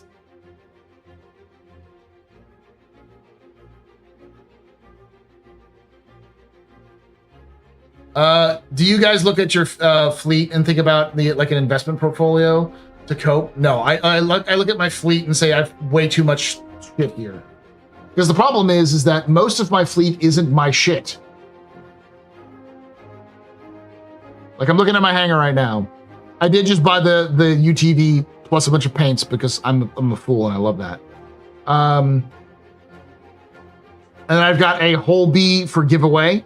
I've got a bunch of other stuff like that for giveaways, and for like subscriber bonuses. So standalone ships. I have my UTV. I have an Aurora Mark 1 SE for a giveaway.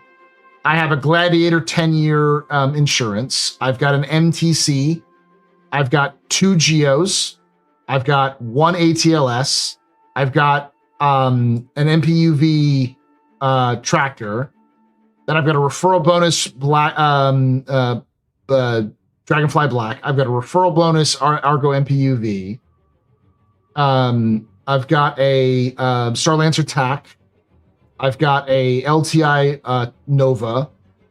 I've got a ship that I cannot upgrade or change, which is the Arrow that I won in a contest. I've got a Freelancer Max that I won in a contest, both with LTI. I have a Drake Corsair. And I have a Banu Merchantman. Half of my ships are ground vehicles. And of those, like, 5 of those are giveaway ships, like ships that I'm giving away, or not 5 of those. 5 of those are ships that are given to me by CIG, and some of those are giveaway ships. Well, not 5 of those; it's even less. But with the game packages, I've got 3 ships which are given to me by CIG for giveaway. The fucking Redeemer, which I can't get rid of, and then I've got my UE pack. For some reason, that's right there. My exploration pack, which has a Dragonfly, another Dragonfly, a Mercury Star Runner, a Misc, a Perseus, and a Starlancer Max. So I have something like 20 ships maximum of my own. Let me do the full count. 1, 2, 3, 4, 5, 6, 7, 8, 9, 10, 11, 12, 13, 14, 15, 16, 17, 18, 19. And one of those is going to be converted into a attack or assault, ironclad assault. So 20 if you count the fucking Redeemer. But yeah.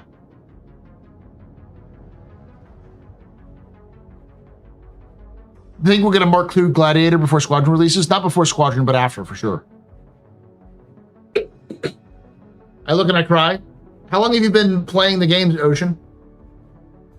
Because to give you context, my Banu Merchantman is an LTI Banu Merchantman that I purchased on November 26th, 2013.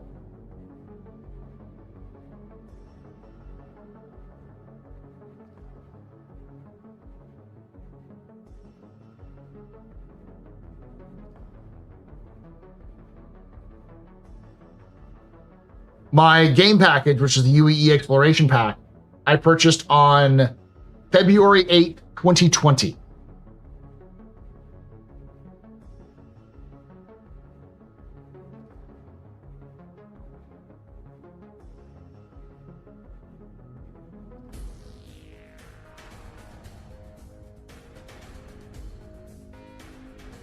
So a lot of my ships were purchased years ago. The most recent stuff I purchased is like ground vehicle, giveaway, ground vehicle. So 2 ground vehicles, 3, 4, 5 ground vehicles, which were purchased in the last 2 years.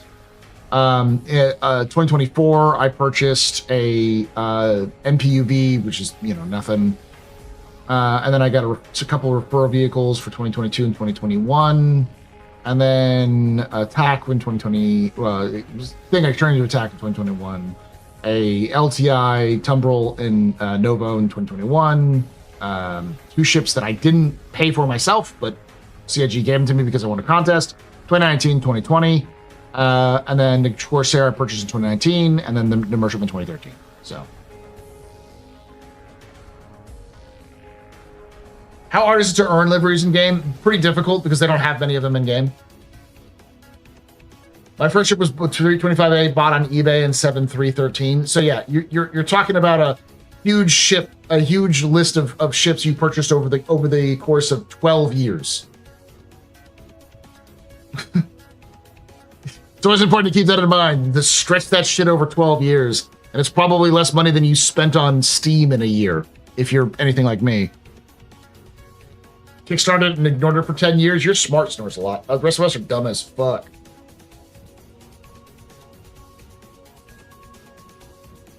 Yeah, eventually they'll be able to earn in game, but right now you just can't earn them.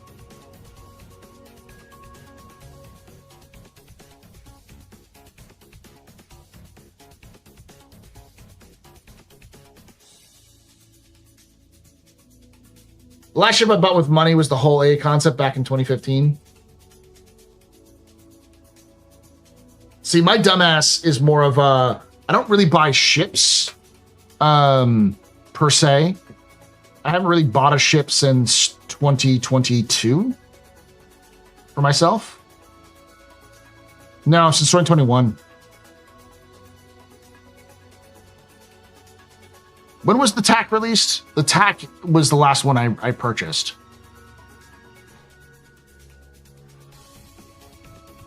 That was like this year, wasn't it? Or last year? You're only 35. Oh yeah, you're fine. You're fine. $3,500 over the course of 12 years. Let me do the math.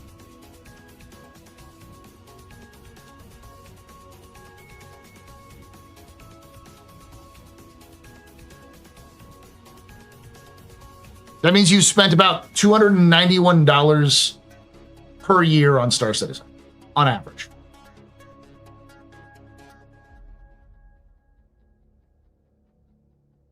I'm at 8,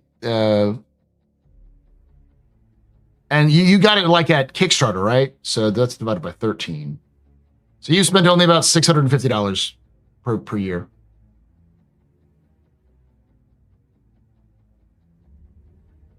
You spent my total spending on Star Citizen per year.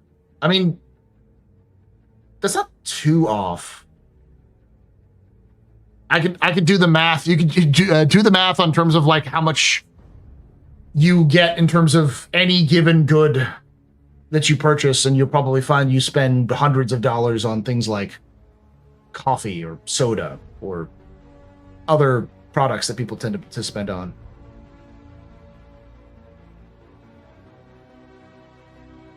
What about 1.6? You spend about $80 a month on Star Citizen. That's basically it.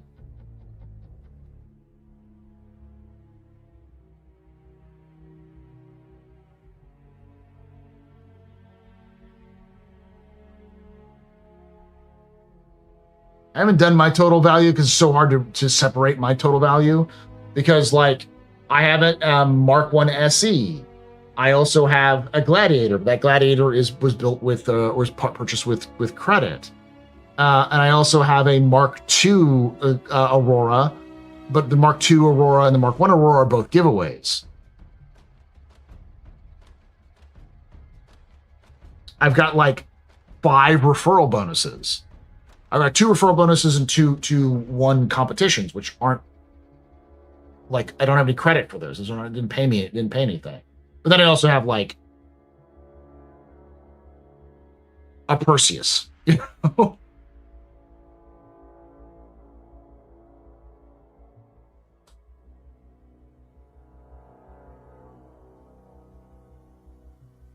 Only $650 per year.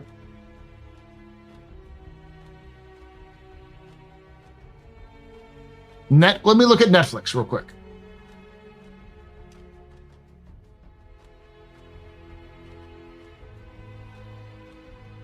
So the standard without ads per month is about $20 per month. So that's $240 a year. Over 13 years, that would be $3,120. Now, it's obviously not been like that overall, but let's just cut that down to like $2,500. That's just for Netflix.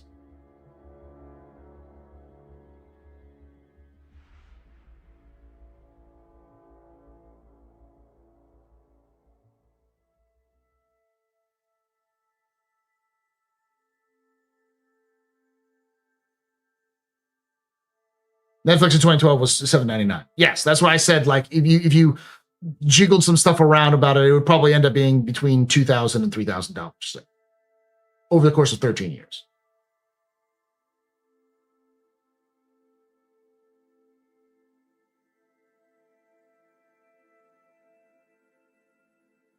My point being, people spend a lot of money on things. So spending a couple $100 per year on Star Citizen, as long as you're enjoying it, is fine. If you're not enjoying it, don't spend that much fucking money on things. But that's the thing.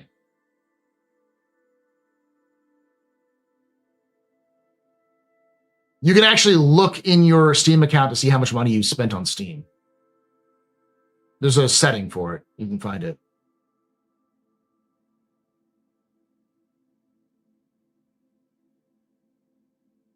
If you use Chrome, there's a Star Citizen Hangar extension called Star Citizen Hangar Explorer, which is pretty awesome. Allows your total melt value of your hangar.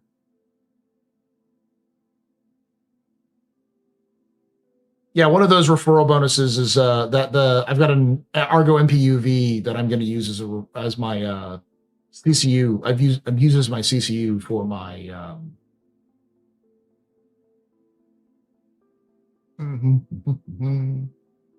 for my Ironclad Assault. So I'm the opposite. I didn't spend much money, but I spent a god-awful amount of time in the project over 10 years. Yeah.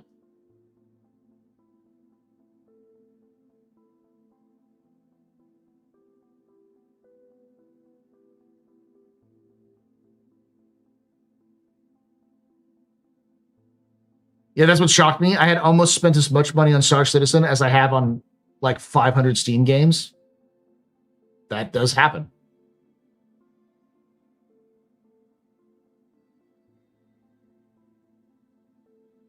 But also depends on a lot of other folks. I've known people who spend more money on games like Dota and League than spent on Star Citizen. Fuck, like what's the cost of fucking V-Bucks these days?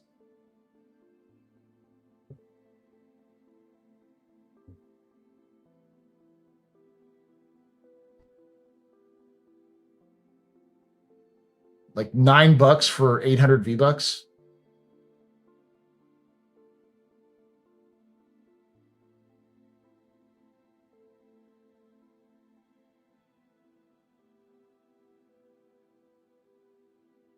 Yeah, recently it went up.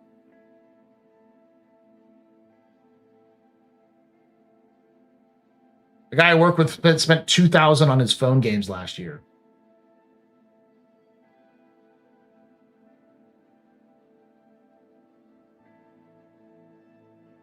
I spent $2,300 on Star Citizen. I don't even have a gaming computer. That's a mistake, Wolf. You could have spent that money on a gaming computer. You would have been in a much better position.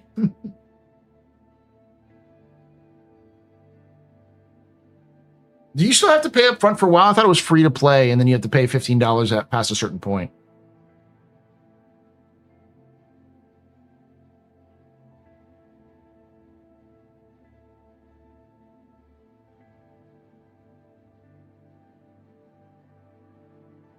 Oh yeah, as a Warhammer collector, I know that feeling too.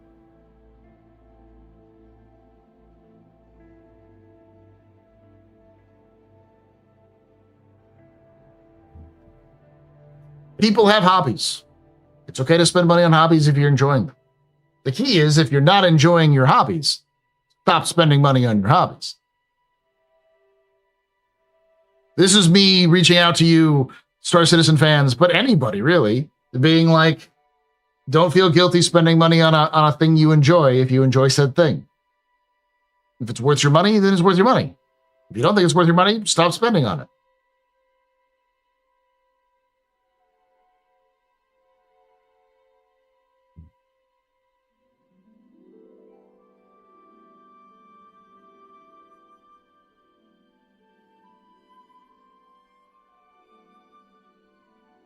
Step away occasionally and you enjoy it a lot more. Oh yeah.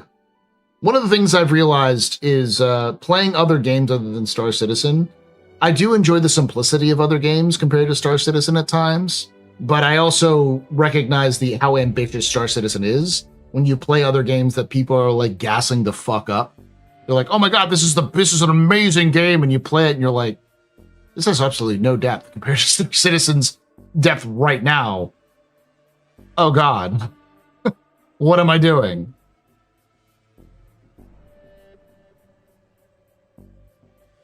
Yeah, people act like video games is the only hobby you're not allowed to spend money spend on. Yeah. Not now. $2,300 on a gaming computer will not buy you much these days. Are you kidding me? RAM is expensive, but it's not that expensive.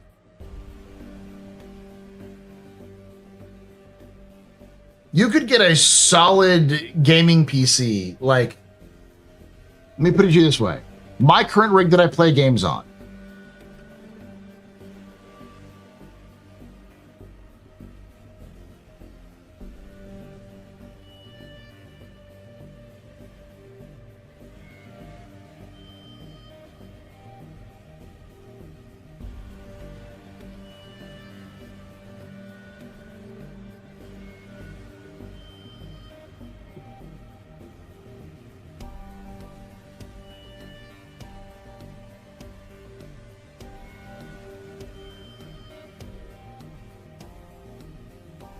I purchased this last year.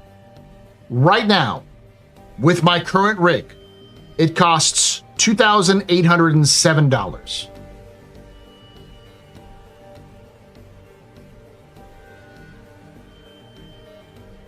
If I was to purchase it right now, it cost me about $800 cheaper when I purchased it originally.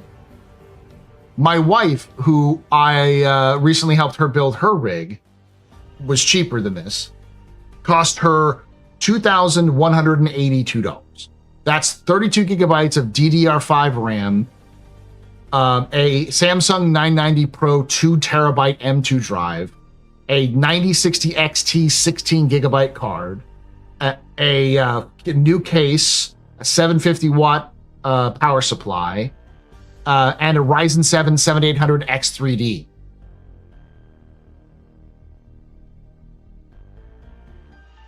Like, that is less than $2,200, less than $2,300. And it would run Star Citizen fine. It would do really well, in fact. It'd play most games fine.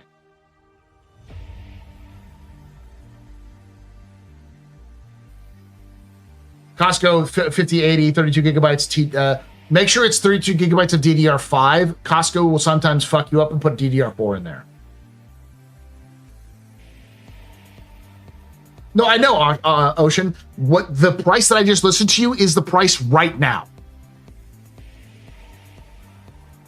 If I was to repurchase everything that from my wife's computer right now, Not when I purchased it, but right now it would cost $2,100. That's still expensive, but it's below $2,300.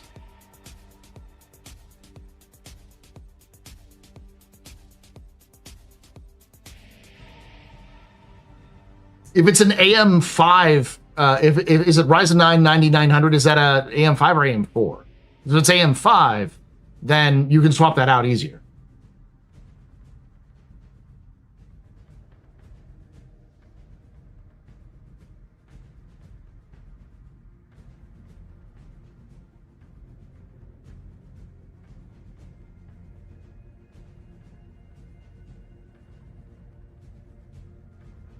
Like, and I could cut this down to less than 32 gigabytes of DDR5, 16 gigabytes, which would still work for Star Citizen, but it would be kind of bare minimum. And that would cut down another $200 on this thing. So it'd be less than $2,000. So like $2,000 will get you a good rig. It won't get you a top of the line rig. It won't get you a rig that'll last you forever, but it'll get you a decent rig that you could improve upon.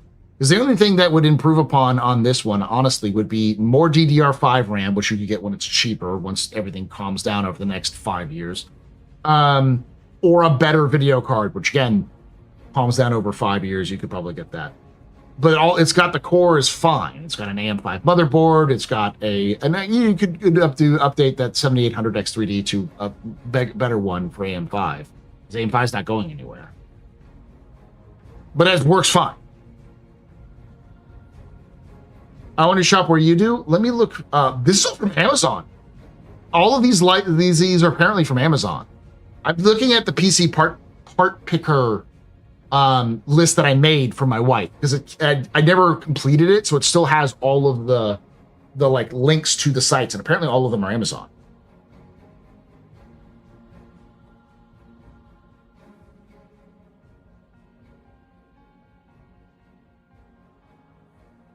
It's funny they don't say 5 or 4. It's definitely 4. That means that a DDR that RAM you're talking about, Clay, is not DDR5. It's DDR4, which is still valuable, not nearly as valuable as that.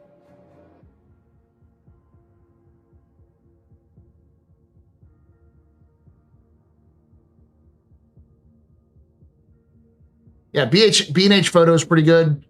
Newegg's pretty good. And if you use PC Part Picker, they'll show you all of the resources you can go to.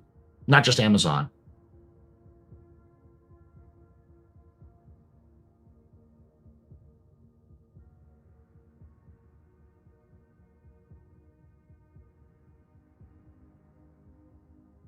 Well, there's a couple of things that have happened recently. The problem is the war is going to make things more problematic.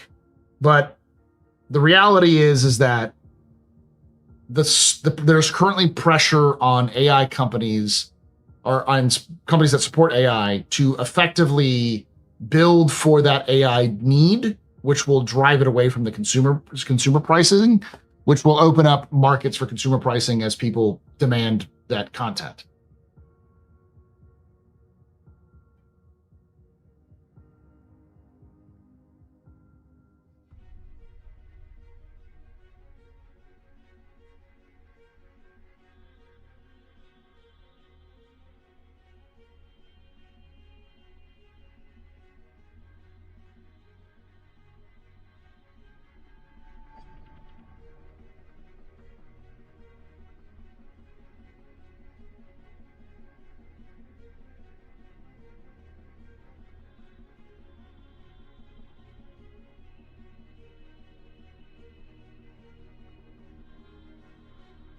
No, that's a 99 990X 990X is an AM5. That's definitely AM5. Just look it up. It's AM5. So that's got to be DDR5 then.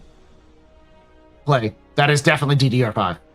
32 gigabytes of DDR5 for what was that?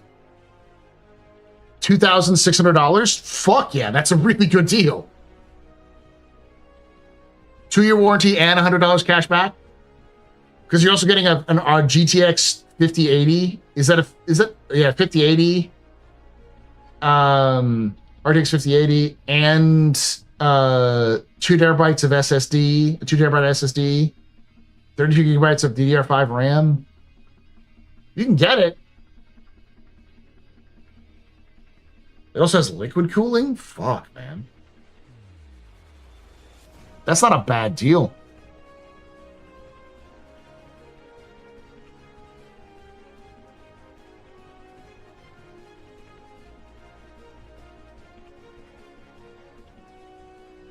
The 30 gigabytes is barely enough right now. It's plenty fine.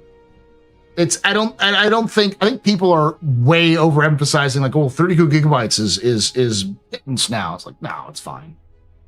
It's a fine amount. Could you use more? Sure, but like, we don't live in the time period anymore of cheap RAM. RAM is just fucking expensive. So, like, it was pittance when RAM was insanely easy to get a hold of. Now that RAM's no longer insanely easy to get a hold of, both developers and consumers will become more picky when it comes to how RAM is usage, so they're going to have to start optimizing for RAM.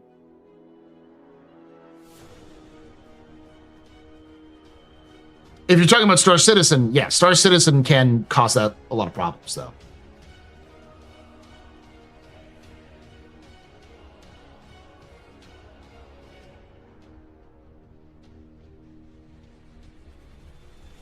The pressure being fuck consumers, they too poor.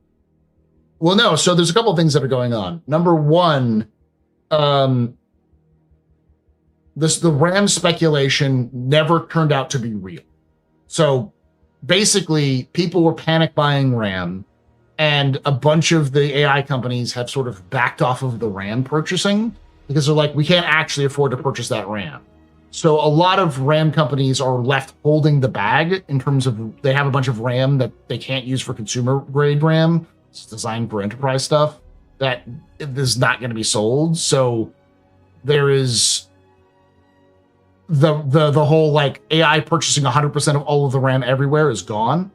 That's not the case anymore. On top of that, Google recently released that they've optimized their memory usage for Gemini with a specific technique that makes that makes them, they don't need as much RAM and memory. And yeah, I mean, it's a speculation bubble, and bubbles will pop. So once people realize you can't build like 7 quintillion data centers all over the United States, and a lot of places in the United States and the world are pushing back against building of data centers, you're going to start to see a lot of the hype around getting RAM kind of disappearing. That doesn't mean that RAM's going to suddenly become cheap overnight. It just means that the direction is moving away from a lot of this speculation. So it's probably not going to be like the 17 years that they thought was going to happen, but probably more like a couple of years, like a year or two. Yeah, absolutely fuck Crucial. Crucial can suck my dick. Like, I never gonna buy that shit again.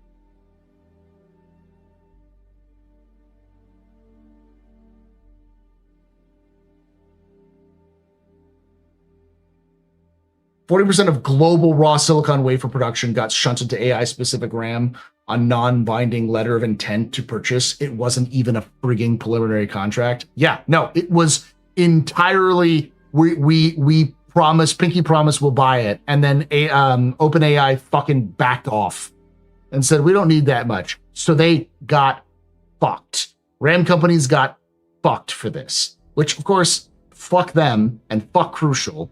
They fucking deserve it. Yeah, Crucial. Well, Micron is the one who makes Crucial, right? They got fucked, and I'm not sad. I hope they fucking go out of business. That kind of thing. Like, oh, but my feed my children. It's like, well, too bad your company's full of greedy fucks who don't know how to play the game. You could have just stuck to your guns and stuck to the people who've stuck by you for fucking decades, and you decided to fuck us. So I'm not gonna cry when you fucking lose everything, guys.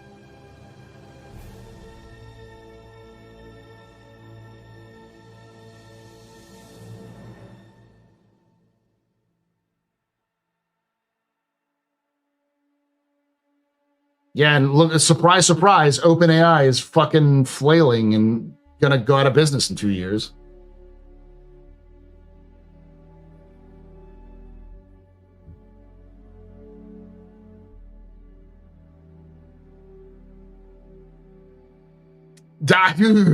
I've heard that before, knowledge. It's not gonna happen. I don't think it's gonna happen.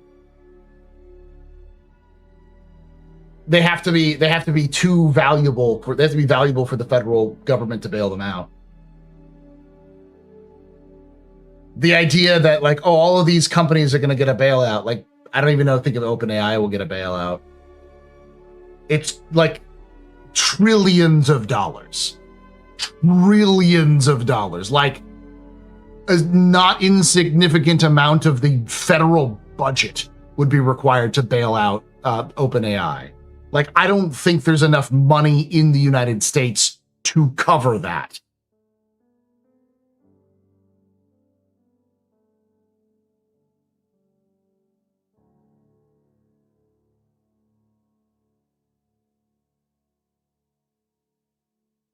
No, we're not talking about NVIDIA, Jaded. We're talking about OpenAI.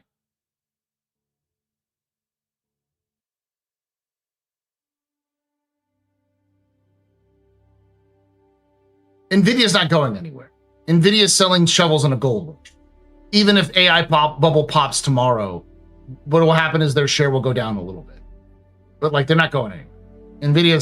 They still need, graphics cards are still needed for other things as well. The US government will lose a little bit of investment, but you know. I'm talking about like OpenAI, what's the other one that's probably gonna pop? The big ones.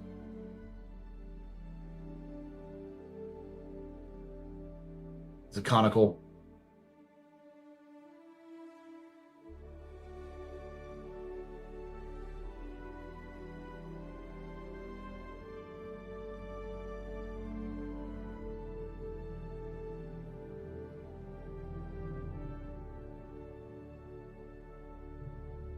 But like companies like Microsoft and Google will absorb the hit when the bubble pops. But like OpenAI is fucked.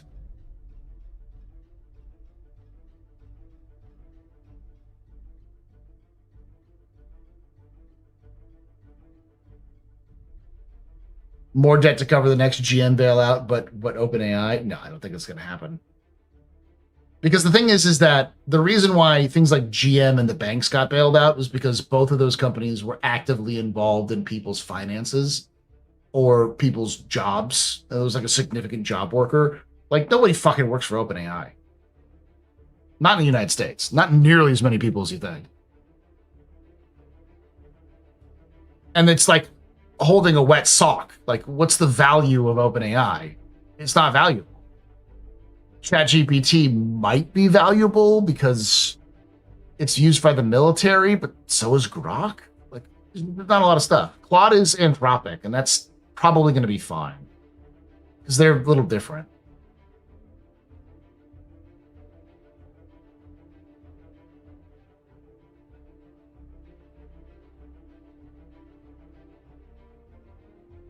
WinRAR has always been more profitable than OpenAI.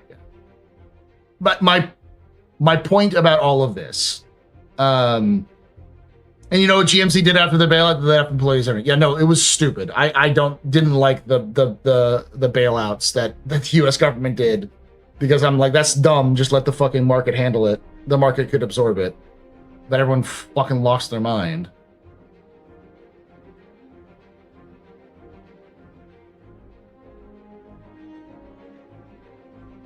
AI is not popular amongst the American people. It is popular amongst the elite and tech bros and technical-minded, but not amongst the American people. AI data centers are despised by pretty much everyone. There is no political pressure to bail out Sam Altman if he fucking freaks out. In fact, there might actually be significant political consequences if the United States tried to bail out OpenAI. And also, there's almost no chance they have the money to bail out OpenAI without collapsing the US economy. Like, the OpenAI owes more money than we pay in the military every year. And it's the military.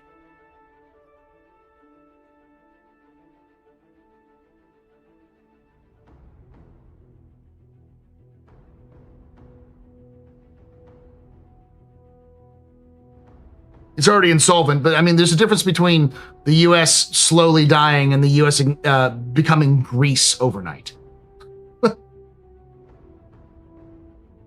And that's also, the U.S. is also connected to the rest of the world right now. Doing something like that would collapse the global economy in such a way that we haven't seen since before since the Great Depression.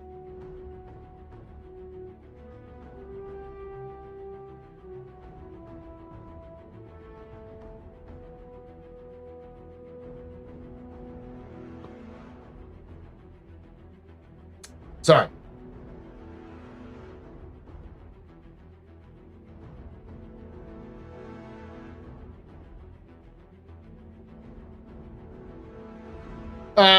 Were you a real citizen or civilian? Would you be satisfied with the leadership of Addison? Addison's nothing of her promises. She's basically fucked up massively. All of her ideas have been stonewalled by Congress, by the UEE Senate, and the only thing she's managed to do is regen, which I guess is pretty important, but also the regen price sucks and probably caused a lot of problems. So yeah, no.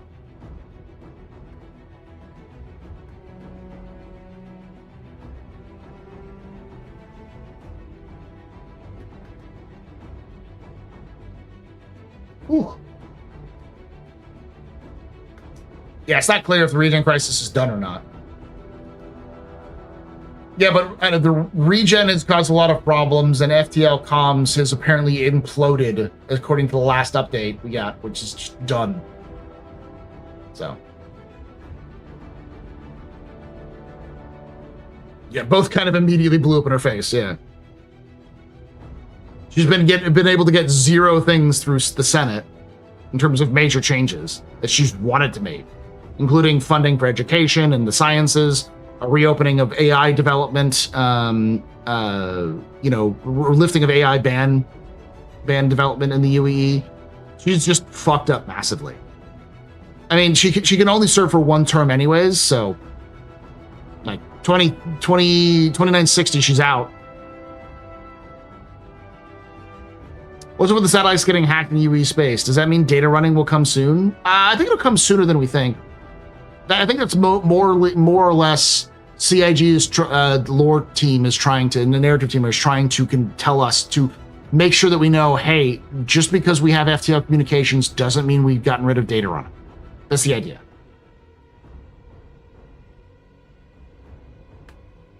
I hope the narrative comes back to writing about Star Citizen after Squadron 42 is out. I mean, they're still writing about Star Citizen.